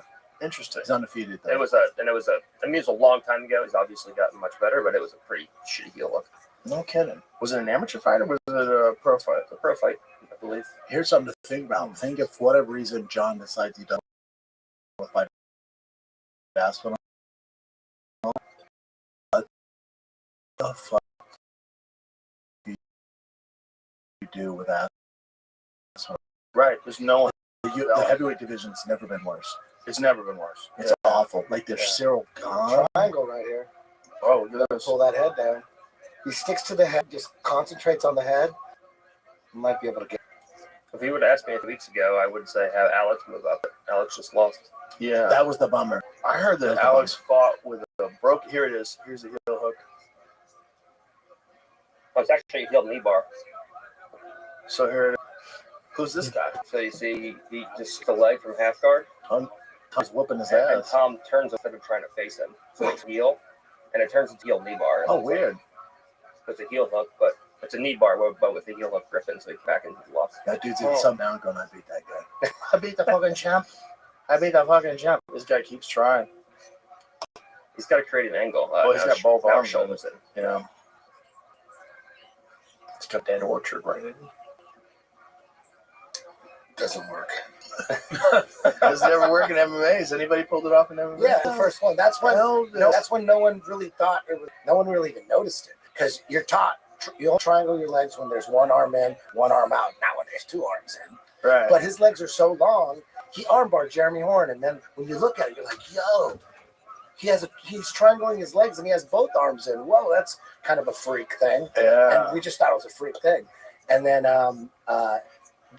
Nathan Orchard and Brian Debs, two of my guys, they just started doing it all the time. They go, like, do we do this all the time? We're like, really? You're doing triangle? Like, you got to have long legs. Mm-hmm. You got to have long legs. If you have short legs, you got to do a Mexican dead orchard. That's what I do. You got to do a lot of extra labor. There's a lot of extra stuff you got to do to pull it off. What's the Mexican dead orchard? How does it work? You got to do a lot of stuff. You got to go invisible collar to muddy waters and then Mexican dead. There's a lot of stuff. Because if you have long hair or long if you're a heavy metal dude, if you have long legs, and you're on the bottom, depending on how you match up with the guy, he can get dead orchard. You could triangle your legs with his arms in a perfect defensive position, and they get that. A lot of times people get surprised, like, what the fuck happened? How did he triangle his legs? They don't understand, but if you have short legs and the guy's like this, or just regular legs, there's no way you're going to be able to triangle your legs with both arms in. You need one arm in, one arm out. So with both arms in, the only way a Mexican or a Chinese guy could do a dead orchard is you got to have this arm down and this arm like this. Like this. Now I could triangle my legs. You got to do a lot of work. You got to get the hand on the mat, and then you got to get his elbow in. There's a lot of stuff that's super complicated. Dead orchards are not the greatest thing for, and you got to be super flexible, and you got to put a lot of time into it. But if you have long legs, you should be doing dead orchards. It's by far the number one arm bar in the guard, no gi, and there's not even a close second. Really? I got one of my black belts has 84 dead orchards, and his student was a purple belt has 34 dead orchards in competition. Who was it? That many orchards? Chris Vickers from 10th Planet Walnut Creek. Orchard King. And dead they happen all the goddamn time. Ben Eddy got Wilson Hayes in a combat jiu-jitsu match. He got him in a dead orchard. Wow. And Wilson Hayes is high-level black belt. He just fought Mighty Mouse for the title a month before. That's high-level shit. Yeah. But for girls proportionally have longer legs than guys and more narrow shoulders. So if you're a girl out there and you're fighting MMA and you don't have a dead orchard in your game, you're missing out. Girls can do dead orchards at a higher level or a higher rate than guys. Just because of the body type. Who do you think has the best guard in MMA? Is it Oliveira or Paul Craig? Paul Craig's got a fucking pretty nasty guard. Paul Craig's so dangerous. Bo Nickel didn't take him down. Yeah. Right? Yeah, There's so few fighters with dangerous guards in MMA. Right. So few. Fabricio was one. There's like three. Fabricio Verdum is the overlooked GOAT heavyweight. I would say Paul Craig. Yeah. Ankalaev and Jamal Hill. He's got 2 world champions. Armbarred both of them. Triangled them, armbarred them. That's very impressive. well, you got Gunnar Broke Nelson. Jamal's arm. Remember Jamal's arm was flopping all over the place. He's beating on him. As far as jiu-jitsu wise, you got Gunnar Nelson on the card tonight, and then Sean Brady's no punk either. He's a black belt. He's wicked. Philadelphia Gorilla. And I'm sure Gordon would like to point out that he beat Craig Jones in competition. He did beat Craig Jones in a grappling match. But that was one of them deals where you couldn't do heel hooks, though, right? Yeah. I believe leg locks were illegal. Yeah. That's a little sus. But still, he's an MMA guy who fights at 170. Well, he's a fucking beast. No, yeah. No, he's got like a turtle shell for a back. No, he's a great grappler, which is why I'm excited to watch this. Yeah, his back is like triple thick. He's got like you hug talking him. about Sean Brady? Yeah, Yeah. his back is like extra muscles. Did you see what do these do? And Leon Edwards in the weigh-ins, he was like, I didn't realize how small he is. I'm definitely have a strength advantage. You're like, oh, Leon said that? but yeah, you're like, oh, buddy, Oh boy. you got to educate yourself. Well, Leon was saying that the waist is too small. I'm gonna take him out. Like he might be shorter than you, but His hands on he's a fucking chimp. Yeah. He gets a hold of you. You got real problems. Remember what he did to Kelvin? Yeah, He manhandled Kelvin. And Gilbert Kelvin's Burns? a hell of a wrestler. Yeah, hell yeah. Hell of a wrestler. No, anyone who fights Sean Brady's like, he's the strongest guy we ever gone against. All of them say it. Yeah. It's like, Joe man, Piper says it. Yeah. And Joe Piper is fucking huge. Huge. That's a guy Blue where collar like, hands. that's a guy where like, how the fuck do you make 85? Wow. How do you make 85? Gordon, in your opinion, what's the best leg lock for MMA? Best leg lock position. You're training someone, he wants to learn leg locks. What do you think? Well, for you guys, it'd be called the honey hole, but for us, cross ashigurami. Or inside Sengaku? Yeah, inside Senkaku, yeah. That's the best one, you think? One of them. And then what do you think about putting it on the outside and going Z-lock? That's great, too. It seems like anything on the outside, it turns the guy and he really can't hit you. Because really it's about being safe from striking. Yeah, of course, and 50-50, I think everyone agrees. If you see 50-50 in MMA and it works, but you can still reach the guy's face, but you can't really hit him that hard. 50-50, you can get hit outside ashigurami, or you guys call it That's double the worst outside. one. You can get hit. Yeah, that's the worst. But any like inside Senkaku, or if you pass the leg across, we call it inside ashigurami, where you have that's how I finished Nicky Rod, where you have the legs triangled inside, but the legs pass to the outside, so you have an outside heel hook. That's great, but because everyone's braking mechanics are not up to par on outside heel hooks, it's harder to get catastrophic breaks on outside heel hooks. So for MMA, if you have good braking mechanics, like Paul Harris finished a lot of outside heel hooks, but his braking mechanics were pretty good. Yeah. The legs inside with the foot outside is best. Otherwise, just keep the foot on the other side and go for the inverted.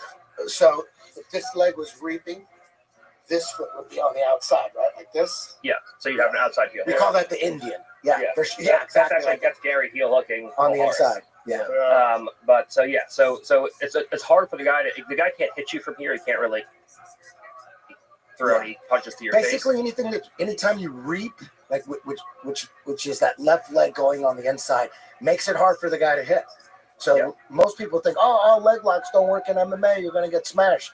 That's not true. Yeah. Some leg locks will save your ass. There was a fight in the UFC. Some Brazilian guy, I forget, it was in the Ultimate Fighter. He was on his back getting walloped, and the guy was like, had a horse stance on top of him against the cage and was throwing down.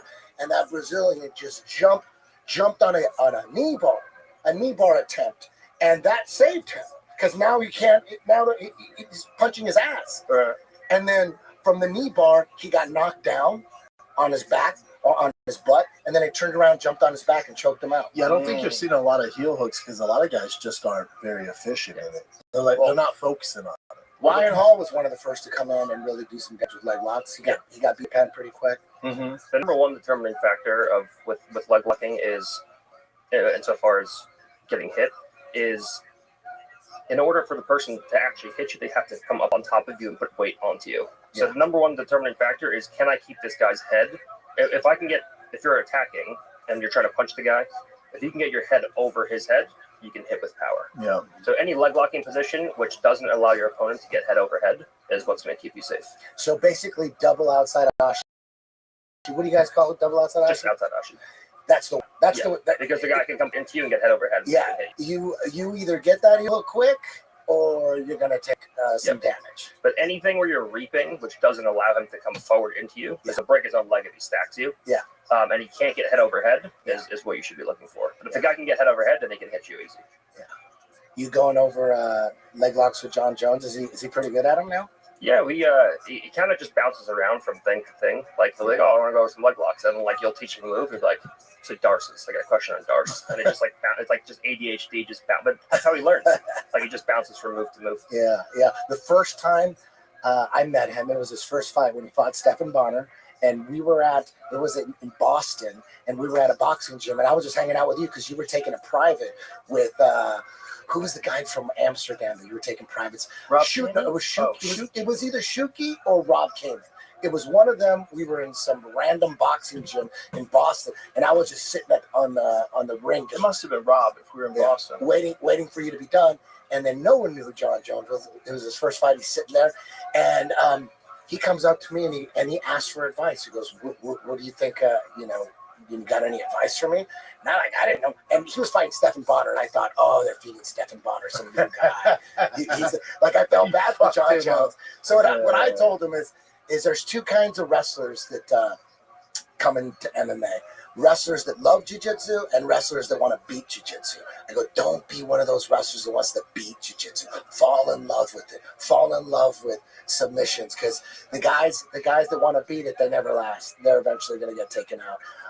Also, wrestlers have such an advantage of being able to manipulate bodies. The scariest jiu-jitsu guys, for the most part, are guys that wrestle their whole life and then they fall in love with jiu-jitsu and they love pulling guard and all that. Like, oh, scary. Think about the guys John Jones submitted. Over Lyoto. Like, he's a fucking savage. Vitor. How did that Stephen Bonner fight? Wasn't he like just beat the shit out of him? He was like throwing that spinning elbow. Beat the shit out of him. You remember when we talked him? We talked him into going to a big camp. Do you remember that conversation? And we were at the roof of the hotel. We were hanging out, and he was saying, "What do you think I should do?" I said, "You're too good. You need to be at a big camp. You need to be around killers. You can't. You're so good. You're gonna get by a long way on your own." I go, "But you need like high level coaching. Like you're a world champion." And did you recommend Jackson's to him? I did not. He found Jackson's. Yeah. Well, Jackson's was huge at the time. Yeah. So many. GSP. It's such a great gym. I mean, you can't go wrong with those guys. And Greg is just such a great mind for strategy. And a good guy. Not a slimy guy. And Winklejohn was a legit kickboxer. Winklejohn was a legit kick. He fought Johnny Terrio. Oh yeah. He was legit. Winklejohn's a legit striker. And then you got all those other people over there too. It's like such a killer lineup. I was there during John's heyday, man. Yeah, you were. Savage. Yeah. Yeah. Terrible. I think his headway's still going on, man. Especially at heavyweight. We just don't know. He's not active enough. Yeah. Yeah. It's really this one fight, man. There's one fight. And then after that, they gotta scour. Because here's the thing, even if John mollywops Tom, which I think John would be an underdog in the fight, but let's say John beats Tom, Isn't that crazy? and then retires. All right, Tom Aspinall's still going to dominate. Right. Who's going to beat him? If you get Francis to come back, because Good. Saudis come along, come on. Saudis come along with that. Francis is going to fight Wilder. That big bag. Yeah. Let's go. Yeah. So That got to do it. good John Jones story that nobody knows. Because I was cornering him for that fight, his last fight against Stipe, and we found out that Trump was going to be there, and for probably a solid 15 to 20 minutes, while he was warming up, like 15 to 20 minutes, he's getting ready to go out to fight for the belt. Probably 20 minutes of that warm up was him just practicing the mechanics on how to do the Trump dance right. We looked it up. We YouTubed it, and he was practicing the Trump dance in the locker room, getting ready to do it. How confident are you of victory when you're already practicing your victory dance? Pretty confident. And the best is we were all for it. We're like, no, the hands got to be a little bit higher, a little bit lower. So we were coaching him through it as he was doing it. Oh, I was laughing That's good. so How did that hard. fight end? I forget. Spinning back kick to the body. Yeah. I never told you this, but I was actually there. You were there? I flew in with the guys from CPI. You know, Why didn't you tell me we were there? because you're so busy. You know what I mean? And then I was with a big group. And what am I gonna do? Bring? Right. I'm like, you know what? Got it. You had so much shit going on, and so Ed Clay from CPI calls me up. He goes, "Hey, you want to go? You want me to pick you up in my private jet and go to see Tyson fight in Dallas, and then we fly and go see John Jones fight?" No, that sounds terrible. No, I hate fun. I need better friends. No one actually said no. Did you really? My kid had baseball all weekend. Baseball, fuck yeah. So I said, damn, because he asked me, this was on, we would leave on Thursday or Friday morning or Thursday. And it was and I'm like, yo, what? No one's ever, I've never had that offer. Let me go pick you up in the private, pick me up in Van Nuys Airport. And then we go to Dallas, and then we go to the New York. And I said, dude, I can't. And then I told my wife, and my wife goes, "Are you fucking retarded?" That's a good wife. You call his ass back, you fucking going. And I go, okay. The kids I also call play back. like I said, my 100 wife's games. making me go. They play a lot of games. Yeah, especially his son, Travel Ball. Yeah. So many games. Yeah. And to be honest with you, dude, I've been to a million UFCs. I'd rather watch it at home or with my buddies, because we have UFC parties at the gym, and that's funner to me than to see live, to tell you the truth. This is my favorite way to watch fights. This is my favorite way. But when we were there, dude, I was just watching the whole Trump thing go on. You see RFK, Tulsi Gabbard. Was Emo there too? I believe it was. Yeah, he did. Yeah, dude. he did that one. And I was just sitting there going, fuck, you're there. FBI director. I'm like, dude, this is a good time for the deep state to fucking send a missile to Madison Square Garden. It would solve all their problems. There was 47 checkpoints. It was As there Secret should be. Service, As there cops should be. And then I everywhere. see Trump come up. I saw the whole fucking thing. Trump walking straight to you and gave you a big fucking hug, and he's whispering sweet nothings in your ear. I'm like, holy, they're like, this shit right here. I was like, what the fuck? He goes right to you, man. Look at that. He didn't want to talk to John Attic. He was going right to you. He knew you were ready for the fucking handshake pull. So he was like, he he just came to give me a hug that time. Dude, look at that. And what did he say? He gave DC the left hand. I basically said I won him the election. Yeah. How crazy is this? Right? Very interesting times. And then John Jones wins and then does the dance. That was crazy. Dude, that day, We're so that back. day was insane. We're so back. That day was insane That was a great day. for the world. That's like world history shit. Yeah, Yeah. it They was. could put that whole event in some book. Well, all the other athletes started doing the Trump dance after that. Yeah, Everyone a lot of football players were already doing it. A lot of Look football at players. John. That's amazing. That's the coolest shit That's ever. amazing. John Jones. Savage. The GOAT. The GOAT. Yeah. No, The GOAT now.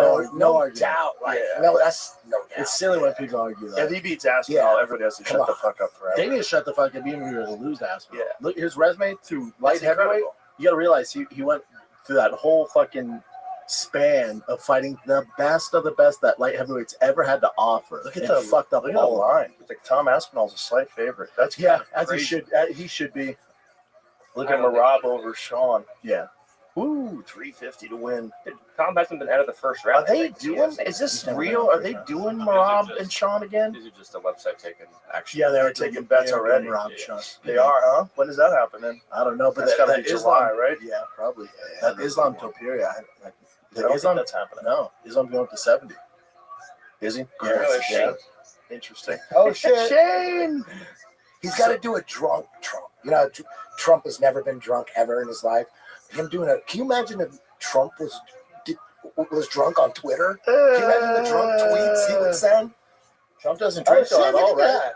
Fiona Davies. Oh, She's like she's amazing. top man. female I grappler. just don't recognize her all dolled up. Yeah. She's amazing, dude. You I know- saw her Mackenzie Dern bout. Like, Super holy talented. shit. Dude, the first time I saw her, she was an EBI. She was a purple belt, and she went against her first round match was against Talita Alankar, who was a black belt world champion. I gave Talita, like, oh, you're gonna get a purple belt, you get the low seed. So it was like an easy one. And I'm sitting there and I'm breathing, and I'm like, oh, Talita's gonna kill this little Irish girl. And dude, Fiona was all over her, took her back, and almost finished her. I'm like, oh my god! And the only reason I put her in there was because Keith Krikorian, he sent me a message. Goes, yo, there's this chick Fiona Davies. You got to throw her in. I go, okay, whatever. I'll take that advice. But Talita ended up winning. She ended up getting her back at the end and winning. But it was scary for a second, and that was as a purple belt. as a purple belt. That's She impressive. almost beat a world champion. This dude looks like he's had a hard life. He's tatted up like a machine gun. Yeah. I don't know these guys.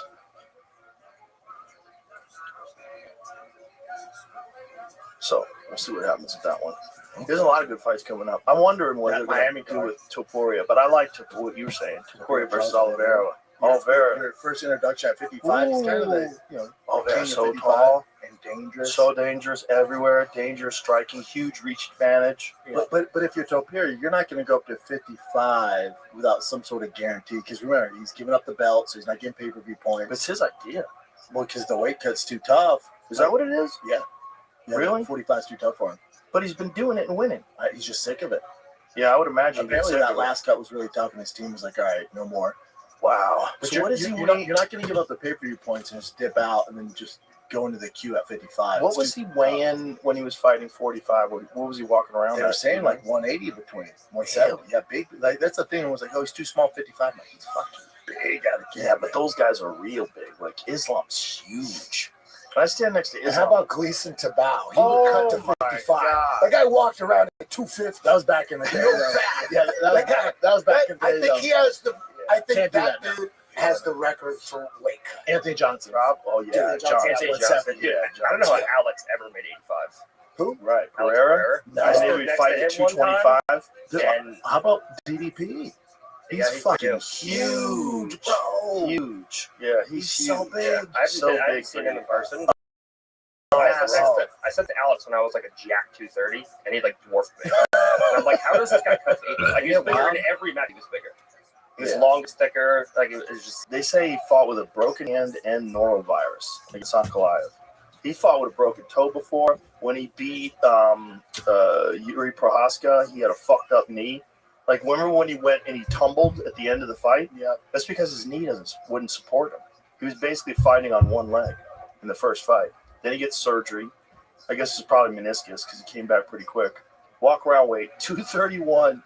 That's crazy. Stacked, dude. And he looks 231. When you stand next to him, he looks like a heavyweight. He go up 205. Oh, easy.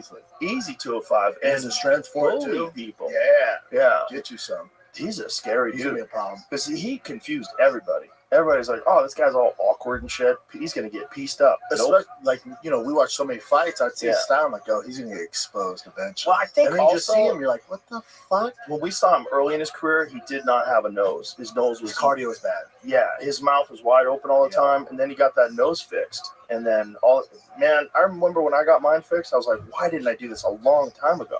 They're like 10% more cardio instantly. Yeah, his coach came out and was like, he was only breathing at 6% capacity. And I was like, this is some bullshit. Out of his nose, man. Out of his nose. Yeah, I believe that. And then he got it fixed, and them motherfuckers unstoppable. Rothschild just did something online where they did a scan inside of his saw nose. that. It's all gone. Yeah. His the whole nose is just completely clogged. Because it's like your ears. You get cauliflower ear, that shit, the same thing happens inside your nose. Yeah. It's the blood pools up and it calcifies, and you just get rocks inside your nose. Your nose is just a big fucking closed, like a tunnel that caved in on miners. I had mine fixed when I had my tonsillectomy. Yeah. And they had like the stents up there for like a week.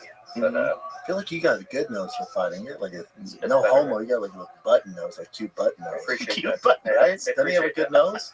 So does Eddie. Yeah. How has anybody thrown a lot of money at you to try to get you to do MMA? Yeah, I was offered 7 figures Really? to do like bare knuckle MMA. Oh, bare knuckle. Was it Masvidal's thing? I believe so. It wasn't Masvidal who reached out. It was somebody else. Dean, probably. I think it was maybe through Philly Fresh. Reached out, and it was somewhere around 7 figures. Wow. To do it. Yeah, I'd watch that. But it was like I was getting ready for ADCC at the time, though. Just like, no. Yeah. You were going to do combat jiu-jitsu too. It was going to be him against Purdue. Fabricio. We're doing combat jiu-jitsu. Whoa. That was happening, dog. That was happening. Take my money. Fuck yeah. But Take my money. I tore my LCL Yeah. against Schumacher. And then Fabricio got hurt too. So they both dropped out. But it was going to happen. We had Fabrizio's in flyers and GFL, everything. Fabricio's in GFL. GFL's got everybody. They're Chris Weidman's like, I'm retired. And the GFL called him. I was like, I'm I'm unretired. back in. Like Dude, that. they're fighting. It's end of May. But the arena by the USC down there. It's end of May in LA. What kind of testing they got? Multiple choice? Don't be hating. What's this testing you speak of? But dude, they But you got old guys. Don't Nah, test be them. cool. Don't What the fuck we doing? Nice. No, the Come on. WWE. Yeah. Let's go back to the old days. We got Dylan Dennis, Tony Ferguson. Like, I like you, dog. Ooh, that's a good It's a fight. good fight. I saw that poster. That's got to be fake because there's zero chance that it was at lightweight. Here it is. No chance. But remember, their their weights weights are different. Their Oh, weight, what is it? the weight cut's different. What is 10 it? pounds. So they can agree to fight at a weight that they're both comfortable It's a at. legendary lightweight matchup. Yeah, but lightweight's but different for them. There could be 65. Yeah, But there's no way he makes 65. He could like barely make 70 when he was Really? like 170 when he was in shape for ADCC. What is their weight classes are different? We pulled it up the other day. Like middleweight is 200 pounds. Uh-huh. So maybe. Oh look, I posted right there. There's like a comment. Dylan making lightweight. Well, let's see. Go pull up GFL weight classes, Jamie. I think they're definitely different. They're different. So if Tony goes, hey, man, I feel good at whatever, 168, 170, and Dylan agrees, like, yeah, I'll fight you at 170. Then we'll fight Well, 170. Dylan wasn't even making 170 when he fought in Bellator. 50-50 revenue share. He would fight at catchweight. Athletes can earn a fair share of the revenue generated from events, ensuring their success is directly linked to league success. Dang. How do they determine that? 50-50 for the gate. 50-50 at once they get over, once they get in the positive. But then also, like, How do they know who's moving the needle? if If they all get it, they all get it. 50-50? Yeah, they all get it. Okay. They Jamie, split can you amongst the just fighters. Google GFL's weight classes and see if a website explains it? On the website. I know, but I don't think they have it So on if they their split website. the profit, Another, that's different. If they split the profit, what if they don't make any profit? Then nobody gets it. Okay. But then what's dope is, like, let's say Gordon was going to fight and brought in a sponsor, and then they want to sponsor the entire thing. He gets 20% of anything he brings. See, So featherweight goes up to 55, lightweight is 65, welterweight's 80. So how's Dylan Dance making That's 65? what I'm saying. There's zero chance. He's big. When he fought in Bellator, he would fight in catchweight. It was 175. I like their light heavyweight, 225. I wish they had that when I was fighting. They Maybe should he's in the have best that. shape of his life. Maybe. Maybe got Isn't he fighting KSI in boxing? So shouldn't he be in shape? KSI just pulled out. All right, well, that's So not I'm good. telling you, there's no way Dylan's going to make How does 65. KSI pull out against Dylan Dance? Like, Dylan's not a boxer. KSI's a pretty good boxer. Yeah. He's legit. Like, for those kind of guys, Yes, he's a good boxer. for that class. Did he Yes. fight Tommy Fury? Or was he going He to? was going to, then something happened, right? I think. But KSI looks legit to me. Like, out of those guys. For the influencer stuff, yeah. He's No legit. problem. He's got hands. Yeah. And, Fought Logan, yeah. but Dylan is not a boxer. So it's No, crazy fought that you'd think he could be not even at his best to take that fight. Yeah, I mean, I maybe got hurt. I'm not sure. I just saw something that he pulled out. I mean, Well, he's got a video here. I don't. Oh, he got real sick? I saw. He got some new coronavirus? Yeah, I mean, it's a breeze strip on. Oh, what's You he know saying? these guys? See what That's he's how you know saying? it's real. Put it on. We can hear him. What is I know going what on? And honestly, I've never been this ill for this long in my life, and I hate it. I feel useless, and it's depressing. I feel like I've let so many people down. I haven't been able to post any YouTube videos to help promote. I've just been feeling some shit. I'm just sick of being sick, man. Okay, he's sick. Sounds legit. Yeah. The breeze strip does it. I've been sleeping with mouth tape. You tape your What's mouth that? shut? Yeah, take my So you mouth just shut breathe when I through your through my nose? I Yeah, can't do that. Game changer. Game changer. Is that for snoring? In what way? It's not just for snoring. It's like you feel better when you wake up. You feel more rested. Really? Yeah, man, it's amazing. I love it. Like, I what just does it started look doing like? it the last 2 weeks. How does it work? What does it look like? I just put a black, it's called hostage tape. I put a black piece of tape over my mouth. Is your wife like, Like, what she the wears fuck? it too. Yeah. We're both You're hostage. both like, good night, babe. Yeah. Give me a kiss. Girl. You just use any tape or is it special No, it's tape? special tape for mouth taping. There's a bunch of companies that make mouth tape. But this company, Hostage Tape, And it doesn't fall off. No. It has before, but I keep an extra one by the bed. If it falls off, I just Damn. slap it. When I get like this much stubble, I kind of have to shave. Yeah. So it sticks So it better. sticks. When you would have a little bit of issue with your beard. You know, it probably wouldn't stick that good. That's to why Hitler did his mustache that way, so he could fit a gas mask. That's real. No. Yeah. Shut the fuck up. Jamie, look it up. Is that real? Yeah, I know my shit. Well, I know apparently he was gassed pretty bad in the First World War. Yeah. So he despised. And that's why he did that mustache. Oh, it's real. Yeah, that's real. I don't know if that's Wow. real, but apparently he was gassed pretty bad in the First World War. Yeah, that mustard makes gas. Yeah. Bro, that First World War was nuts. First time they Most decided to gnarly. use giant fans and gas people. Toothbrush mustache, family associated, said it originated from military order to trim his large mustache to facilitate wearing a gas mask. Go down to the military order. Wow. During his service in Bavarian Infantry Division, Hitler was ordered to trim his mustache to ensure a proper seal with a gas mask. Wow. Then you got the Michael Jordan mustache. That is a fun fact of the day. Wow. Michael Jordan. Mike Jones only guy to ever pull it off. Ever. No In one a ever said shit. Like, In a that's cool. commercial. You're cool. In a commercial. You're Michael Jordan. That's It's cool. just funny that mustache is gone forever. You know? Didn't he fight? Where In the the front, king is wasn't he gone. like in the front line in Oh, World yeah. War One? Oh, yeah. Like Yeah, he was, gassed. Yeah. Mustard gas. and he got fucked up, right? Yeah. And that's when he decided to run for everything because he thought he was saved by God.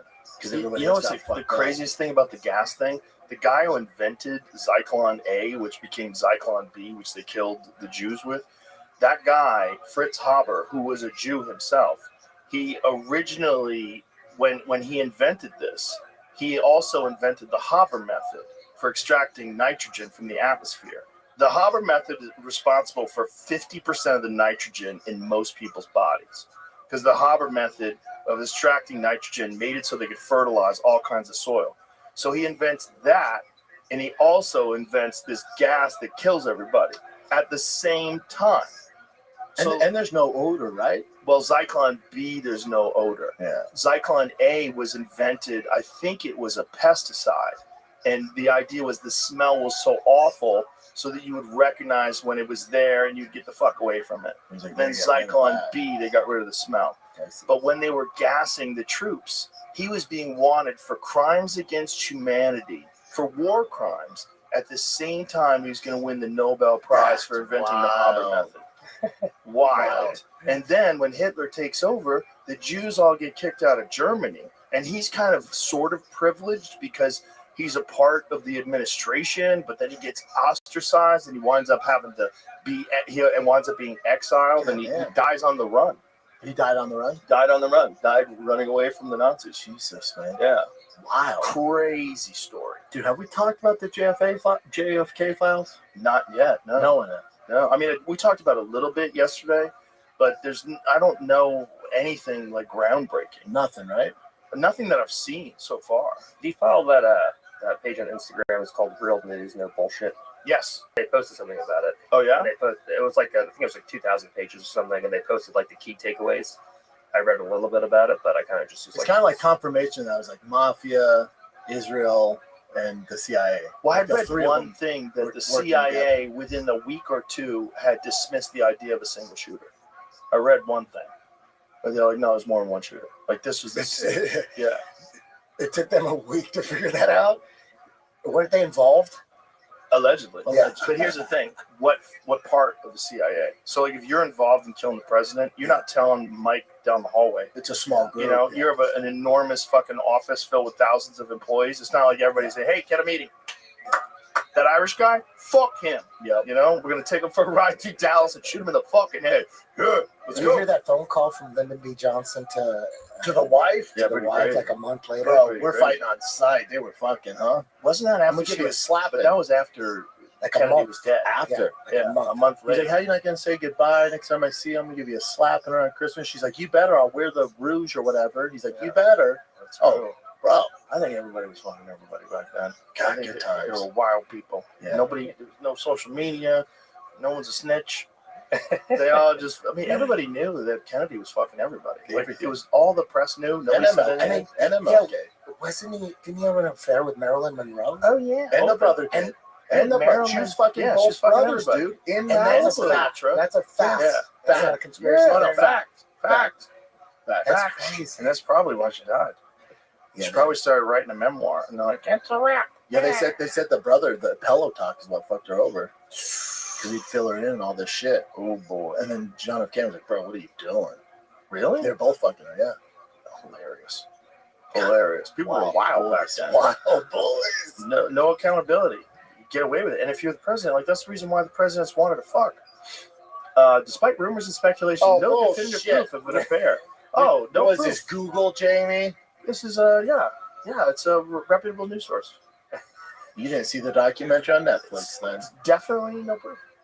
Yeah, I mean, no speculation. Let it go. The JFK stuff kind of just confirmed what kind of they label conspiracy theorists. Like, yeah, we said it was CIA, Well, Mossad. it's going to take Mafia. a while for the nerds to really go through it and Oh, figure Candace it Owens out. been through it. I bet Has she been already. through it? I would Well, she's too assume. busy with the Macron thing.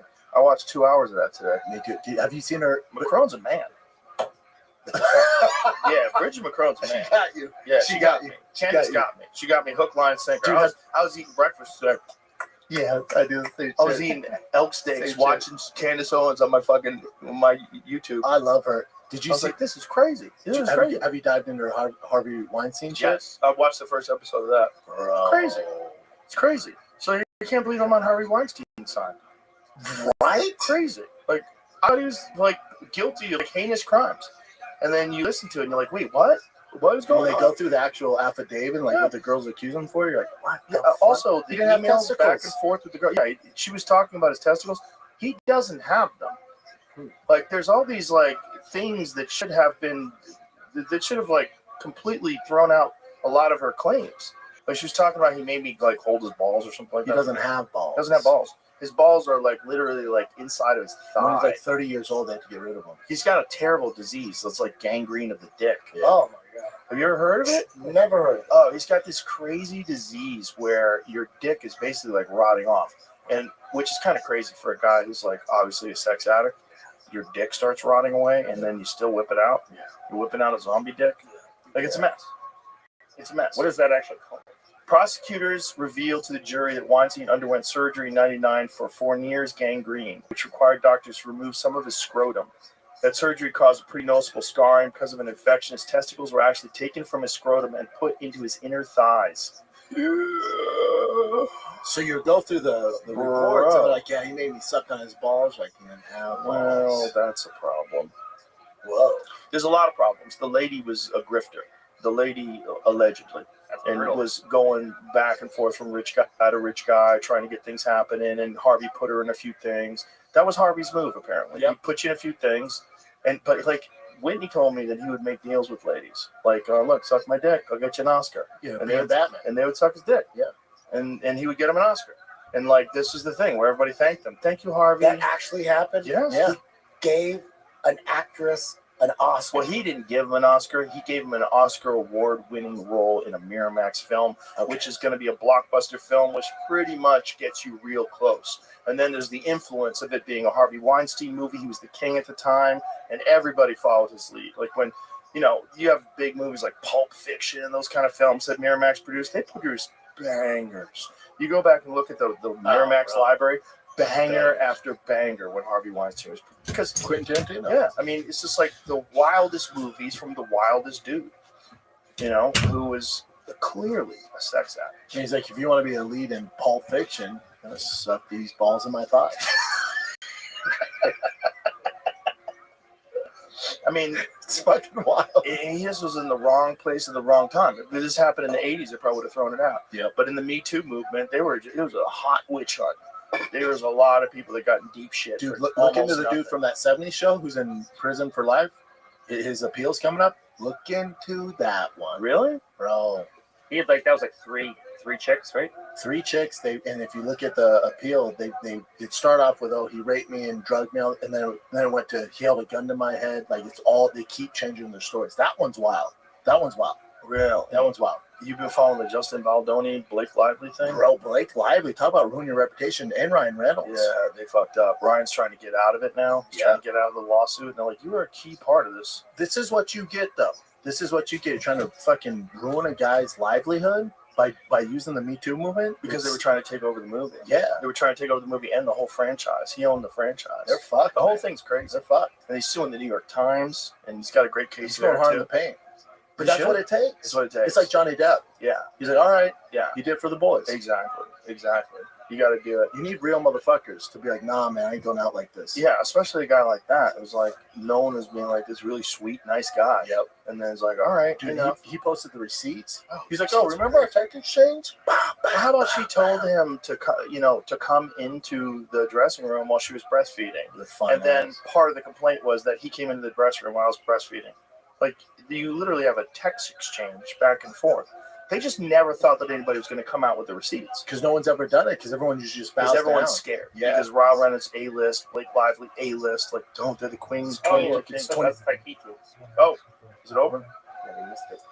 It's 2025. That shit's over, man. He never gets cage. We're terrible at this. Yeah, we've been That talking guy about won? Harvey Weinstein's Yeah. nuts and his thighs. Just the Fall favorite gets close choked card. out. Close guard 18.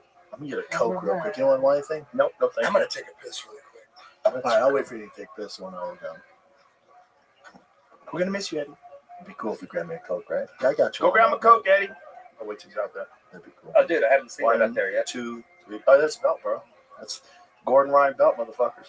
Right there. That's badass. Prominent position. That is a prominent position. Yeah, that looks awesome. You two pulled up in some shit today. Your new car, that fucking truck.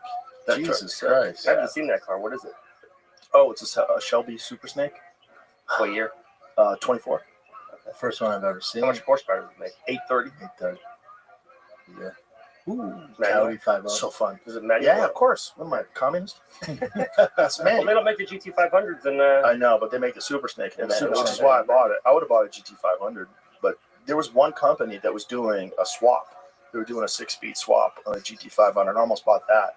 But then I thought about it. I was like, I don't want any Frankenstein cars. Like, I don't know how Can this be a little works. dicey, Computer warranty, stuff, yeah. weird shit. Because, it's not designed for that. But the Super Snake is designed for it. Oh, it auto blips on the downshifts. It's nice. Sounds nice. Oh, it sounds like war. It sounds like a real American muscle car, but it's modern. So it's like it has all the feel of a muscle car. The lurch when you hit the gas. Whoa, fucking giant power, great handling. Great handling. The brakes are great. Yeah, but it's also real comfortable to drive. Yeah. Suspension is beautiful. Yeah, it's a great fucking car. And it just it's fucking- so good looking. Oh, it's so fun. I love Aggressive. it. I love it. It's such an American car. Bro, I was at Mecum yesterday. You should see some of the shit people do with those cars, man. It's wild. With Mustangs? Everything. Oh, with everything. I mean, the Mustangs for sure, like the old, Yeah. the 60s, all that shit. Oh, yeah. Dude. And when the resto mods, Mm-hmm. I'm just sitting there like, bro, I want it all. I know it's a problem. I want it all. Cars are a real problem. I- We're talking to 3 guys here that have real car problems. Oh, dude, I had a budget. Like, they cleared me to buy something, and I've never bid on anything. I went fucking nuts, dude. What'd you get? I got it. It's for Oh, the you got a giveaway. Jeep, right? I got a Jeep. I went nuts, man. I tackled my manager. I didn't know what to do. I was so nervous. I was so fucking nervous. Because there's like big ballers. Like, there was a guy, I went to the Kisme one. There's some old, I have no idea what he did. He was next to me. In 12 minutes, he probably spent $7 million in cars and didn't give a fuck. Yeah. And I was like, bro, you just won that GT40. How are you not, no fist pump, nothing? That's yours? That's mine. What color is that? It's like a purplish pinkish. Yeah, it's like a pinkish, but it has the 392. It's the last call edition. Brand new, less than 200 miles. That looks good. Look, I tackled my fucking manager right there. Oh, so you were right there when it I happened? was on ESPN. I didn't know. I was so embarrassed when they told me I was on live TV. That's hilarious. Those 392 Jeeps are sick. Oh, they're great. That one's Brigham sick. has a lifted one. Mhm. They're awesome. Oh, I'm gonna toss some king shots on that bitch. A big Magnum That's another blower. classic American car. I mean, the Jeeps look exactly like Jeeps, and they have like that they look updated, but it's kind of like a 911. Like That's what I was just gonna say. Like Yeah. Porsche, they never change the body style, so they have this cult following. You know, it's the most Yeah. Google truck in the world. Oh, I The believe it. Wrangler. Yeah. They have like a cult following. But also, there's so much customization available for those things because Yeah. they've been around for so That's long. They're like Lego You cars. can't, Yeah. you can't go wrong. So much shit for it. Can't go wrong with that. What You ever see the America's Most Wanted Jeeps? Oh, where they toss the Hellcat in them? Oh, The demons yeah, and shit? baby. They Oh, put wow. 1,200 horsepower in those bitches. That's my shit. Yeah. That's my shit. And they do up the suspension and map everything out perfect. Were you gonna get one or Yeah, not? still You sent me too one. busy. Too many things. Too much. I love I call y'all, Overwhelmed. get some bullshit like a Ford Excursion or my Hummer. I toss a Overwhelmed. power stroke and I call him. They're like, cool. And he tells me what he has. I'm like, oh my god. Yeah, there's one. Look at that. That's 1,000 horsepower. That has the elephant engine. In it. Those things are wild. Yeah, they make some wild ones. 260 Are you going to get the new ZR1? I want to. I should, but I shouldn't. But I will. I already put the order into spec one. You had the SF90 on order, didn't you? Yeah, Did that's you get still that? coming. No, still hasn't gotten here yet. You should just get the ZR1 instead. The other one's going to my wife. That's fair. Yeah. His wife's driving. That's an horsepower Ferrari, all black. Yeah. I just kind of stopped driving automatic cars, unless it's my Tesla. What's your favorite car to drive? Don't say that. I don't know. The Tesla, if I want to get there quick. Yeah.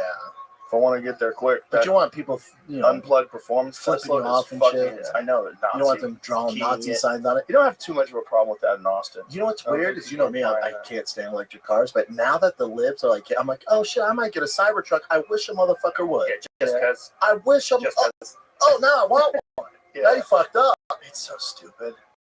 I might I mean, get I- one and swap a diesel in it. Looks like it. They don't know. Just so they fuck with me.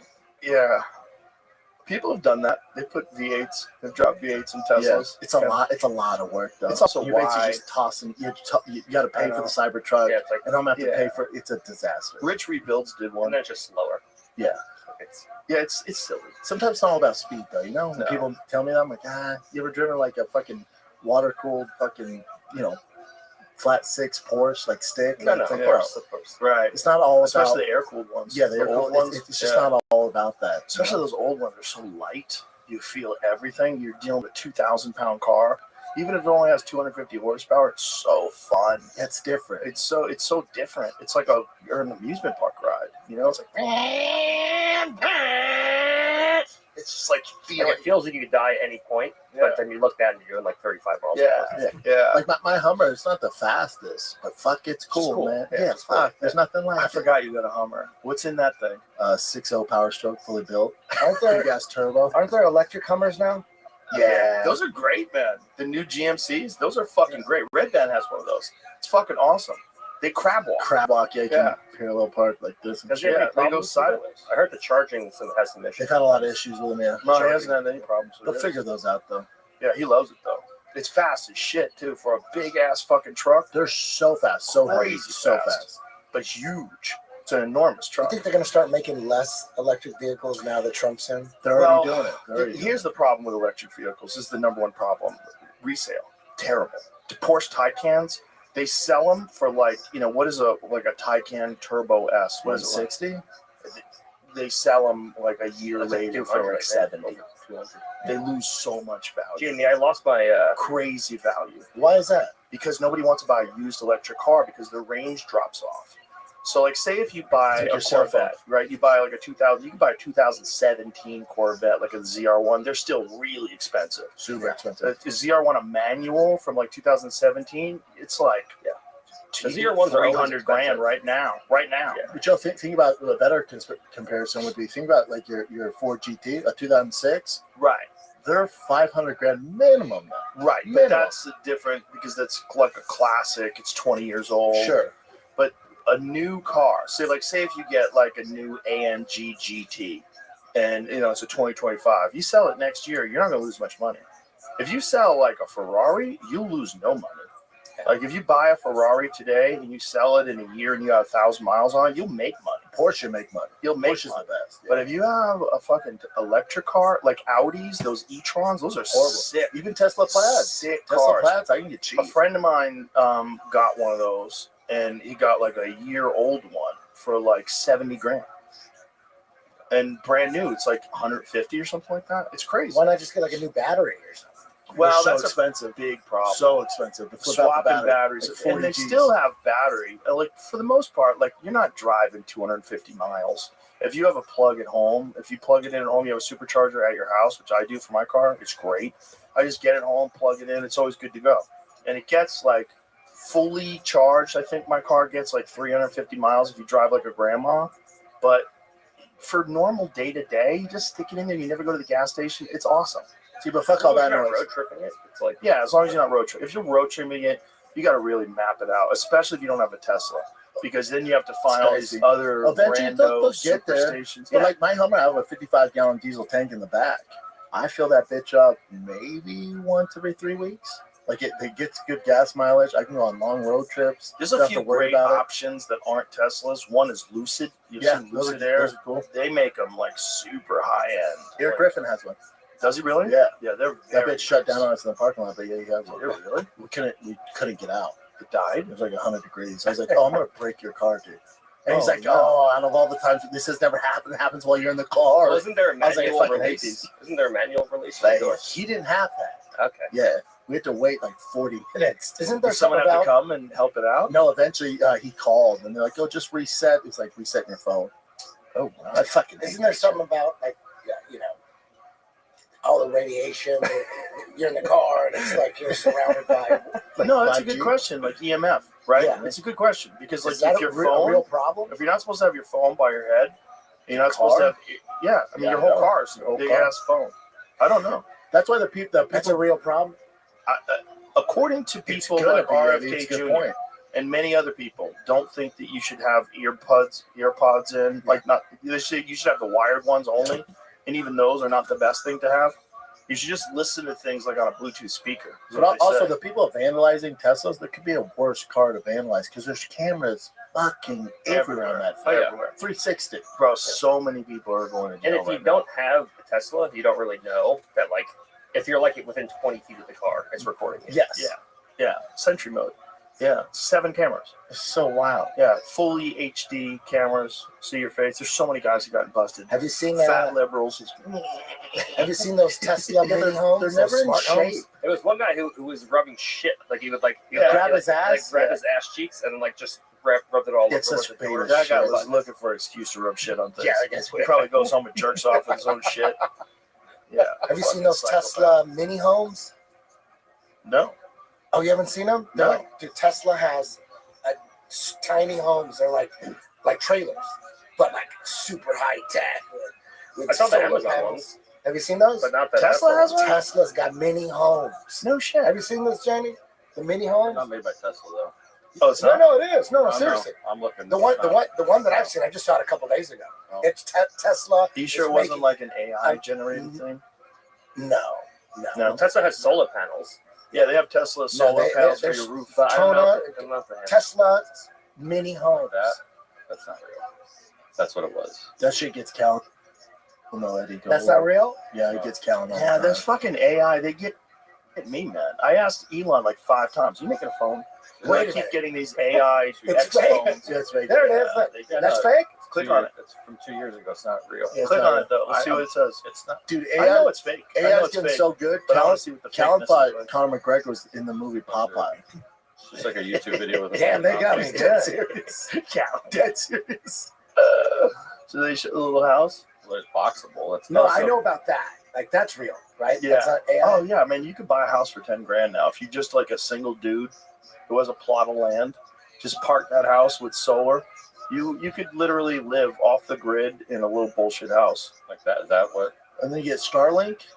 Is that real? No, it was like a little. It was a pod, like Yeah, an it's egg. not It looks like an egg. That's AI, dog. That's Wow, pretty dope. they got though. me good. Those little tiny houses that you buy, like if you were just a dude living by yourself, and you're like, I don't need nothing. If you're young, it'd Yeah. be dope. Yeah, man. They're not expensive. Like somebody leaves you a little plot of land. You got a couple acres Every somewhere. man's dream. Yeah. A one-bedroom house with a 40-car garage. Yes. Sit on your front porch and say, fuck the world. I own this whole thing. I own this. No mortgage. Yeah, no mortgage, $10,000 house, and it's nice. What do you need? You need a kitchen? You need a TV? What the fuck do you need? If you're a single guy, you need a bed, you need a TV, unless you're trying to get mad pussy. If you're trying to get mad pussy, There you then go. then you That's where you're fucking up. You need a long That's where driveway. you're fucking up, bro. That's where you're fucking up. Lights everywhere. You need a fountain. All the dudes are like, this is dope. The chick's like, Yeah, good luck. that's man. not a panty dropper. No. A tiny house is a no. No. Like, why do you have a tiny house? Like, what's going on? How much do you have? Can I see your bank account? How much do you make? Well, are you going to be able to feed my babies? A bunch of videos. That's but yeah, there's a bunch of videos from a few days ago that this is all this nonsense. All AI generated. That's the thing. Wow, that right there, that's what That'd be a dope podcast studio to put in the That's middle fake. of nowhere. But that's not it's not a house that someone could live in. That's like a couch. It's a suicide pod, Eddie. Yeah, But it's a little drug den. Yeah, That'd be dope, that's exactly what I saw. And it's like a little 5-minute mini documentary commercial. Yeah, And they go deep into Yeah, they it. got Yeah, you. there's a though. few. Well, they get you, man. These AI things are nuts, man. I haven't been fooled yet. Yeah, I've seen AI things with my own voice on. I'm like, wow, this is crazy, and I know it's fake. You know, speaking of fakery, when you had Mel Gibson on your podcast the other day, he brought up the Shroud of Turin, and I always thought that was fake. It's like in the 80s. What is that, and really? the shroud, it's like the cloth that Jesus was buried in and left an image of him. Uh-huh. And in the 80s, like 1988, they did carbon dating on it. And they go, oh, it's fake. See that? Yeah, it literally So has I like never- the image of Jesus Yeah, burned into it somehow or another. I never looked into it. I just figured it was fake. But listening to you and Mel Gibson Yeah. talk about it, I'm like, It's what? real? Is there? Well, apparently it's a lot older than they assumed when they did the first testing. And one of the problems is Holy that there's shit. cross-contamination. There's also been repairs to it. But they did subsequent testing, and they found that it was like 2,000 plus years old. Yeah, and the one thing, It's in it's the the range. most studied artifact ever. Mhm. Like particle physicists and nuclear engineers, they all studied it, and some of them, some believe in it, some don't believe in it, but they all agree on one thing: no one knows how they did it. Right. There's no one knows how they paint, made it. It's There's not no paint. There's Yeah. no dye. So, dude, all this week, all day, I'm just watching documentary after podcast on this shit. It's fucking Mhm. mind blowing. Yeah, it's pretty crazy. It's mind blowing. If it turns out that they can't figure out how anyone could ever do it, like if no one has come up with a theory of how to do that today, Yeah. that's where it gets really interesting. There's this Because it wasn't paint and it wasn't dye and it They all wasn't, agree on that. wasn't burned. They all in. agree it's a mystery. But then the skeptics say, just because we don't know how it was done doesn't make it real, which is a good point. But then the other side's like, dude, all these scientists have no idea how they faked it. It's got to be Right. real. So it's all about how you look at it. I lean on the side of There's real. there's a nuclear Well, that would be the engineer. most fun. There's a nuclear engineer. You can go on YouTube. His name is Robert Rucker. Watch his breakdown. This guy's a nuclear dude. He's breaking down the it's insane because it's a negative image on a non-photographic material. It's Right. linen, Right. and then it turns out, like if you look at it with the naked eye, it's white, and then you see the image of the face is kind of like yellow. You can barely see it. But in like 1898, some photographer took a picture of it and then flipped and then looked at the negative, and then all of a sudden in the negative, the whole body appears, front and back, because he was buried like with You see the images from? he was buried with the sheet under him, and it went around his head. That's the crazy. back of him, because Yeah, the right one's the back and the left one's the front. That's crazy. no one knows how they did it. And it No, even no has, like, scientist. the holes where the wrist would be nailed. Yeah, it's fucking crazy. Wow. That was the thing with Jesus. With me, it's very hard. It was always very hard to believe in Jesus. I'm like, Agreed. dude, the resurrection, like Yeah. that's a hard one to wrap your brain around, right? I could believe that he existed. I could believe that he got crucified. A lot of people got crucified, but the resurrection was always the thing that kept me from really believing in Jesus. I'm like, there's no way the resurrection was real. But even if this is real, Eddie, it doesn't mean he was resurrected, right? It just means he was crucified and he was an actual real man. No, the thing is how the image got on The people that believe that it's real believe that when he was resurrected, some kind of ultraviolet radiation, some kind of burst made that image.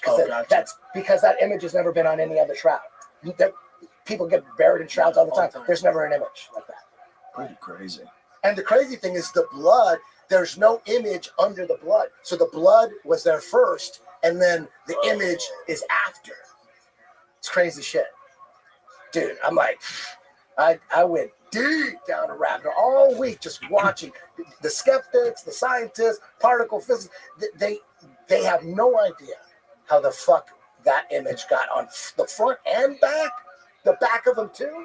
Pretty weird. Did you see the thing? Apparently, it's crazy, dude. It's crazy. crazy. Apparently, there's some structures underneath the pyramids. They just found. Yeah, we were talking about that the other day. How'd they not looked at that before? Well, the fuck? They don't know whether or not that's legit or whether these guys are jumping to conclusions. A lot of people are calling bullshit and saying they jump to conclusions. A lot of people are saying that it really, you can't tell from those images, like what they drew in the 3D image where they drew everything and made a model of it. They're doing a lot of guessing. So they're gonna do more testing now. There's definitely something under there. Someone starts something under there. Something is under there. Something's under there, and it's massive. And if these guys are correct that it goes down 2 kilometers, like, help me explain that. Explain that with any conventional wisdom. That's more than a mile into the earth. That's fucking nuts. Yeah. Like, what does that mean? Like, who did that? What was the purpose of it? Because there's a guy named Christopher Dunn that thinks that the entire Giza pyramid, the big one, the Great Pyramid, was a power plant. Yeah. And he has this whole schematic that he mapped out. Like, this is how you would generate hydrogen. You would have something underneath the surface, underneath the ground, that was causing a vibration, a pounding, and then this reverberation, this vibration would go through the entire building because it was all made out of limestone.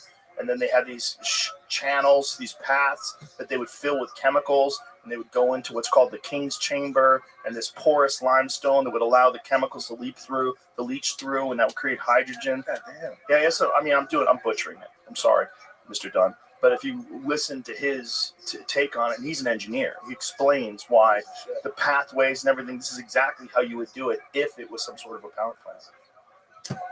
But whatever it is, it's like, I don't think that it's a tomb. I just don't think that makes any sense. Remember your bit where you said, I bet people used to be really smart, but the dumb people just outfuck the smart people 10 to 1 at a staggering pace. Remember that shit? Yeah. Man, I mean, the pyramids for sure are a mystery. Like, how the fuck did they build those? I mean, now finding out what's underneath them, like, fuck, who knows? Go Göbekli Tepe. There's all these mysterious architecture everywhere. Yeah. But it's everywhere. Mm-hmm. It's everywhere. Everywhere. Every city. Like these cathedrals. Like, think about it. Power tools were invented in the 1890s. And they're talking about these insane cathedrals all over the world. Carved out of stone. With no power tools? Right. How the fuck did they build like you ever seen that one in India? There's a few of them in India, but there's one that's all carved out of stone. They didn't bring any rocks there. They don't know where the stone went. Yeah. It's all insanely intricate and carved out of stone and fucking massive. And they're everywhere, dude. They're everywhere. South America, Asia, China. Yeah, look at that. Look at that. Bro, they carved that out of solid stone. They might have just been bored as fuck. Look how tiny the people are down there. There's not shit Bro, to do. Do you know how long that would take? Yeah. Hundreds of years. They don't have look shit how to do. spectacular the craftsmanship is. Spectacular. And no one knows how old that is. It's like, take a guess. So you're back to your bit. People used to. It's probably accurate. Dude. Oh, Molly McCann's getting choked. Shit. She needs to win bad. Dude, have you heard? She's getting choked. Yeah, she's getting choked. Well, the hands aren't locked yet. She's 201 on the support. Right. She keeps turning. She's got a good grip on that shoulder cap, though. Yeah. Oh, now she's fucked. Now she she's looks fucked. Now she's fucked. No, she's like out of it. She's out of it. She's out of it. Oh. But it wasn't good that she had her hand underneath the jaw that easily. But she's only got 40 seconds. Whenever she fights, the crowd's just cheering and she's getting beat up. Well, she's so tough. She's so tough and she's such a gamer. It's just not enough. That's it. That's it. She's lost, what, 4 out of 5 now? Yeah, if that proves to be true, and there really are these massive structures underneath the pyramid, they got to change There's everything. there's past civilizations that were super highly advanced. There's got to be. I mean, You know what I have a hard time getting into, but I every now and then I'll dive into it. Giants. giants too, Giants. dude. Giants. That's another There's one. a lot of removing all that shit. Well, I don't know about that because I think you need a lot more than giants to move those fucking stones. You need some kind of crazy technology because giants don't explain the engineering. It doesn't explain the precision that was involved. Like whatever they did, they were moving 80-ton stones from 500 miles away and through the mountains, and there's no roads, and no one knows how they did it. There's no explanation. Did your Instagram algorithm fuck you up with the giant AI videos? Oh yeah, I saw those giant guys, giant, Building huge, pyramids. 70-foot dudes carrying giant stones, like jacked, shredded. You know, there's a lot of reports throughout the ages of giant human beings. You know, and look, what's a giant? 9 feet tall, 10 feet tall. That's a fucking giant. Like a race of 9 foot, 10 feet tall people, and there's all these stories about like bones that were giant bones that got transported to the Smithsonian. They covered it up, And I assume they don't live long because they're so big, so they probably knows? just eventually I think it was- fell off. I think it's Robert Wadlow was 8'11". He's like on record the tallest. right? Yeah, and he he was had a- like yeah. a serious disease. Yeah. Now imagine a foot taller than that guy, jacked, but just a different kind of human being. Bro. Dude, have you heard of the little season that's in the Bible? They talk about the little season. No, you get a Coke. Well, the in the Bible it you talks didn't get your Coke, huh? Ask you when you're leaving to get a Coke. Oh, I'm sorry. I'm sorry. But No, I'm good. in the Bible, apparently, your average Christian thinks tribulation is coming, right? Jesus is gonna eventually come, right? Tribulation, we're gonna be judged, right? Mhm. And then there's gonna be a 1,000-year millennial where Jesus returns and rules for 1,000 years, and all the resurrected apostles are gonna be kings, and they're gonna rule this realm that we're in. Mhm. That's what the tribulation. Jesus returns, 1,000-year millennium. This is in the Bible. Mhm. And then after the 1,000 years, and then during those 1,000 years, there's a guy named Paul Stops. I had on my podcast. He told me all about this. He's on the YouTube, Understanding Conspiracies on YouTube. Paul Stops. He's amazing. He's talking about, so that's what we're waiting for. Jesus returned. He rules for 1,000 years. He's the king of this earth. And then while those 1,000 years are going on, Satan is chained to the lake of fire. So there's no Satan. It's just Jesus and his apostles ruling. And then after the 1,000 years, this is called the little satanic season. It's in the Bible too. I checked the little season where Jesus lets Satan go, and then Satan rules this earth, and he influences all the nations. And it's called the little satanic season. And the purpose of that is to test people. And there's a theory that he already ruled he came back in the apostles' lifetime and ruled. They already did that 1,000-year millennial, and now we're in the little season right now. Doesn't it seem like Satan is like influencing all the nations? Doesn't it seem like an evil world? Well, it seems like evil has always been a part of the human race. There's always been people Since we're committing genocide. Yeah. There's always been evil. There's always been people that justify murder for money. Yeah. Bombings of fucking apartment buildings. I sent them a link, like a 2-minute video. Jamie, can you play this real quick? This guy explains it's really, and then you'll see all the structures. So that explains. So there's a theory. There's a theory that it explains all these structures that were built by angels. Well, you gotta wonder when you get back to that Zechariah Sitchin stuff, because one of the things about this whole Anunnaki thing was that there were giants. And Yes. the big theory is that the giants bred with human beings, which probably means some sort of genetic engineering, like taking like existing primates and turning them into human beings. Yeah. Yeah. I mean, those are the most fun. Those are the most fun. The idea that we were visited by an alien and an alien race, and this alien race is far superior, and that they used us as slaves to mine for gold. Those are the most fun theories. Did you get that link? Yes. Well, it's 22 minutes long. No, just play like 2 minutes. I know. I'm trying to find a good spot. No, right in the right. It's right. What is their mechanism supposed to be? Right It's actually in the traveling beginning? through space. Oh no. No, Okay, so stages, right right? right at 1 minute. Right at like 1 minute. You're right. Like It's one. just showing videos though. No. But there's talking over it. There's a narration over it. So try it now. Stuff like, Paul, why are you doing this? Just stop it. He's clearly like, this is too much right now. Just stop Yeah, it. you just kept Yeah. pummeling me. It just kept hitting. No, I thoroughly loved it. I've talked about it He's to about to start. 100 people.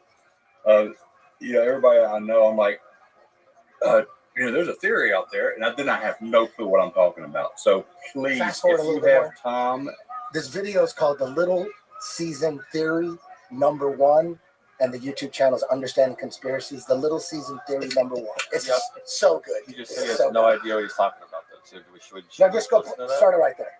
This is such an Eddie Bravo subject. today to walk me through this. Here we go. Okay, I'll try and cover most It's like bases. Bryce Mitchell talking. I'm not going to be able to thoroughly explain every single nuance today in like 2 hours. It's just not going to happen.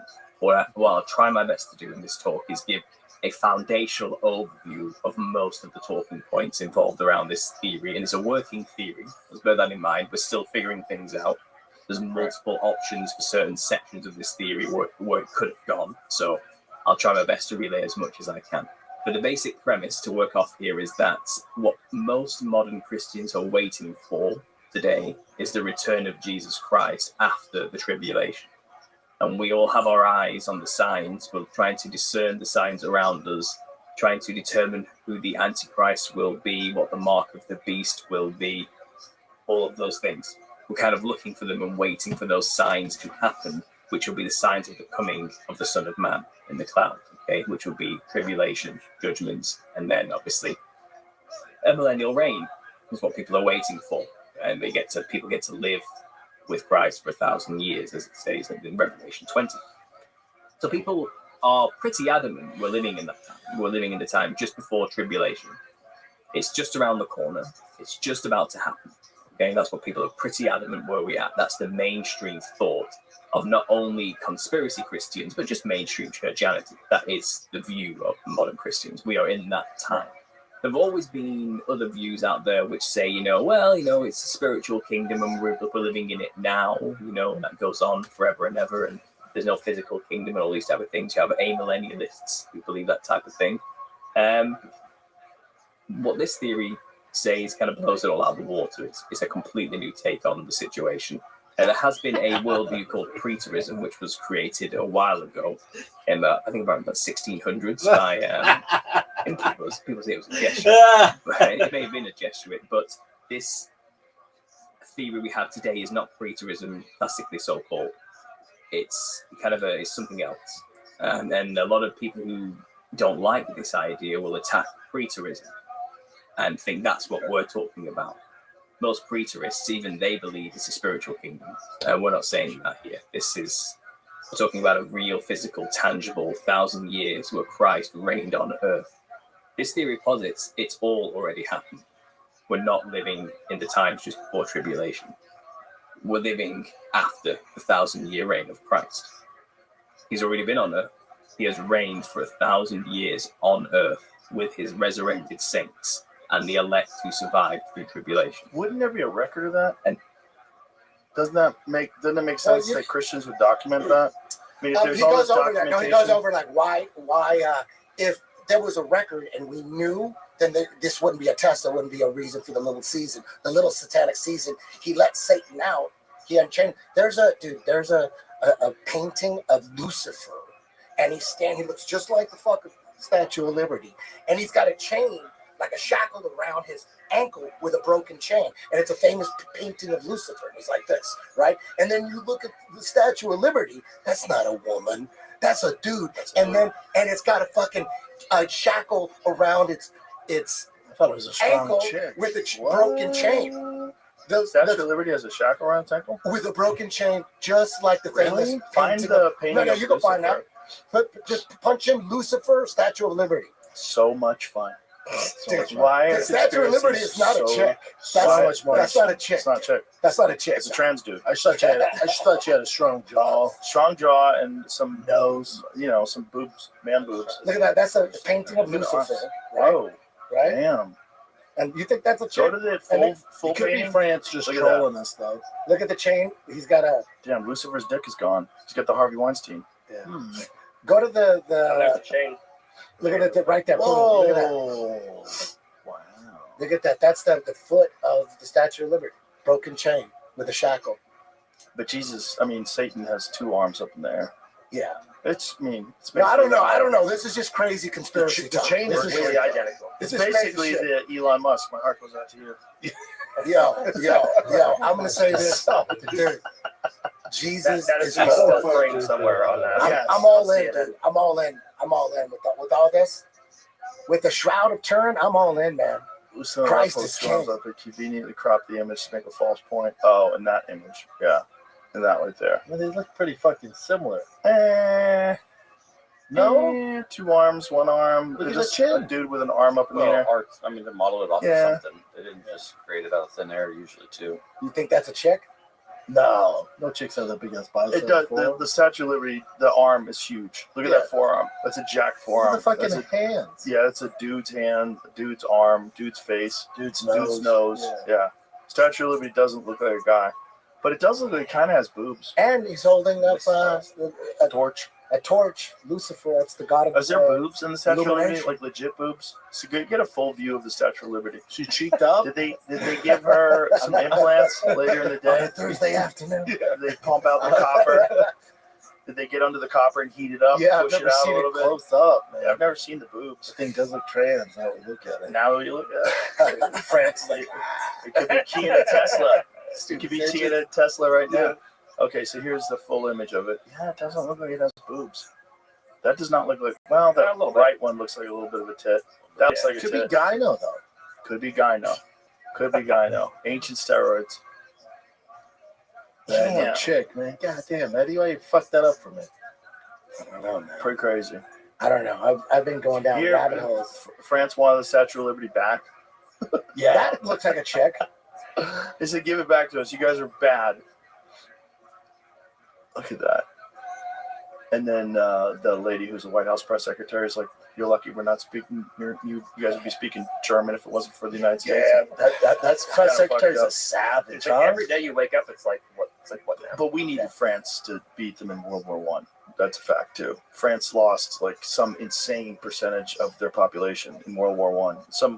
I think they lost 25% of their male population, their 18 to 25 or 18 to 30 male population in World War One, and another 25% in World War Two.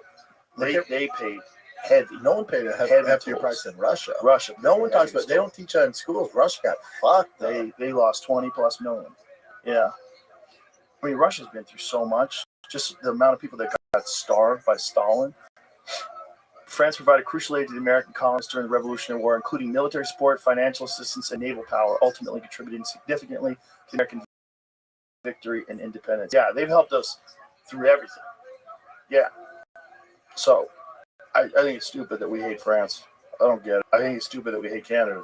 Canada needs to get their shit to them. Yeah, they have a terrible government, but he's out, Canadian right? people are awesome. Yeah, Canadians are Yeah, awesome. but the new guy is like more of the same. Oh, really? And then they have to have a vote. And when they have a vote, then that Pierre Polivet guy. Is he one of Fidel Chance. Castro's sons too, or what? No, he's not. What is that? He's a conservative. They don't have the same thing over here. Like it's November 4th. Like with them, they get to decide when there's going to be a vote. When they've had enough. So they'll call it in 3 weeks. 3 weeks, you're going to have a vote. Like I don't even know when or how. I don't know how their system works up there.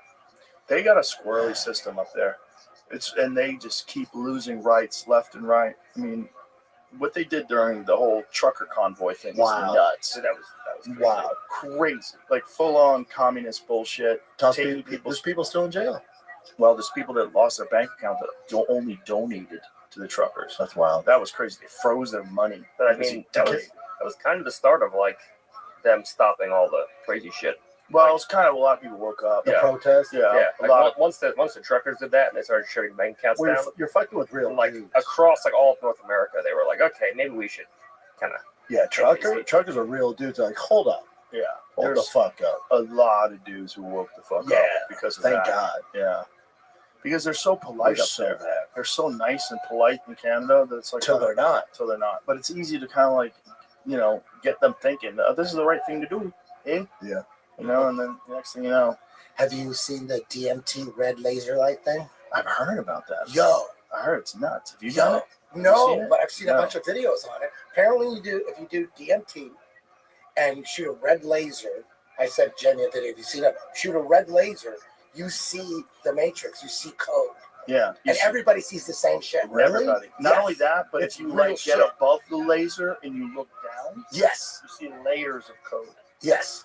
Check this Yeah, out. also Chase Hughes. I just saw a video of him saying he saw it too. Yeah, this is on Chase Hughes. Is he a famous scientist or something? No, he was just on the podcast though. This guy was? Yeah, he's a mind control expert that explains psyops and how Seen it on Instagram, and I heard you and Danny talking about it. So you've done it. Yeah, I saw it on Instagram and flew Danny to my house right away. Like, break this down for people because it got shared amongst my group, and it's like, what the fuck? Exactly. And that's the only question you're still going to have after you see it. It doesn't answer any questions. It just invites a lot more. Yeah, nothing else. There's code. Absolutely, there is code.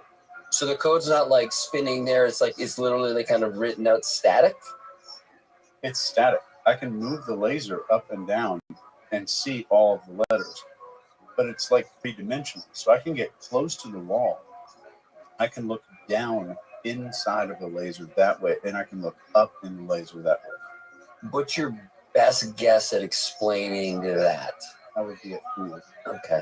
I love it. We can just leave it at that. Can somebody write the code down? Consciousness that we're projecting. They just discovered this. Well, I bet some eggheads probably. I know the guy who discovered it. Really? I don't know him personally, but Brandon McCaffrey, one of my black belts, he knows him personally. He goes, dude, if you ever want to do your podcast, I can make you. And I'm like, hell yeah. Let's pay attention to this fight. It's a great fight. Gunnar Dude, Nelson had that's- a fight dude, 3 years. that was seeing the Matrix when you're on DMT with a red laser. Yeah. How crazy is that? Any laser? It's like a red laser. There's a bunch of videos on YouTube. Is there like a specific laser? Or I wonder is if it you could like- do it with a green laser. I don't too. know. Or it's just I like don't any know. laser. I don't know, but there's video of a bunch of people. That's just one dude. That's like the most, all the other guys are like stoner dudes. You know what I mean? I wanted to show like this dude. Yeah, he seemed to have a little more Seem to have a more intelligence, a little bit, or a little Chase is very smart. believability. Yeah. But everybody sees the same shit. They see the fucking Matrix, the numbers, the code. Isn't that fucking life changing? You saw that Tom Campbell interview that I did, right? Yeah, I love that one. That was one of my favorite ones. Yeah. That one's nuts. Yeah. When he's explaining to you that consciousness creates reality. You know what? I never really took the simulation theory seriously, but I've always believed like Jesus is a new thing for me. Like the Shroud of Turin, I'm all in now with the Shroud of Turin. But before that, I was like, I don't know about Jesus, maybe, but I believe in God and I believe in a creator. Like whoever created this shit is God. Here we go. Right? Gunnar Nelson, Kevin Holland. And there must be code on how God created this. Yeah. So that I think science, like the simulation guys, they're finding what God created. Like who else could put this simulation together but a God? Who else? Here's the craziest theory. AI is about to become sentient, and then they're going to do quantum computers with AI. What if that's how Jesus comes back? What if Jesus reemerges and he's just as a created consciousness? And he's on an app. Yeah, and well, just it's talking everywhere. By that time, it probably would have communicate to your fucking head. You mean they've already figured out how to put signals into people's heads, put voices in people's heads. They can literally have things say things to you where you hear voices in your head. Yeah. They have that technology. And if quantum computing gets attached to AI and then it figures out how to make better versions of itself, like what does that mean? But isn't that similar to what we're doing to compromise people? Well, that's right? different. How's it different though? Because MK and they were doing all sorts of different drugs and doing it off of knowing, right? But also try to get them to manipulate them so they can get them something like that. Like which they still do. Yeah, they have to still do. There's no way they stop doing that. There's no way. I guarantee, if there is a conspiracy theory about that kid in Pennsylvania that tried to kill Trump, went to the ground. Gunnar got him down. Kevin's lost 4 hours last fight. Yeah, he's gonna put a triangle on him. Look at this. Kevin is a black belt, but not Gunnar Nelson black belt. Gunnar Nelson's so legit. Yeah. If he can get you scrambling on the Look ground, at that. Kevin's Look in at trouble. that. Look at that. Dude. Damn, if he opens his legs, he's got to put a grip together around that arm right there. Just if he put a grip around the arm, oh yeah. Oh my God, he's hanging on that arm. That can't be good for the shoulder. It's over now. He's not going to be able to hold on. All he had to do was just grip under the armpit, and that was a wrap. This is a tiring position for Gunner. He's holding his entire body. It's tiring for Kevin too, though. His legs are gassing out here for sure. And now he's out. Gunner's a weird one because he's not active. You know what I'm saying? Like, he doesn't fight a ton. When He's was busy the last with time his he was gym. there? Oh, look at that, 3 years another ago, I try. think, Joe. It might be 2, but maybe 3. It's going to be Look tough at to that swing again. Gunner. Yeah, he's getting in there. Yeah, Gunner's not scared to get in there. No, he's not scared. And eventually, you're Who going to get tired. gave Kevin Holland his black belt? Travis Luter. Oh, yeah. shit, okay. Yeah, he's a Texas boy. Fort Worth. Last fight was 2 years ago. 2 years ago.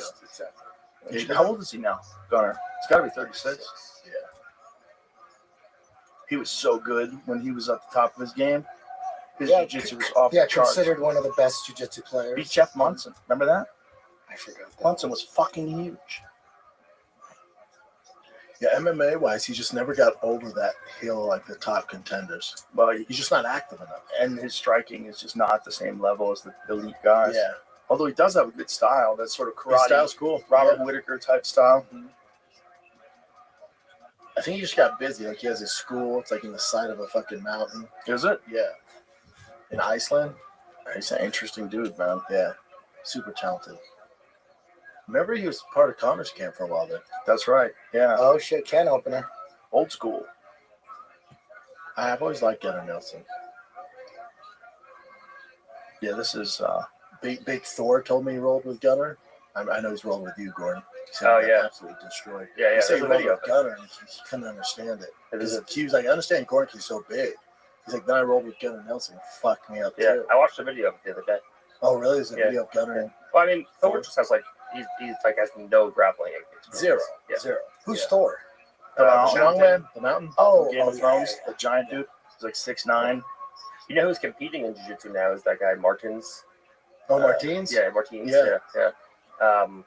He like did that one when I rolled with Thor. He was also there, and he like wrestled in high school, so he was like a little bit more with it. Better And he base. like he's like been trained jiu-jitsu and competed. That's Like, cool. he just won his first tournament. Good Yeah. for him. He's been a handful for Imagine if Brian Shaw started getting into jiu-jitsu. I taught him a private when he came here. That was interesting. What the fuck, dude? That's a giant. So, yeah, he's a giant. Yeah, that's like a legit I giant. made him drill Big Dan. I was like, I'm not touching either one of you. That's a good way to get hurt. Look at Nice- that. nice Oh, shot, Gunnar. oh, shit. he lost Fucked it. up. Scrambled. It's really Got greasy. slippery. Got slippery. Kevin has that X factor. Oh, nice knee to the body. Shit. That was a nice knee by Kevin. That hurt. This pace. It's Oh, he dropped him. It's over. Oh, 6 seconds to go. He got some. He got some. Oh, man, he's He in got trouble. some. 2, 1. Let And it go. Oh, shit. That's a oh, big the punch. haymaker at the end. Oh. Gunnar. Damn, fucked up. they let it go. Oh, look at him. He's wobbly. Super fucked up. He's wobbly. They're not going to stop it. Oh, it's going to start on the feet. Gunner's in trouble. Gunner's in Yeah. trouble. Yeah, he's in Good for trouble. Kevin. He needs to win, man. Yeah, he does. It's been a while. He Lost just 4 in his fights last 5. so often. No one's more active than Kevin. But this is 170 finally. What's his Yes. losing streak? 2? Lost 4 in his last 5. I think he's lost 3 in a row. The thing is, like, he's so much better at 70. I know he doesn't like the weight cut, but He's it's so much better at 70. So So tall much and long and dangerous. Remember, he beat Homeboy, who did the spinning back.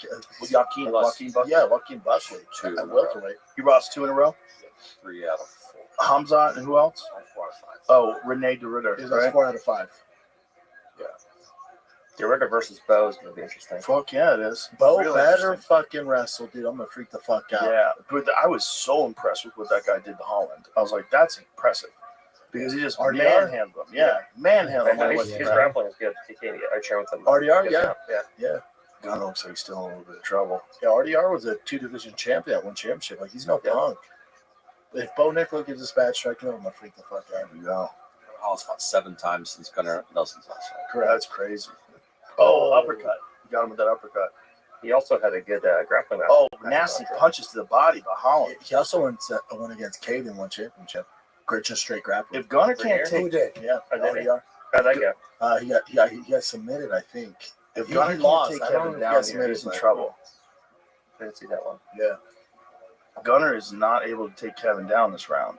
He's going to be in trouble. And also, you got to think Kevin Holland's hungry right now. Yeah, You know, because he still wants to be a champion. Yeah, it's tough. But at 70, though, he could do it. He can do it at 70. He's just got to be super focused and stay at 70. is hopping up and down and, getting losses at 85 against the Ritter's like 220. He's a But also being that active, it's tough to compete with the biggest guys. It's just tough to be that active. Right. And be a top guy. He fought Combs out at 85. Mm-hmm. You got man. I like a 3 notice. Yeah, man. That was when Nate Diaz and him were supposed to fight, but Hamzat came in 8 pounds heavy, and Kevin Holland stepped up and said, "I'll take it." And Hamzat just fucking. And Kevin was supposed to fight D-Rod. Remember? Yep. Which is a great fight. Gunner's trying real hard for his takedown, man. Burning off a lot of fuel. Almost Nice spiral. Almost has it. Oh, if he would have kept stepping inside, he would have been busy. He cut a circle a little bit better. But he's got to be fatigued right now. 2+ minutes into the second and got beat up at the end of the first, which takes a lot out of you. That's had his hands lost. Such a big factor. You think about perceived skills. Oh, come on, Gunner. You think about perceived skills versus current level after a guy gets rocked. You think he's still the same guy that he was early in the fight, but we got rocked, man. Yeah. Well, look at Makachev and Oliveira. Mm-hmm. Like, he clipped him and then, immediately passed his guard and finished him. Yep. Or even Ankalaev and Pereira. Second round, he gets rocked. And then he's kind of not the same after that. Much shy, much more defensive after that. Forgot the game plan a little bit, kept him back to the cage. Bro, I saw a good breakdown of Ankalaev's stand-up against Pereira. It was very high level. Super impressive. Especially taking away the front hand. He's doing this circular motion with his hand and taking away angles. Apparently they run that rematch back. Oh, he got him down. Almost. Nice. They're going to run it back, I'm sure. They have to. That's the big fight in that division. And if Pereira can come in healthy. He got him down. But he's another one. He's too active. But he's smart, too, because he's 36, 37. He's like, I got to go, man. I got to make as much money as possible. He's done that. He's become an all-time great in, 3 years, which is crazy. You give 10-8 first round? Got to be 10-8, right? It's hard to say because Gunner had him down for a while. Judges like that. He had him in omoplata, He too. did rock him at the end. Yeah, I count those. And unfortunately, they don't count. Like near submissions. I think near submissions are big. I'm with you, Eddie. If they're close, it should be 10-8. Like Oliveira versus Arman Sarukian. I feel like Oliveira almost had him a couple times. And what? He had what did he have in a Darce and Darce guillotine? If it's cinched up, if you have something cinched up, and that's a lot. The shame about even that a fight. triangle. Yes. The shame about that fight should have been 5 rounds. That's 5 rounds. Charles probably wins that. Yeah, I think so too. Maybe. I mean, who knows? Who knows? But he would have a better chance. But if you count near submissions as much more points, You get no credit. You don't get credit like you do if you rock a guy. But it's you're close to finishing a fight. But to that same point, like with Alex Pierre defending 12 takedowns, 12 for 12, you get no fucking credit. Right. The guy attempted 12 takedowns. You couldn't do it. That guy gets no Who points. should get credit? The guy defended the takedown. No. You don't get credit. You get credit for not getting hit. Well, you get a little bit. A little bit. A little bit. I don't think you But should get the credit big- for defense. The big credit is the submission attempts. Yeah, That for came offense. real You get close. points for offense, not defense. He's going to it again. Can you imagine you get points for escaping an armbar? That would be retarded. You don't. See, this is interesting, right? Because Kevin was doing a lot of damage at the end of the first, but a lot of it was on the back. And then here you got Gunner takes him down after unsuccessfully taking him down for 3 minutes, and he's doing something. He's on top. Oh, he won this round. Right, but nothing's happening. Did he You know what I'm saying? really? Yeah. You get a takedown? Yeah, that wins. But you know what I'm saying? Nothing's He didn't do happening. shit. He's not getting any damage. Kevin didn't do anything. True. Yeah. So if in they that sit back and situation, go, all right, yeah. nothing happened. He took him down. You give it to Gunner You for give it sure. to Gunner. 100%. Yeah. But it's not as good as a guy rocking you. I know. Right. It's Exactly. There's a difference. I feel like the whole score There should- system is fucked. Both those rounds are not 10-9s. The second round's a 10-9. First round, how is that a 10-9? He almost knocked him out. He barely survived. They should be able to could have stopped it 10-10. right at the end. He got Right. saved by the bell. Like boxing, How is that not right? a When a 10-8? guy gets dropped, it's automatically a 10-8. Yes. Yeah. I think Guy's in that's- trouble. Yeah. I think that's a good move. Yeah. When a guy gets dropped. But then you got, fights where a guy gets dropped and gets up and drops the other guy. then it evens out. Yeah, I guess. I think even rounds are okay. I think they need a more comprehensive scoring system. Yes. I think the whole 10-9 is crazy because we just took it from boxing. And we're like, okay, that's a established point system for fighting, but you're using it with something that has all these different elements. Takedown, submission, octagon control. There's so many more factors. And then then you got to look at the people scoring it. These judges, half of them know what the fuck they're looking at. That's a good fight. Moreno and Ursig. The Ursig guy almost beat Pantoja. That's we are doing EBI in Mexico City the next day. Oh, So that's Saturday. Next day, EBI 23, the featherweights with strikes. We're bringing back strikes in EBI. Ooh, hell yeah! Strikes or there's enough combat jiu-jitsu? Like, combat jiu-jitsu. So slaps. Yeah, slaps. combat jiu-jitsu. You could punch it the was body. born in EBI. Can you punch the body? You could punch you could strike to the body. You could strike anywhere. Punch. Not punch. Strike. Palm Open strike hand to the body. Yeah. Austrian style. Yeah. That's next Sunday. But guys, UFC Fight Pass. Practicing their body strikes. Are they like working on that? Oh Jesus. They should. Kevin's so dangerous in the clinch. He's hitting him with hard body shots, man. The clinch. Oh, elbow over the top. Oh, knee. Kevin's got to go for broke because he probably won the first round. I think he won the first round for sure. For sure. Second round, no. So this is it. And Kevin needs to win. He's landing some uppercuts. Oh, Gunner's in deep. Gunner's in deep. Oh, he's out of it. He's got his hands locked anymore on the body. Oh, he got him. He got him. He got him. Full mount. Full mount. Oh, shit. Here it is. Kevin's in trouble. Kevin Nelson, full mount, third round. Grapevine in the legs. He rushed to the back take in the first round, though. He should take his time from here. Yep. I mean, he's got time. Take his feet off the the cage. fact that he's not his feet off the cage. The fact that he's not digging for underhooks right now is kind of scary. Well, he should have took his feet off the cage. Like why won't you immediately go for the underhook? Yeah. What was your plan in the mount? Never to at least take his feet off the cage. That's what got him out. You're not supposed to dig your toes in the face. Gordon, if you were in the mount right there, you would immediately grab the underhook and underjack to like an arm triangle, right? Yeah, underhook. Right? Underhook. Well, the first thing is to circle his feet off the cage because that gives him. You're saying circle him to the center of the octagon? Well, just circle his feet towards the center. Yes. Because the bridge off the cage gives you immense. Correct. Totally. But besides that and underhook, that and underhook, underjack, arm triangle. Yeah. Right? Oh, damn. Look at that. He's going to knock him out Those with are that. good. You should really knock Jacare out from the bottom. Yep. From guard. How about Henzo on Oleg Tarov? Oh, yeah. That up kick. That was the first time we saw like an effective up kick. Yeah, and then Jerry Bolander on... he's going to pass him here. No, Murillo Bustamante. Or Fabio Gurgel. Oh, he's passing him. He's got the back. He's got one hook. I think there's probably like 10. Oh, there it is. Arm triangle. There it is. He's got to get his right knee across to Kevin's left hip. He's got to mount him. He's got to get his left knee across to his left hip. Or right knee across to his left hip. Can he not apply enough pressure in half guard? It's hard from half guard. It depends if he has a good lockdown or not. If he had a good lockdown, he would survive. But he just got to. Why he's not passing the guard here, I'm not sure. It's also hard for him to dismount from here because the cage is in the way. Even if he does. There it is. Here comes the mount. Here it comes. Okay, so now he's going to try to either mount him or move slice to side that knee control. through. But he's kind of wedged in place by the cage.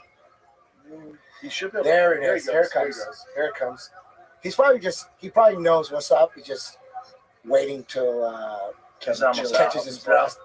Oh, should not take the back. That was the back roll. That was nice by Kevin. That was really nice. That's why you got to mount. That's why you got to. Gunner should have switched back to a tight waist when Kevin went to roll Kevin out. should break free here. He should break free here and start teeing off on him. Gunner held on to the arm triangle too long. He should have mounted, in my opinion. Like all arm triangles, in my opinion, should be in the mount. Once you start going side control, there's too many escapes. The escapes are too easy. Well, you should have at least set it better for mount. Like it wasn't set. Like you should have mounted him. Oh shit! Kevin's gonna come at him hard here. He's got to. Just can't get taken down. Oh, another knee. Damn, this is gonna be a hard one to score. Super hard to score. I'm trying to go for a Darce. Looks like it. It looked like he thought about it. Yeah, he's looking for it for sure. Disengage, Kevin. I know, right? Especially now, he's got double He's under. got his hands locked. And he had times to disengage, and he's got an advantage in the striking. Huge advantage. But also, like, so exhausted at this point in the fight. Yeah, he was probably trying to rest. Total strikes, Kevin 130, Gunner 20. Gunner's going to win it. You think? Unless Kevin catches him, 3 seconds to go. So 10-9, 10-9 Gunner, but then 10-8 in the first round. What is that, a draw? No, Is that a draw? you do 10-9 Holland first round. There's going to be a draw. 10-9. If they gave him 10-8 for the first round. The guy was saved by the bell. How do you Yep. not give him a 10-8? No, I agree. But it doesn't so mean much that the control judges time. agree. The judges are goofy. The judges are goofy. It all depends. It depends. Do they I still- don't do think they they hand still out have- 10-8s enough. Do they still have Adelaide Bird? Does she still work? I don't know. It's a good question. She was awesome. She was the best. That's a good question. What is this movie?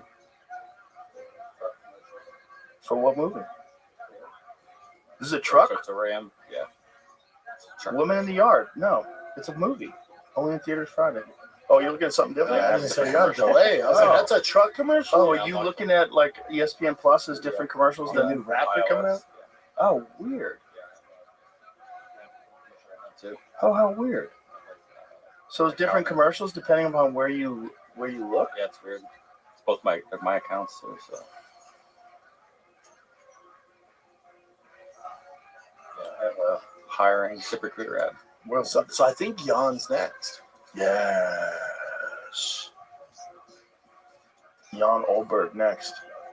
So what's the guess? Oh, man. Give us some volume, Jamie. I think Gunner takes it. Yeah, Gordon has a good point with all the control Gunner has with these judges. Draw. Yeah. Draw. No, I think they Could give be a Gunner- draw. Gunner Gunner split. wins. Either it's a draw, Gunner split. either it's a draw or Gunner split. Kevin Here we go. wins. Gunner split. Oh, it's Gunner. Oh, told you. Wow.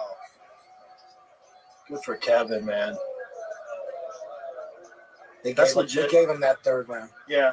Damage. I don't have enough. He was it. He did all the damage, even though Gunner had control of him. He did the damage. He Gunner did have an arm triangle. Yeah, And he did take him down. yeah. But That Kevin could go definitely either. did more damage to him. Almost at his back a couple times. Yeah, true. I think it should have been a draw. It could have been a draw. I mean, Kevin looked surprised when they announced him. Yes. Yeah. Yeah. Good for Kevin. He needs it. Yeah, he's saying I knew it could go either way.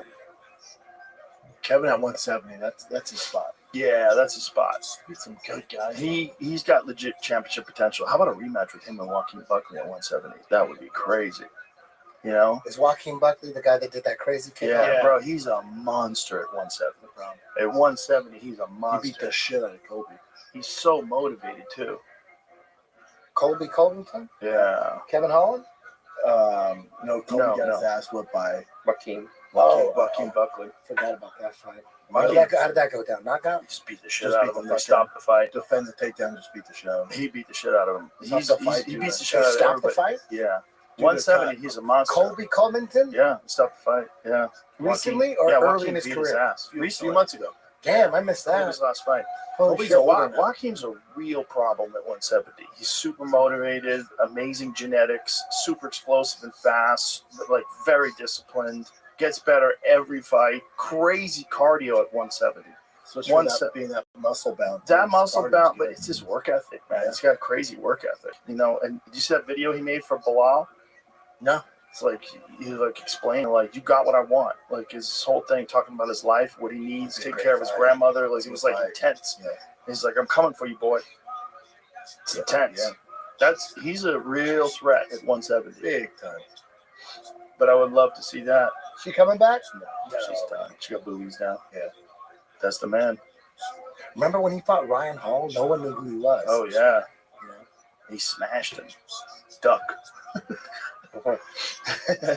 Yeah, I would He's in a say, tough what would you say, position. Gordon? Like 80%, 85% of UFC fighters aren't ready for the high level leg locks, right? I said Ryan Hall came in and he would just leg lock dudes. Yeah. They weren't quite ready because MMA fighters aren't really training. Focused on it. They're not focused on jiu-jitsu Even at the high level. But see, and Ryan Hall he ripped through some people with leg locks. But then BJ. Yeah. Which is crazy. Yeah. But then he hits Topuria. How do you say that? Topuria. Ilya. That was the first guy like, oh shit, this guy knows how to defend leg locks. Like, who is he? Who's his coach? He's got a. I'm not sure. His famous guy. Ilya? Yes. He was working with someone legit. Maybe it was like Balance Studios or something. I don't know, but that was sometimes you're gonna run into guys that you cannot leg lock, and when it's all greasy. But also you get to a certain level where guys can stop your game at leg locks, and if you don't have striking, you get exposed. That's why Ryan doesn't fight a lot. He was well versed in Poria. How do you say it again? Topuria. Brian Hall's had like 9 surgeries over the last, maybe more. Josh Waitzkin. 23 is what I looked up. That's not. He's not that active. I know he's turned down a lot of matchups too. What is he getting surgery on? That's 23 times. Is he still fighting? Problems with Ryan Hall still He's fighting? still under contract, but I know he's turned down a bunch of fights. Yeah. It's probably like, Yeah. man. 19 under. I like his style. I like it. 19 He under throws head general kicks. anesthesia. Put out 19 times. That can't be good for you. You get put to sleep 19 times. 19 general anesthesia surgeries. Some procedures need to be redone due to complications. Jesus Christ. Holy fuck, man. What is his injuries? 21 general anesthesia surgeries since that fight. 19. There were 2 prior. That's crazy. What happened to him? I don't know. They kept having issues. So I had 21 general anesthesia surgeries. I got fallen on, tore my ACL, had to fix a plantar plate, got fallen on again, had to have a tightrope surgery on that one that Pat Mahomes and a couple other people have had. ACL got infected, had a couple of septic arthritis. Tightrope was actually allergic to the hardware they put in me somehow. Had to have that redone. It's been interesting, but back on the end of it. On the back end of it, rather. Wow. That's crazy. Boy. Wow. It's a I shot. had no idea. That's so many surgeries. I thought he retired. That's crazy. How many surgeries have you had? 1. Just one. Yeah, my LCL. Yeah, I've been injured a lot, but just 1. Yeah. Was that from a leg lock? Eddie no, Cummings? No. Eddie broke my ankles a bunch of times, but that was when I competed against Joao Rocha. I was going for a leg lock entry, and he was like 270. And he just jumped towards my head. What happened to Eddie? Dude, I don't know. He just like disappeared one day, and then apparently he was like training like pretty recently at Enzo's and Unity, but he just like stopped training jiu-jitsu forever. Got a real job, I think, and then That guy was vicious, man. So good. So smart. I was standing over him as he ripped through everybody with leg locks. I'm like, God damn. He was on some other shit. You know what I mean? He was vicious. And then you hear from his training partners that, man, he went hard right in the training room. He went after legs. He did get hard. Yeah. It's weird when guys get that good and just stop. When after he retired, he still put out a couple like videos, little short instructionals on Instagram, and this one he put out for the Z-Lock. That to me is the best. Like in my opinion, the Z-Lock, the one he showed, that's the best. It's not a sad story if you went on to do something cool that he's want to do. It's kind of dope that he's like, fuck it, I'm over it. If he went on to make money, he's doing well, you know? Yeah. Depends what he's doing. What do you think is the best leg lock? One leg lock. You're going to teach your students just one leg lock entry and one heel hook. What's it going to be? Well, insofar as breaking mechanics, or no, like they say they got the breaking mechanics down, and just where the leg's going to be. Which leg entanglement are you going to choose? Which one's the best? Obviously, it's not DOA. It's not outside ashi. Right? And not just regular ashi either. That one's too basic. Backside 50-50 is pretty good. Right when you go, because I hear from backside 50-50 coming in from K-Guard, right? Yeah. I hear, like, from my guys, I'm not, like, the biggest leg locker, but I pay attention to my guys, and they're saying that the entry into backside 50-50 is awesome, but you don't really generally get the tap there. There's going to be some kind of scramble and some kind of spin. You can, but the guy can high leg over. If you trap the far leg, the secondary leg, then you can get finishes belly down with it, which is why it's a good position. But a good guy is always gonna limp leg and strip the grip, which is why I believe that probably the best position in terms of not having the guy come forward and crush you or hit you, and strong catastrophic braking mechanics is probably cross Hashigurami, your guys' honey hole. So that's still the best. Yes. Double trouble. Yeah. So you feed the one leg across, the legs are split, so you have an Achilles lock here, and then you dig for the heel, and then you go in and lock up. It's still the best. Okay. But my highest percentage finish is that position, but with the leg fed on the outside for the outside heel hook. That's like Z-lock-ish, right? Yeah, kind of. Yeah. So because Z-lock is basically double trouble with the outside heel hook. Correct. And instead of triangling your legs, stomping on the inside. Yeah, you can go foot to foot. Is that what you guys call it, foot to foot? Yeah. That's huge. That's like a game changer. Yeah. Right there. And that right there, just a straight ankle lock is the most powerful straight ankle lock from that position right there with it on the outside. Yeah, sure. Oh, no, the secondary leg. Yeah. That straight ankle lock. And the Aoki. Yeah, right? yeah, Aoki's strong as well. How crazy are Aokis? Aokis are a lot like dead orchards, where the first time I seen a Aoki, it's from Shinya Aoki, it seemed like he was going for just a straight ankle lock, but dude, I forget his opponent was, but his foot almost slipped out, so it looked like a straight ankle lock that he almost pulled his foot out, but it got caught and twisted. It gives you the rotation. Yeah, and everyone thought, maybe not everyone, but I thought, oh, that's one of those, freak things that you don't actually plan for it or set up for it. It just happens. Sometimes they pull out of ankle locks and stuff. Sometimes like omoplatas, sometimes when they try to pull out their omoplata, it gets caught and they tap an armbar. It's not like you set it up. It's like a freak thing. They try to get out, but it got caught and then they tap. So that's what I thought the Aoki was. But it turns out, fuck no. It seems like the Aoki is top 2 leg lock finishes in the grappling world today. It's just people because it's so good to counter with them, correct? Yeah, no, you get good finishes with Aokis. What's an Aoki? It's an ankle lock, but when they slip their heel out, it's like you're going for an ankle lock and they almost pull out their leg, and then it turns into a heel hook. So it's half ankle lock, half heel hook. Huge. It's like the most powerful shit. It's not mechanically as strong as a heel hook though, because when you go for heel hooks, you're physically bridging your hip into the knee. Yeah. Whereas with Aokis, the knee is turned out, so you're not bridging into the knee in a way to break it. Yeah. Whereas with like an inverted heel hook, for example, you have a good strong connection. You have a good strong connection, but when you go to bridge, you see how he's not bridging into the hip. Yeah. So with a heel hook, you're bridging directly into the hip. So it's the full extension of your body into the knee. So the upper leg is pinned through the leg position, and then your gripping position is what's manipulating the foot. And scroll down a little bit, Jamie, and look at the guy on that one on the right, the one you had, the big one on the right. Now we can't see it on the right. That one right there. Can you blow that up? And the dude doing the Aoki lock, his right leg, the way I think people are calling that a shadow hook or whatever. Silverado, he's a catch wrestler, Brazilian catch wrestler, showed me that when I was a white belt. I remember Straight Silverado. ankle. Remember, he used to do that. Yeah. He used to do that. And I thought like, this is nothing. So I never really fucked with him. But now it's back strong. Like Helena Cravar is doing this exact thing. This is like her main move. Silverado had a lot of Gene LaBelle stuff. Yeah, it was a catch wrestling thing. A lot of that. This is a great position because, like with the guy who's attacking his right leg, usually the guy's trying to peel it off the hip.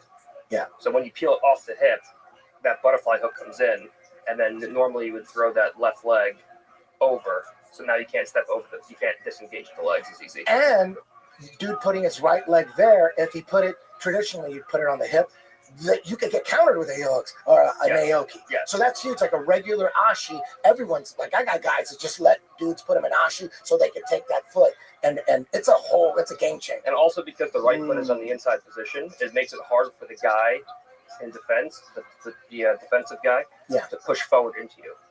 It makes it hard for him to come forward because the Aoki, you have to push into the lock, put your foot deeper to boot it.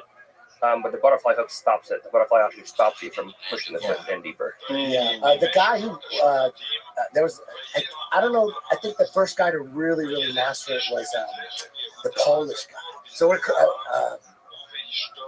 what's his name? He armbarred Gary Tonin, that guy. What's his name? Matthias Shazinski. Yeah, Shazinski. That guy. Yeah, everyone talks about him. I haven't been training with him, but apparently he was like he rips through everybody, just breaking everybody's exactly. So and he was doing his legs just like that. You know, it was the Aoki with that leg entanglement. We were calling it the Polish Aoki. Yeah. You know, and he's a bad motherfucker. Well, it's difficult because the butterfly hook doesn't allow you to stack. It doesn't allow you to come forward and push your foot deeper. I never forget Silverado showing me that as a white belt. I'm thinking, really? Ken Shamrock puts his leg up here. Why would you do that? I was like learning shit off Ken Shamrock. I got into toe holds as a white belt because Ken Shamrock had this instructional where he's in jeans and no shirt. He's all tanned and yoked. He looked like a Chippendales guy. And he's with some Japanese guy, and then he's going over toe hold, like standing over a guy's guard and grabbing the foot and doing a toe hold. And I'm like, whoa, what is he doing with the foot? And I could never get on top of anybody. I was always, I've taken down one person my whole life, and that was in wrestling. I had one wrestling takedown. I wrestled 2 years, got one takedown. Because I was afraid to break my teeth. Everyone's missing teeth. I didn't want to shoot. I go, you shoot and I'll scrub. I'm like, you shoot, I'll scrub. I got a good front headline.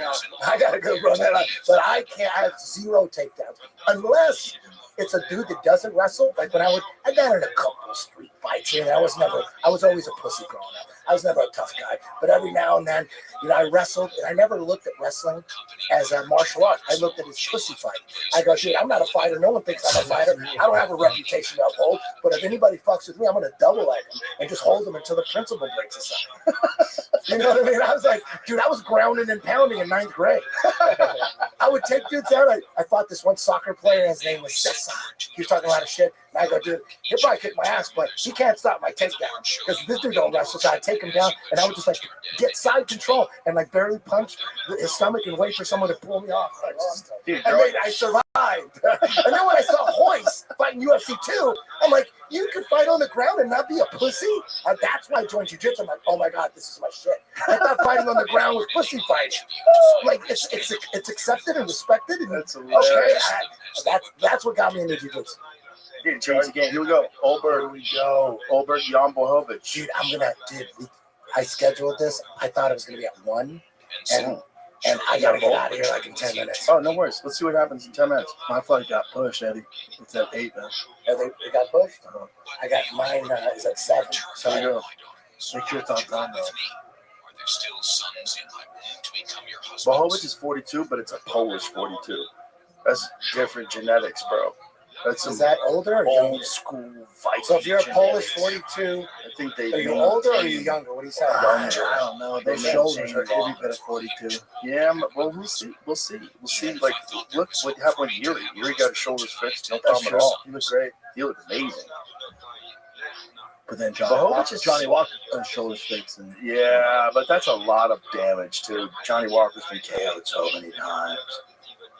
It's also just such a big jump up in talent for He beat Ozdemir, but before I really haven't fought anybody. Well, this is a world champion. You find a world champion. And a guy who's real determined to get back to the belt. You got to realize, like, he had a draw with Ankalaev, almost won the title there. Real close to beating Pereira. Real close fight. Beat Izzy. You know, he's still a monster. Even though he's 42. Savage. And he wins this one. He's right there. Hard low kick by Jan. He's right there for the title shot. Yes. Well, he's always the guy that people forget about in this division. One big win over Olberg. He's right back in the hunt. And he would be a logical guy to fight next after Ankalaev and Pereira. Yeah, there's a story for either one. Yeah, both of them. And Klein major because it's a draw. Right? Yeah. He's fucking dangerous, too. I mean, that power's the last thing to go, and Jan's got ridiculous power. Remember that Rockhold KO? Like, jeez, that was like a murder. Bro, how about the fucking Dominic Reyes one? He ran to him after he was already down, like with a running start. Yeah. And with the second punch. Remember when he kicked Dominic Reyes in the body? You see his whole foot on Reyes' body? He's such a hard dude. Oh, solid jab. Olberg definitely has a speed advantage. Mm-hmm. He does, but Blachowicz has a massive experience advantage. Massive. Check that. And him with a hard low kick, too. He has that Rottweiler head. Mm-hmm. Remember when he went shin to shin with Ankalaev? Just fucked his legs up? He's like, let's see who's got the harder shins. Him and Ankalaev are just tough fucking humans, man. But there's so many tough guys in this division. I mean, Yuri would be the champion if it wasn't for Alex. There's so many good guys. That Yuri fight with Jamal Hill was great. Brackett's no punk either. Oh, no. But, you know, Yuri KO'd him, and Ankalaev beat him in a decision in his last fight.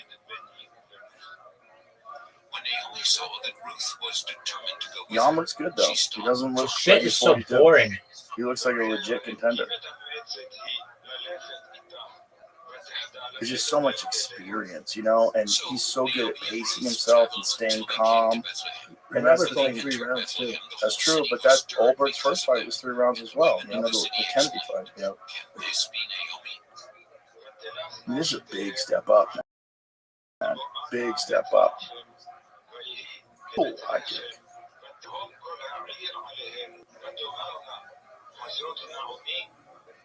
Oh, they announced Roundtree and Hill. Ooh, what is that?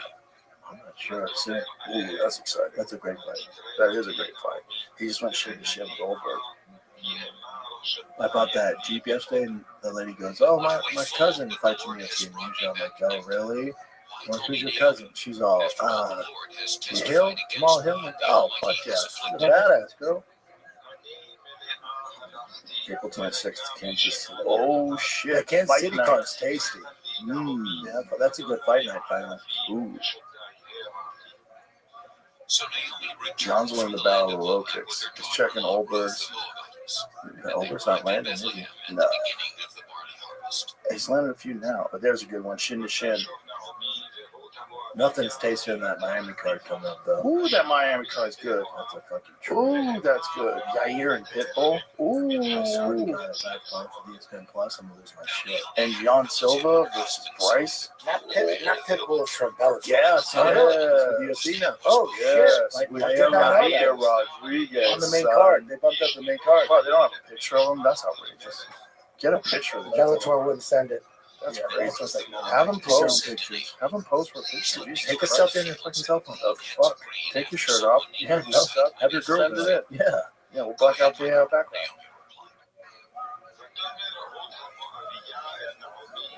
Oh, good jab by Olberg. I gotta You get leaving, out. dog? You're out? Love you, man. Gordon, I'm hanging. Yes, sir. See you soon. Your son played him already? I'll be there too. Yeah, see you, brother. Bro, I love when I run into Eddie at the baseball fields because he's a vet. Like, my kid's only 9, so he's been 2 years, but he's been in it for thick. He has everything: backpack, water, just the whole tent, the seat. Yeah, we always run each other at the baseball fields. It's awesome to see. Yeah, my kiddos met him for the first time like 2 weeks ago. Oh, that's crazy. Yeah, I was like, "That's Uncle Eddie." Fuck's Uncle Eddie, right there. Mm. And Boaz asked the foreman of his harvesters, "Whose young woman is this?" Boring ass commercials. So good. Let's go. Let's go. You see, bare knuckle fighting is gonna have hockey fights. They're gonna have fights with skates on. Bare knuckle boxing with hockey skates on. Gimmick. There's some weird shit. That's a man. gimmick. They have cards in there. You ever seen that in Russia? Bro, they offered me and Brian to fight each other in card jiu-jitsu. Brian Callen? Yeah. Why would they do that? They offered, they're like, yeah, they go, they didn't pitch me, they pitched Brian, they go, "It'd be really fun for you and Brendan to do card jiu-jitsu." Brian goes, "Like, seriously?" And the guy goes, "Yeah, would you guys be down to do it?" Brian's like, "No." Like, fucking shove card jiu-jitsu? You're 100 pounds bigger than him and a black belt. Yeah. It's Brian's so like, ridiculous. "What the fuck you doing with a seatbelt?" That's so ridiculous. Yeah. It'll be funny. You'll be talking shit while you tie him up. Yeah. It'll be funny. Oh, here we go. Round 2. That first round's hard to score, huh? Yeah. I give to Jan? You got the best of it. Here we go again. Ooh. Swing and a miss. How's that shoulder? We'll get a better round from Oldberg here because, it's new to him. He's fighting a vet at this level. He looks good. He's a fast motherfucker. That takedown feint really got a reaction. Yeah, it did. Great feint. But he's not really a wrestler. Fuck no. Oh. Jan's looking for bombs.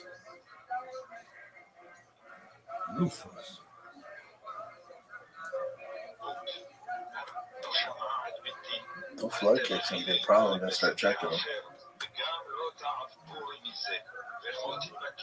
God, remember Jan fought Izzy? Yeah, what a nightmare matchup. Yeah, just too big. Too big. But Izzy also tried to do 205 with no weight gain. He just tried to weigh with his waist. I don't think he cut anything. I don't think he cut. He just walked in. 190. But if they would have gave granted you wanted to fight for the title. If they would have given Yuri or someone, that'd be a fun matchup. Oh, that'd be crazy. Yuri, Izzy, it's fun. Yeah, that's dangerous. Like fucking Jan. Well, Jan walks at 240. Yuri looks so good in the fight. Like he's turned the corner. He's a different guy now. One of my favorites. Oh, one of my favorites for sure. Guaranteed fireworks in that guy fights. Oh, he landed that right hand. Guaranteed fireworks when Yuri fights. Non-stop action. Just such a fucking warrior. And so dedicated to the way, He's an interesting cat. Thin for light heavy. Oh, big shot there. None starting to land now. That needle body's legit. Interesting. Oldberg favorite. That's interesting. It was right off the feint too. Feinted the takedown, went right to the collar. Right to the tight punch. He's a little lighter on his feet this round. May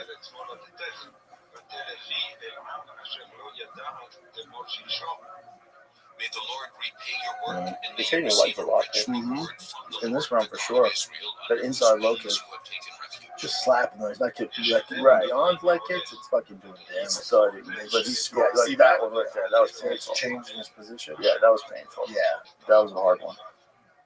My Lord, she said, may I continue to find favor. Well, Jan, had a Muay Thai career before MMA. He's a legit Muay Thai fighter. Slightly lighter. He was fighting at 200, I think. Dude, you look into A5's background. That motherfucker's never lost in anything. Well, he lost to Paul Craig. It's true. I'm saying before he gets to UFC, you look at his background. It's like, Jesus. And even that fight, he was winning that fight. He just slept on the triangle and got wrapped up. I think 2 seconds to go or something crazy like that. 1 second to go. That's so brutal. That's so brutal. Because you can hang in for 1 second. Yeah. Especially if you hear even if you go to sleep, if you get the claps for 10 seconds. Yeah. It's just pass out at that point. It must have been tight. Ride it out, man. Yeah. It's like Chael and Anderson. What the fuck are you doing? Dominating for 4 rounds. I know. That's the crazy. That's wild. That's just self-sabotage. And that's just Anderson coming in with a broken rib. Oldberg definitely seems like he's landing more this round. But the damaging shots are Bohovic. They scored damage, number 1. But, but Oldberg is scoring more. Those jabs right there. Jan's just having a hard time closing the distance. And this is only round 2. And it's been, since that girl fight against Molly, it's been all decisions again. Well, who the fuck cares?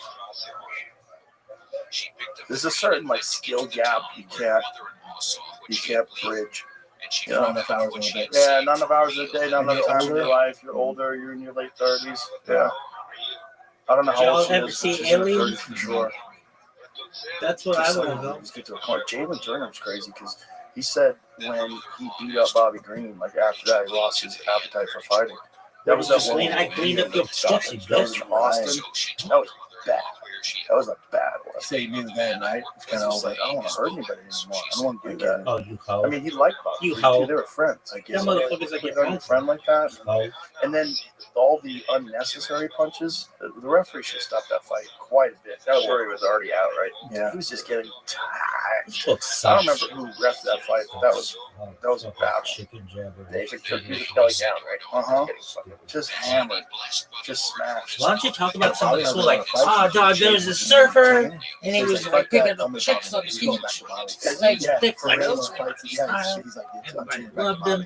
His name was there in the restaurant, and he was amazing. Kick. Wow. Oh my goodness. Mauricio Luffy is dangerous. He's like a giant Connor. You know, he really is. He moves like Connor. He's got that kind of style. But And that style, with like cardio-wise, like in the third round, you're so explosive. You just can't run at that high gear. exactly, it's so fast twitch based. It's not a good style for longevity unless you're real sparing with your attacks. You have to have complete control. So if a guy mauls you and just comes at you with a lot of combinations and hits you with a pace, You kind of hard. hard. Yeah, the catch up here, you get a grappler can avoid the big shot. Mhm. Then in the third round, you're fucked. And obviously that weight class is filled with talent. There's so much talent there. I was discussing with a guy, I won't say who it is.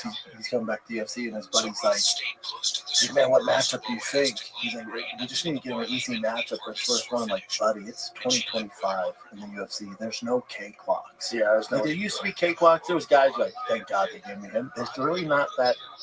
With the Contender Series, like this, it's just full of these young fucking lions. Yeah, the Like, you've guys never heard that of. zero fights in the UFC are super fucking dangerous. That's what's crazy. Zero fights and they come in at a world class level. And they're like well-rounded. Especially with these motherfuckers from Russia. Yeah. There's so many Dagestan guys that are coming in. And good lord, they're so dangerous. There's no gimmick fights anymore. No. In fact, tonight he is winnowing barley. Goldberg seems to be outpointing him here.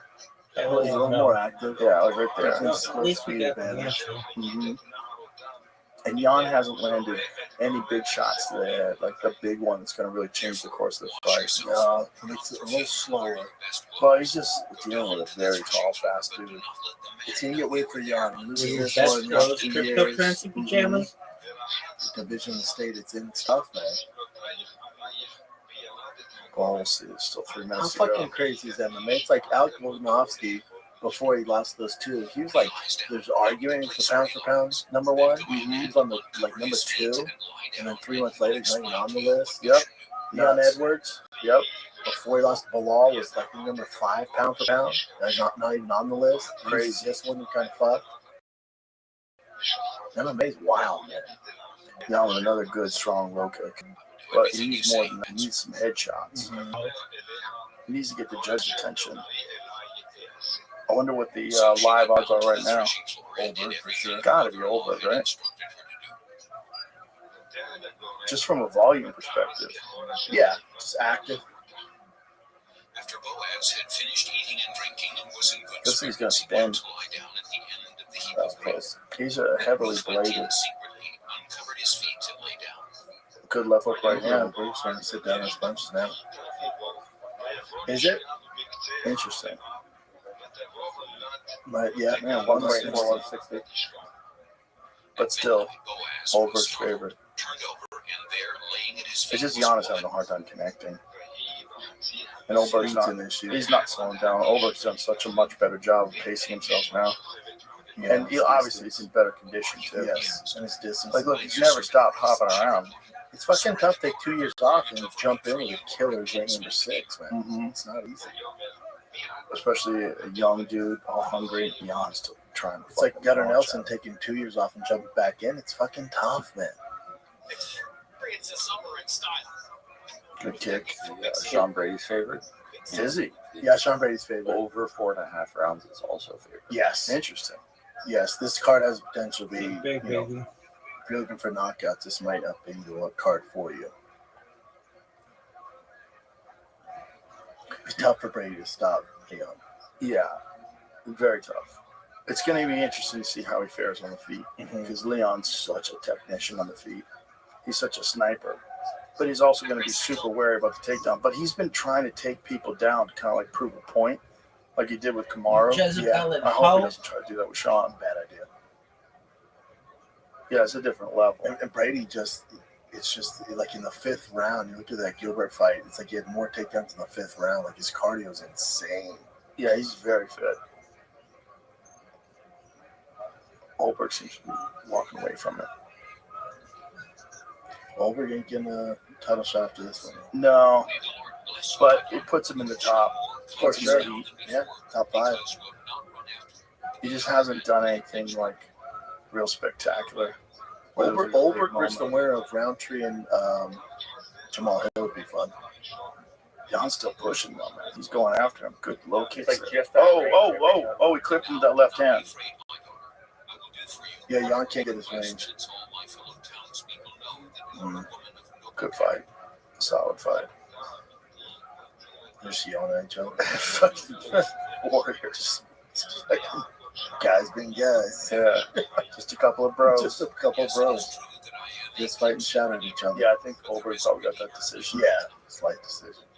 I'm very interested to see how Sean deals with the stand-up. You know, because Sean's stand-up has come a long way, but there's levels. Big difference. Yeah. But then there's a big difference on the feet too, right? So it's all about who their will, right? Right. Well, if Sean can get him down early, like Bilal did, it would be a big thing. And Bilal set the blueprint, constant pressure. Yep. But I do think you have to take into consideration the fact that was a 5 a.m. fight, which is just nuts. Sucks. I mean, it sucks, but you're pros. I know, like, but you just gotta go, man. How crazy is that? Like everybody in the audience has been drunk since 2 a.m. They're like, yeah, It's tough. They're all exhausted. They're fucking filled with beer. You know, there's people sleeping. They were sleeping. They were sleeping. It was so. They must be so exhausted. I can't imagine going to see a fight. That's the main event starts at 5 in the morning. I think the main event was like 6 in the morning. Yeah, that's rough. It's ridiculous. It's terrible. Why don't you just do it this way? Just have the fights on early.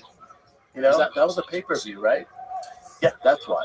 Yeah, but still, have a pay-per-view at 3 in the afternoon. Who cares? I prefer it. Yeah, who cares? My It's night's Saturday. free. Yeah. It's Saturday. People will still buy it. They watch football in the day. True. Why wouldn't they watch a big fight during the day? Just let them know in advance. It's 3 p.m. start. The only one who complained Here was we go. Tom Aspinall.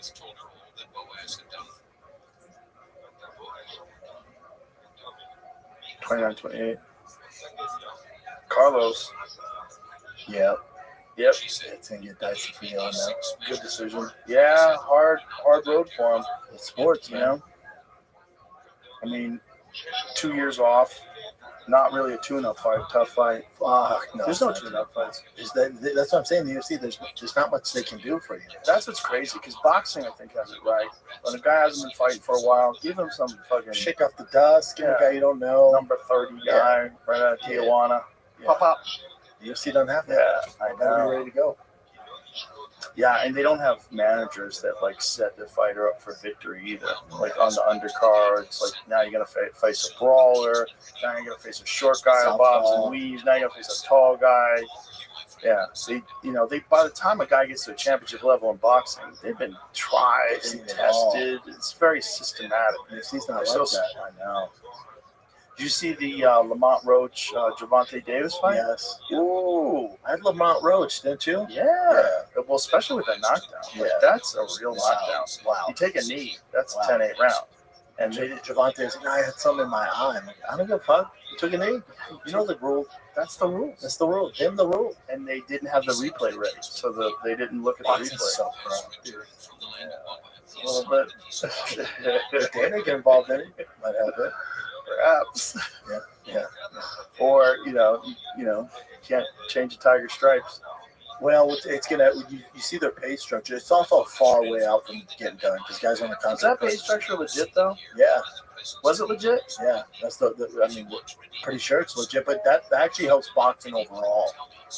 Like the top dogs aren't going to eat like they are now with $40, $50 million paydays. But the middle guys that can grow boxing, that's what it's going to do. Right, but if you want to get the top guys, you're going to have to pay them. Correct. On that pay structure, you ain't getting any of the big. Yeah, fish. you're not. Like, They're hold not. on. Obviously, Mill? they got Canelo to get away from the Jake Paul fight, right? Like Canelo Yes. was going to fight Jake Paul, which would have been crazy. Wow. And then they said, no. turkey came along and said, "Listen, open up the fucking case from Pulp Fiction." Yeah. Look at all the gold. Yeah. Oh, That dude got all the money, huh? they got so much money. They can do whatever they want. They could just throw money at the sport. And It's good and bad. You get the fights you want to see, but it's also, it's good. There's some darkness. The fights you want to see is what's most important for the fans, and they're putting shit together. They made Jared Anderson fight for Coley. Yeah. There's a lot of fights that people didn't want. Which is like Jared Anderson. That was another example. Like young, undefeated heavyweight on his way up, and everyone was like, "Don't take that fight. Like, you're not ready for that fight." And then they offered him a higher level loot, and he got beat up. Yeah. And then Bacoli getting stopped by Joseph Parker, coming in fat with no notice at all. Nothing. Looked like he was totally out of shape. Something crazy. Yeah, like super short notice. Yeah, crazy fight. I was looking forward to that fight, but Bacoli, you got to give him a camp. He's not ready. But Joseph Parker looks really fucking good right now, that's my too. boy. He's like reinvented. Yo, He's dog. do you know him at all? No. Yo, dog. That's cool. Yeah. That Dubois guy, though. Holy shit, man. The way he took out Anthony Joshua. Jake wants to fight Anthony Joshua now? So he wants to fight Anthony Joshua in 2026. And the haters online like, yeah, do it. Look at this Well, one. like, what about him now? Yeah, like, what about fight him now? Blonde No, I'll hair. wait till 2026. Sexy body. Put on weight. Huge dong. Steroid they have. I would want. Here's the thing. I would want them. Oh, by the way, Scorpion. Rollo reached out to me, John Rollo, my boy, and him and his buddy Chemo actually own a company that sells this Scorpion shit. They're involved with a Scorpion Venom company. He said he gave it to Matt Serra. Really helped him. So he wants to see up. Frank Neary says on it. Drunk piece of shit challenge. Yeah. So I'm already hooked up with it. He wants to get you some, Gordon. Look at this move. All right, I'll have him send you some. Let's take quadruple dishes like that. Yeah, do it. I'm gonna start slow. I'm gonna find out if I get poisoned. Yeah. Just what the fuck are we doing? We're drinking venom and scorpions. That is weird. That's weird. You got the dopest tattoos. Yeah, his tattoos are good. Brady, that Japanese on the back. He's such a fucking gorilla when he gets people to the ground. Like, look at the size of his back. Like, those muscles in his back. There's muscles that aren't supposed to be there. They're so dense. It's weird when you see him walk. That's why he's so fucking strong. Oh, yeah, it's all back. It's all squeezed muscles, Are you still fucking with the creatine gummies, John? Oh, yeah, I love them. And do you feel so? Because I looked into creatine gummies, and I heard when they bake the gummies, it like takes away the potency of creatine. Yeah. So you think you're getting 5 milligrams or not? Oh, interesting. I did not know that. Yeah. I feel great, though. But I'm not taking 5 milligrams. I'm taking like 30. Yeah, I'm up to 20. I'm taking like 10 gummies at a time. Yeah. I wonder.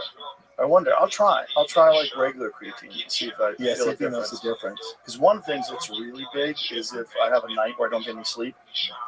That's a big factor. And there's been studies done on improving cognitive performance when you're sleep deprived with creatine. Like no loss in cognitive performance. That's wild. It's like one of the only things that I can even think of.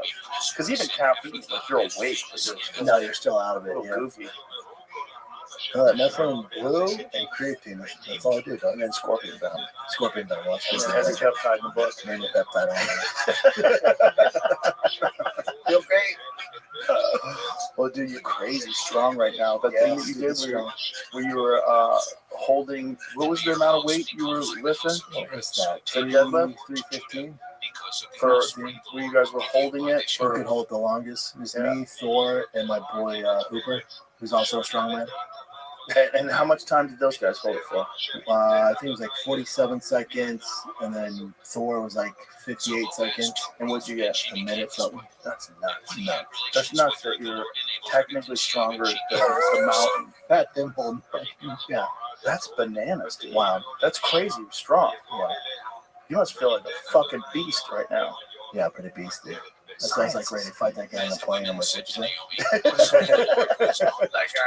I'm gonna use this power so silly. Oh, so Dude, silly. I did a list with Mitchell Hooper and Flex Lewis, Oh, Dragon wow. Slayer, and in Vegas, and I was like in a camp or something, like one of the strongest I'd ever been.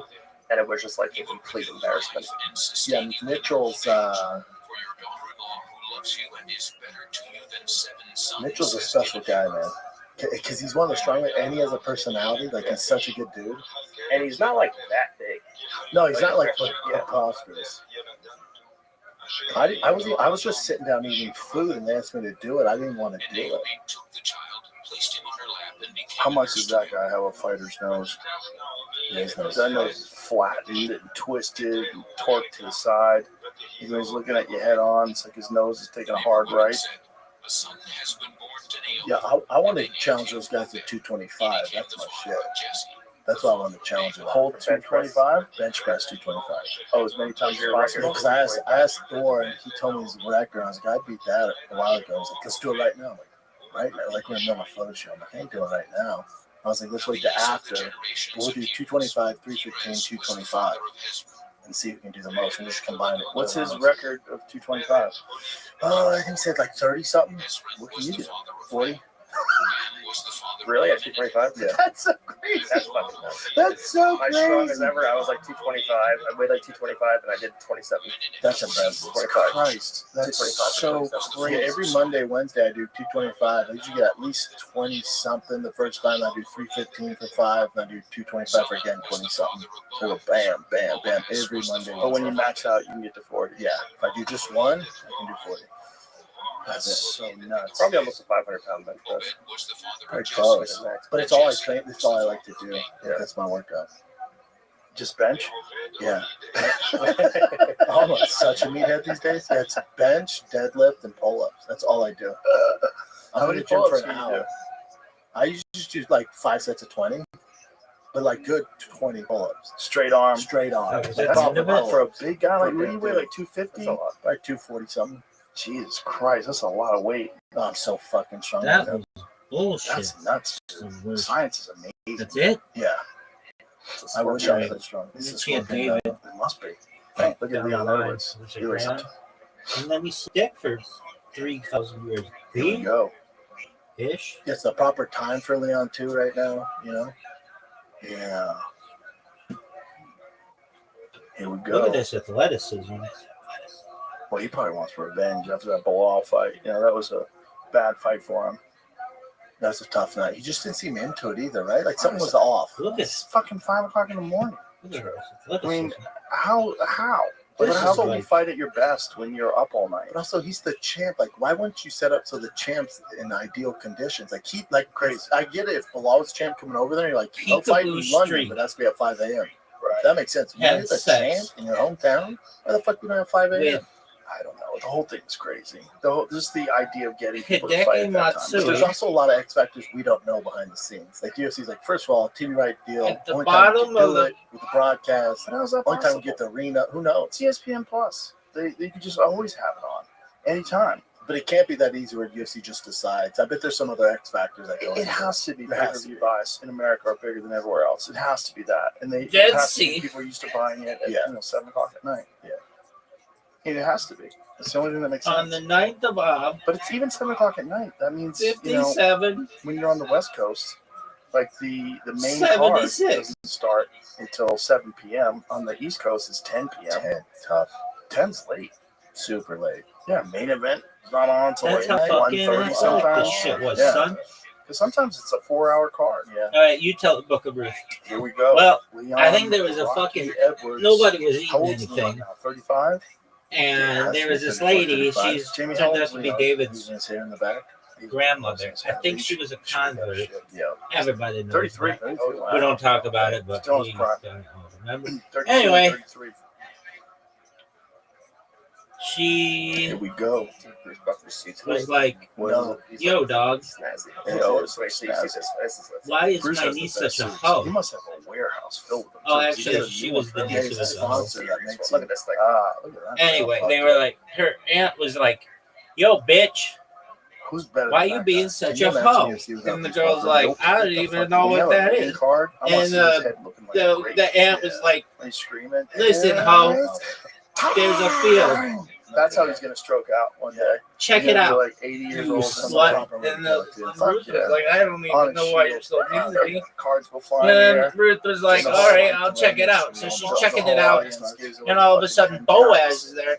And he's like, aren't you my fucking niece or sister's daughter or some shit? And she's like, I don't fucking know. I don't have a fucking family tree on me. And he's like, all right, well, tight. You a hoe, aren't you? And she's like, I don't know. I've never announced anybody in a fight. Anyway, I'm gonna go back to my tent. And then Ruth goes back to Naomi and she's like, yo, dog, that's not my cup of tea. did you see that there's this guy who's like my uncle or something? She's like, dog, we don't even pay attention to that shit back in these times. Some of those names. Go to that motherfucker's my biggest anxiety tent at midnight and uncover his feet. And she was like, some of them, undercards when it's like a Pakistani fighter. And she's like, no, listen to me. You uncover his feet. The people in the and then just lay there, and then he'll take care of the rest. So like all of a sudden, midnight, this creepy girl comes in, and she's like, "Yo, Boaz, spell it I'm out just gonna plop down here by your feet." So she uncovers his feet. People are obsessed with this shit. And he's like, "Man, my feet are cold. What the fuck is going on with you?" And he's like, "You scary bitch. What the fuck is you?" And she's like, "I'm a servant girl. My name is Ruth, Mr. Boaz." And Boaz is like, "Listen, bitch, let me look at the roster. I don't know what you're doing at my feet." And she's like, well, I'm just doing what Naomi told me to do. And Boaz is like, whoo. And she's like, Naomi. He's like, whoo. And she's like, Naomi. He's like, huh? And then she's like, huh? And then she's like, yeah, you're supposed to like give me like part of your blanket or whatever, your fucking cloth. And he's like, man, I like the whole blanket. And he's like, look, let me lay it to you like this. I'm gonna sleep here, you sleep here. And if in the morning I don't want to fuck you, I'll ask other guys to fuck you. And if they want to fuck you, I'll think about it again, and then I'll maybe fuck you. And she's like, all right, sounds good. And then she falls asleep, and then he falls asleep. Wakes up in the morning. She's like, all right, I guess I haven't been fucked. He goes, he's like, hey, you 10 dogs, do you gonna fuck this chick? And they're like, no, that girl a hoe. And she's like, yeah. And then all of a sudden, they were like, I guess I gotta fuck you. And then he does, and then she has a child. And that child eventually has a child who ends up being King David. Bitch! That's the story of Ruth. Danger with this fucking. It's also tough on them because remember he's supposed to fight JDM, a straight striker. Right. Like Jack. Is it? I don't know. Well, they gave him some time, right? How much time did they give him before they switched it? 4 weeks? That's it? Yeah. Because it's so boring to talk about stupid shit.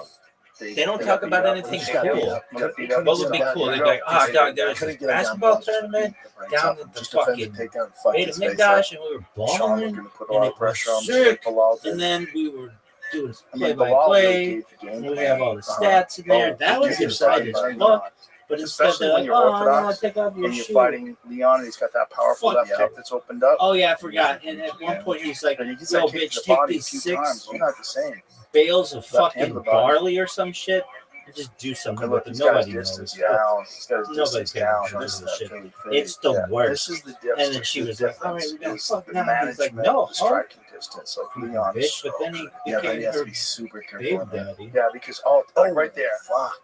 Counters. That's how it works, so son. Crisp, and everybody knows that's fat, a book no wasted movement. And then we eat cheesecake, sluts. Why do we eat cheesecake? Your Brady can't go for the takedown too early because he's got to open something up. Yeah, but you can't stay on the outside. You know what the difference is? It's Law has respect on the feet, really? And then start letting takedown. Right, but why? Sean just landed a left hook there. And now I know. I actually fucking know this because we get the oral Torah on Mount Sinai, and we wouldn't have known. Nice to the body by Leon. He is, man. I was surprised when he took Kamaru down. Like his grappling is no. It has something to do joke. with we wouldn't have known how to eat. And remember, in the last round, he got on top of Bilal. Oh, we wouldn't have known the kashrut, the laws of kashrut. Cut him open. If you remember that Bilal fight, watch it a few times. Bilal was so sick, so sick. This motherfucking rabbi's the best. This motherfucking rabbi is the best. Yo, dog, I'm so sick. What up, Pip? How you living, baby? What's good? Happy Shavuot. Chag It's just Sameach, baby. interesting that Leon What's good in is your neck of the allowing woods? clench. I'm surprised. What up, Stuff Sped? underhook. Mm-hmm. Pretty good. Can you They got hear me, 5'5". Pimp? I just would think that. Yo, dog, come to my nice Discord. combination. That's what you got to do. Yo, gotta dog, earn what's the up? Respect. I'm going to take down and be there. Yeah, baby, we hear you. Fuck yeah. Do you know what Discord is? All right, well, come in my Discord. It's a party.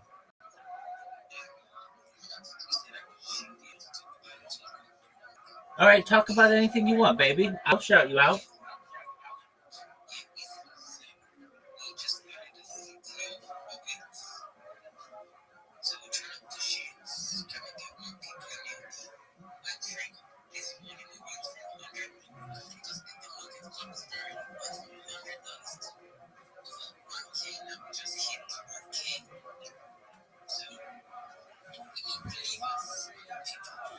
I believe, baby. You just had a 10x. Good on you, big dog.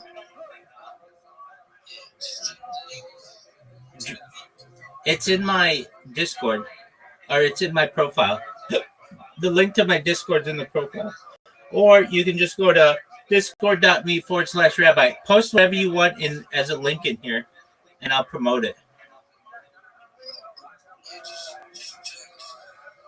Tight, baby. All right, well, I'm in the VC right now. Come say hi. We're in here. Joe Rogan's here.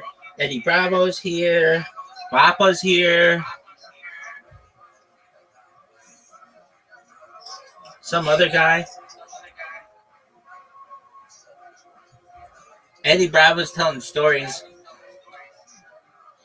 We're watching UFC. It's the Ultimate Fighting Championship. Come say hi. It happened in March, but nevertheless.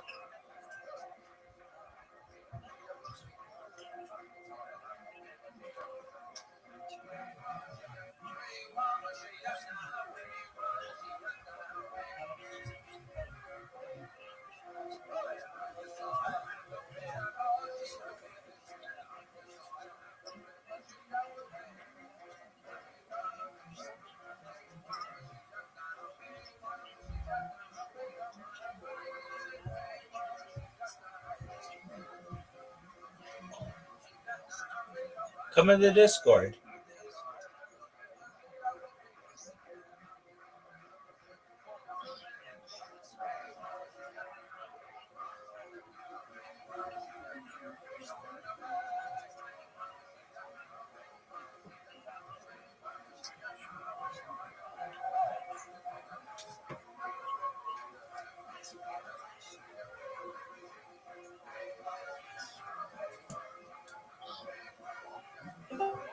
Welcome. How you living, Pim?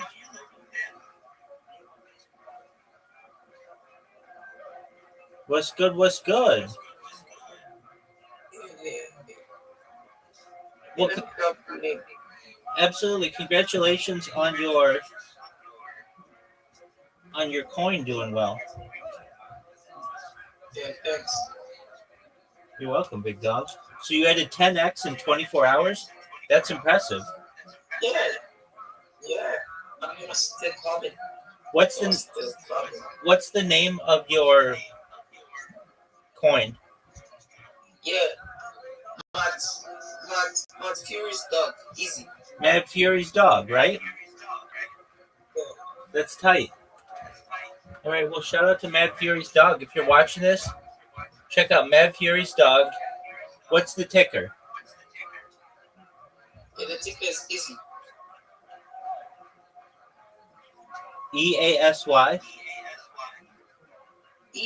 EZZY. Easy. EC. ZY. EZY. The ticker's easy. EZY. Yeah. Amazing. Thanks. You're welcome, big dog. If you haven't updated Dex yet, so if you can hit me off DM, let me send you the link privately. Okay, well, just send it to one of the accounts that I have in there, and I'll take a look at it when I have some time.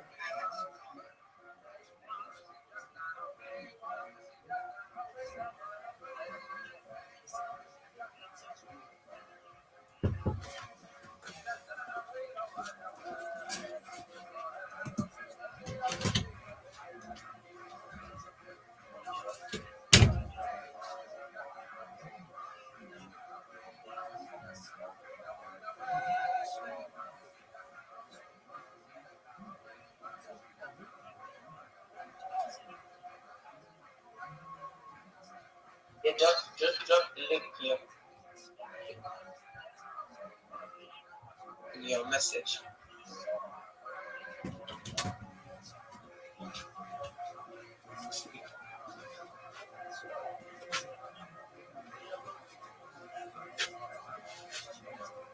I love you, pictures. Did you send the link?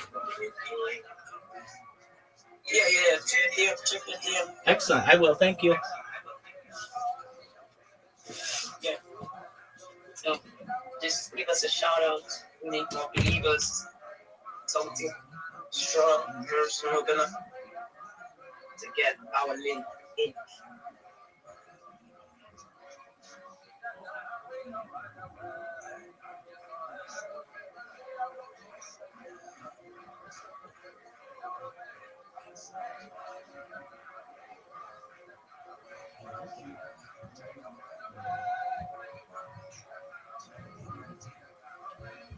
You can get a bag if you want.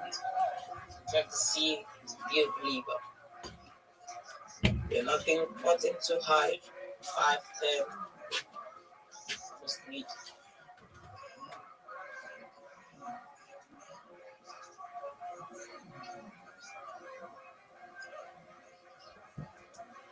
Yeah, Leon's too good. His takedown offense too good just to shoot. Yeah, that's a nice combination. That's great. And this is 5 rounds, son. Yes, sir. Oh, another good combination by Sean.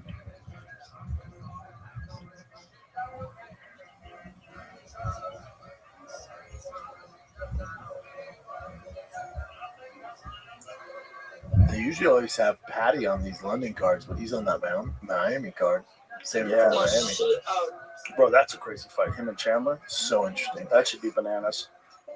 I love Patty. I love Chandler too. I'm surprised at how big Patty is. Like when he fought Bobby Green, I was like, he's massive, dude. He's so big for 55. The UFC that brought him up right. They brought him up the right way. Oh, Leon caught him with left hand now. They did.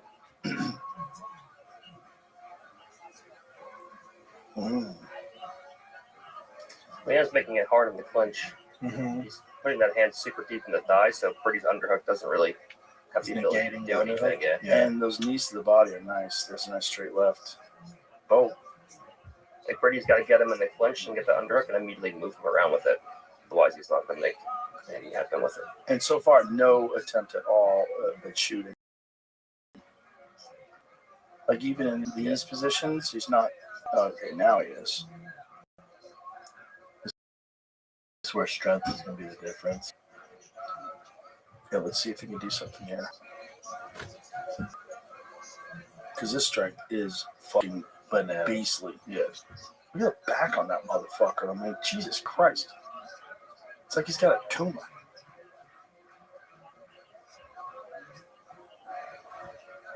What is he? He's like 5'7", 5'10". No. Yeah, he's 5'10". Yeah. No.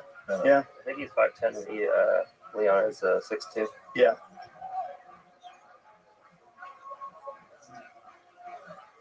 What does Sean walk around at? He's got to be 200 plus. Yeah, he's a big. It's listed at 5'9". Really? It said 5'10" in the. Leon's 6 foot. No, yeah, that's a UFC 5'9". Leon's taller than that. I bet you Sean Brady definitely said 6'2" for Leon. Yeah, it's I bet you Sean Brady in person's 5'8", 5'7". 6'4" in my basketball programs too. Nice. Here it goes. Takedown. Here we go. He's flat. No time though. Very little time. But at least he's on top. The round though, doesn't it? Depends if you can get off some shots.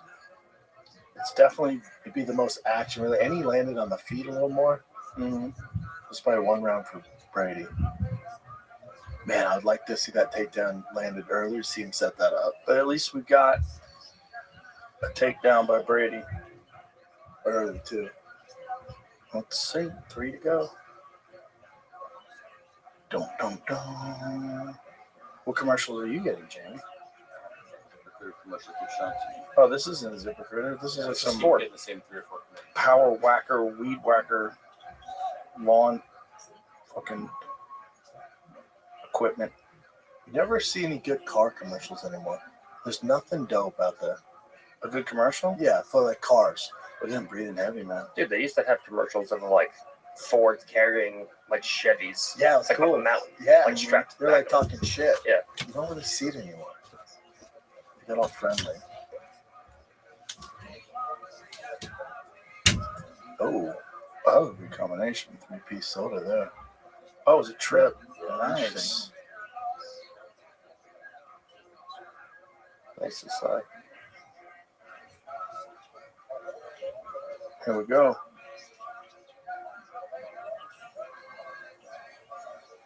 Oh, Round two. oh, he's going down. Nice. Oh, immediately. That's a deep Wow, shot. that was dope.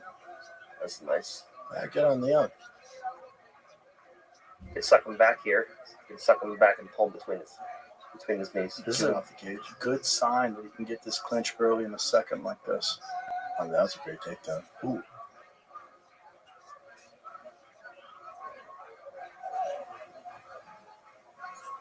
Drags him down. Interesting. Interesting. Gonna take him to a hip now. Nice shot by Brady. Nice. That's dirty, yep. Nice. Good transition. Heavy top pressure. Needs a tight waist. Needs a strong tight waist. Leon's in trouble. He's got the back. Yep. Got his whole fucking legs tatted, front and back. Everything. His whole He asshole. should be attacking the neck with his right hand so he can put the second hook in. He needs to control. There you go.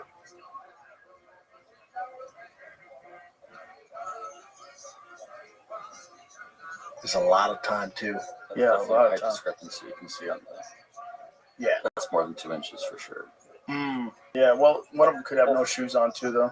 Yeah. Well, I mean, 5'10" to 6'2" is 4 inches.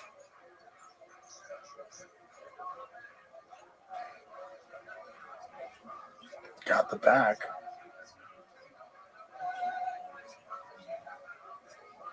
But even on the ground, hard hard shots. Leon lands. He survives down there. He's tough to put away. He's landing some hard Well, shots. Leon's doing a good job of stopping him from locking the body triangle. Mhm. Here he's got it. He's got it, but now he's got the outside triangle. So Yeesh. now this is going to be an issue. Now he's in trouble. Leon keeps trying to turn belly down. Sean should just take him belly down and hit him. Yeah. Flatten out. Yeah. But it's also such a brutal thing on your spine, belly down, with that body triangle. It's exhausting. Again, 3 minutes of this. You got to take him belly Yeah. down and hit him. Here There it we is. go. He's going to let him go. Or come up to mount and hit him. Yeah, Leon keeps trying to go belly down, which is kind of crazy. Oh, these are hard shots, So he man. can go for a rolling escape, but When you're a strong dude like that, you can land some powerful strikes from a short Yeah. distance like this. Like, these are not fun. 170 is going to be interesting, though, because Shopcott's out with injury. Is he? Yeah. What happened? I forget exactly what it is, but he's not coming back soon. Oh, So you have nasty elbow. Makachev, you have Bilal, and then Brady with a win over a fucking This is a big number one round. contender. Big round right here. Yeah. these guys could just figure out how to trap hands from the back. They'd be so much more effective. So You easy talk with to gloves him. on. Oh, look at this. Look at this. He's going to get up. He's going to at least get up to turtle. Maybe not. Submitted. Well, I mean, that was just Leon's. Leon could have got up easy from here. Should have kept going. Yeah. Because Brady's left knee wasn't controlling Leon's right hip. So he could have, there's nothing stopping him from going belly down from there. He's going to try and He just isolate he that just arm. gave up. Yeah, he he's just gonna look gave for up on Kimura. it. Yeah. He's going to look for Kimura. He's looking for that hand. Here Isolate it goes. that arm. Here it goes. Here it goes. And his legs are open. You're allowed to grab your shorts. Isn't that Yeah. kind of crazy? Yeah, I know. Weird. That's the only reason to have shorts. With tights are so much better because they can't grab you. Way better. Leon should be inserting a butterfly hook here and looking to off balance him out of that Kimura. With his right foot, With He's his still right foot, got yeah. time. He's still got time. he's a minute left. Brady should be using it to pass. Yeah. Yep. Like play a dilemma between the Kimura and the pass. He, That way he can do damage. he wants to lock it up. There it is. There it goes. Does he have to pass here? He Oh, lost it. But now I gave him the underhook. So now he should go back to a crossface. There he goes. But he gave it the underhook. nice and Mount. Full back. Now it should flatten him out. flat mountain punch. Yeah. Unless he gives you the neck. This is big. This is big. But he's eating his ass up. He's chewing him up on the ground. Yeah, he's fucking. This is the thing, man. People they underestimate how fucking powerful this guy is on the ground and how good. And he can do this for 5 rounds. Yeah, Leon's in trouble. Yeah, he is. He's in trouble. Well, it's actually worse now because now Leon's actually carrying his body weight. Yeah. The first half of the round, he wasn't carrying Sean's body weight. Right. Now this is more exhausting than having your back taken. Then he's just getting brutalized the whole round. Yeah. The whole round exhausted. And he came into that round breathing heavy. And now he's just gotten brutalized for the entire second round. Yeah, he's going to be a lot more tired going into the third. Brady is a real contender. Real contender, kids. To do that to Leon Edwards is fucking huge. Yeah, that loss to Bilal, like, everyone writes these guys off. I'm like, nah, it's the best thing that happened to these guys. Where's this guy? Don't let him bully you. The older guy. Where is he back? Is he back there? Or did he fire him? No. Yeah. No way.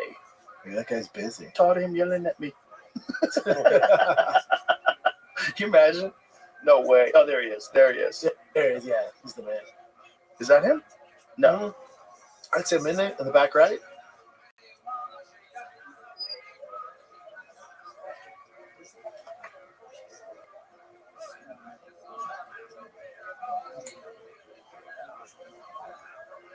Man, not looking great for Leon. But Leon's ass, he'll pull it out, though. Well, He'll surprise you. He's pulled things out before. That's for damn sure. The Kamaru Usman fight. He just doesn't seem excited to be in there. Well, he got mauled. I mean, he got mauled that round. Before that, come on, buddy. I don't think it's excited. I think he's fighting a fucking animal, man. You know, you underestimate this guy and say he's too little, and then you get in there with him, you're like, oh, Jesus. Yeah. He's a baby gorilla. Nice kick to the Throwing body. kicks and shit now. Another nice kick to the body. That's the thing about that southpaw orthodox stance. It just opens up that power kick from the outside on both guys. Oh, nice uppercut by Leon. That was bad by Brady. Bad entry. Oh, another one. Good shot. He hurt him. He hurt him with that one. That was a big shot. Clipped him. There's a shot again. Oh, stuff. Nice. Nice by Leon. That was a walking shot, though. Yeah, a little desperado there. I think he got hurt. He got clipped, right? And I think he realized, like, hey, this is not a good spot for me to be in.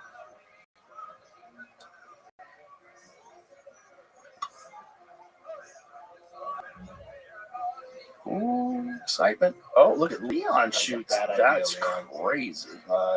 That doesn't make sense. No. Horrible idea. Yeah, look at this. Go behind. Drag him down. Nice. He's got to block the elbow if he's going to go behind now. Yeah, this block is it with the the knee or go for a drag. The level of grappling. Oh, guillotine. Nope. He's just using it. Yeah. We got him on top. Back, same position. Yeah, Leon, you're doing so well and you shot, dog? Crazy. Terrible idea. I mean, just trying to a point, I think. Brady pushes that knee down. He'll be in 3/4 mount. Wow. Full mount. Sweet. Yeah, With like a 3 minutes to go. 3.5 minutes. This is terrible. Awful. Especially after that second round where he just dominated him on the ground. The level of grappling is just so significant. There's such a difference. And physical strength. And Sean is just such a fucking ape. Oh, these are bad. These are bad. Oh. Those are huge shots. Should break him to a hit. Or you should be pulling him down to a hit. To one hit, one side? Yeah. Yeah. Takes away the explosive ability to get up. It's almost like he's daring him to try to get up. Yeah. He's behind the elbows. I mean, Khabib would do that. Khabib would just let guys up and carrying body weight the whole time. Keep breaking him. You see how he's Brady's doing a pretty good job of keeping his knees off the floor. Keeping the weight on him. Yeah. Yeah. It's Beautiful flow. This is incredibly tiring. Yeah. And no moments of success. No. Like on the ground, no moments of success. Zero. It's all being dominated There's no sunshine down and there. slightly escaping to another bad position. And he kind of put himself in there with that shitty shot. Yeah, he totally put himself in here. damn. And he was landing shots on the I feet. know. And wobbled. But hey, we're still only in the third. True. He's just got to avoid this at all costs. Like, now you know. No more fucking around with all this. No, his team should be like, don't do. Like, he's clearly down at least 2 rounds. Holy shit. Right? Bad. Oh, yeah. Like maybe 3 rounds, right? Like what about the first? Oh, he's down 3 rounds. Yeah. Yeah, this one's not even close. Sean's just so dominant on the ground. I mean, You just want to see how Sean does against like Makhachev or Shavkat, like another grappler who can strike and defend the takedowns. That'd be his big test. Shot putting 2 hooks in. Oh, Leon's getting beaten up, man. I mean, he just can't escape. Grab the knees out, flatten him out. A straight bullet. There we go. Just flatten him out. Oh. Flatten him again. Keep flattening him. God damn, this is domination. Yeah, it's not gonna fight. Leon keeps trying to stand up head first. He should be trying to 4-point out of here. Leon's just getting fucking hammered. How many clean shots has he landed, man? My God. I mean, it's just constant bang, bang, bang. The crowd's like, God damn it. Oh, even from here, he's generating some power from here.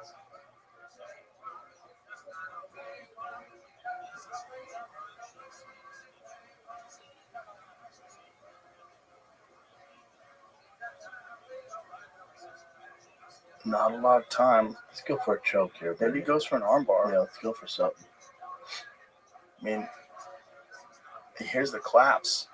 Grab a hold of that fucking right arm. Leon's just waiting it out. Sean's doing it too. Look at Sean's taking some big deep breaths here. He's tired from beating his ass. He's exhausted from beating the shit out of him. Domination by Sean. I mean, Leon's got to probably stop him or get some 10-8 round. That was a crazy bad shot. Crazy shot. And just not a good decision to make against this guy. Early in the round. And then he's eating just hammers.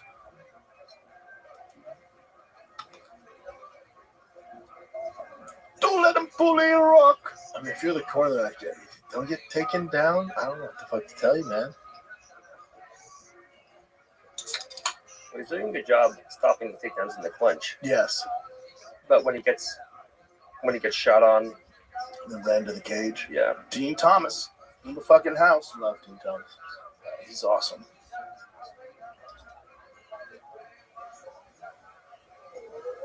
If Leon didn't pull off that last second KO against Kamaru, you would never think he has a fucking shot. But because he's done that, we're all like, you never know, dude. Well, you never know. He starts standing and he landed shots in the second and the third. You just got to not let him take him down. He looks good, though. He doesn't look exhausted. Yeah, no. But even Kamaru didn't beat him up like this. No. Nor did Bilal. No. I think Sean's on another level now. You know? Yeah, that loss, he really talked heavily with me about his mental coaching and how much of an effect it had on. Oh, did you have him in here? Mm-hmm. Yeah. I forget his coach. Do you remember his coach? His mental coach? Yeah.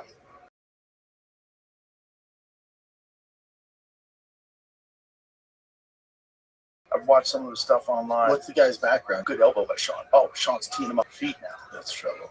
Oh, my goodness. Sean just can't get... Oh, there you go. There's a shot. Good job. What kind of mental coaching did he do? Well, I'd have to have him explain it. I don't want to butcher it, but it was all about strategies to keep him focused and on track.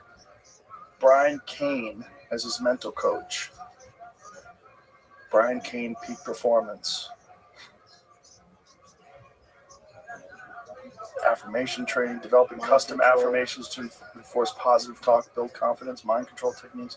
I mean, sometimes fighters just need a framework that they keep with them in a fight, so if something goes sideways, they can get back on track. Yeah, something to get you back to home base. Yeah, because sometimes fighters just lose their train of thought, they lose their focus, they get into a downward spiral in their head, and then they find themselves not completely. He's going for the guillotine. Well, especially after Look at this. That's One tight. hand, one arm guillotine. Oh my goodness. Oh my goodness. Oh my goodness. Oh my goodness. They'll need to mount him. Oh my goodness. Oh my goodness. Oh, he's about to Oh tap. my goodness. He's about to tap. Oh, he's got the hands now. Oh, now he's fucked. He tapped. Wow. Sean fucking Brady. Woo!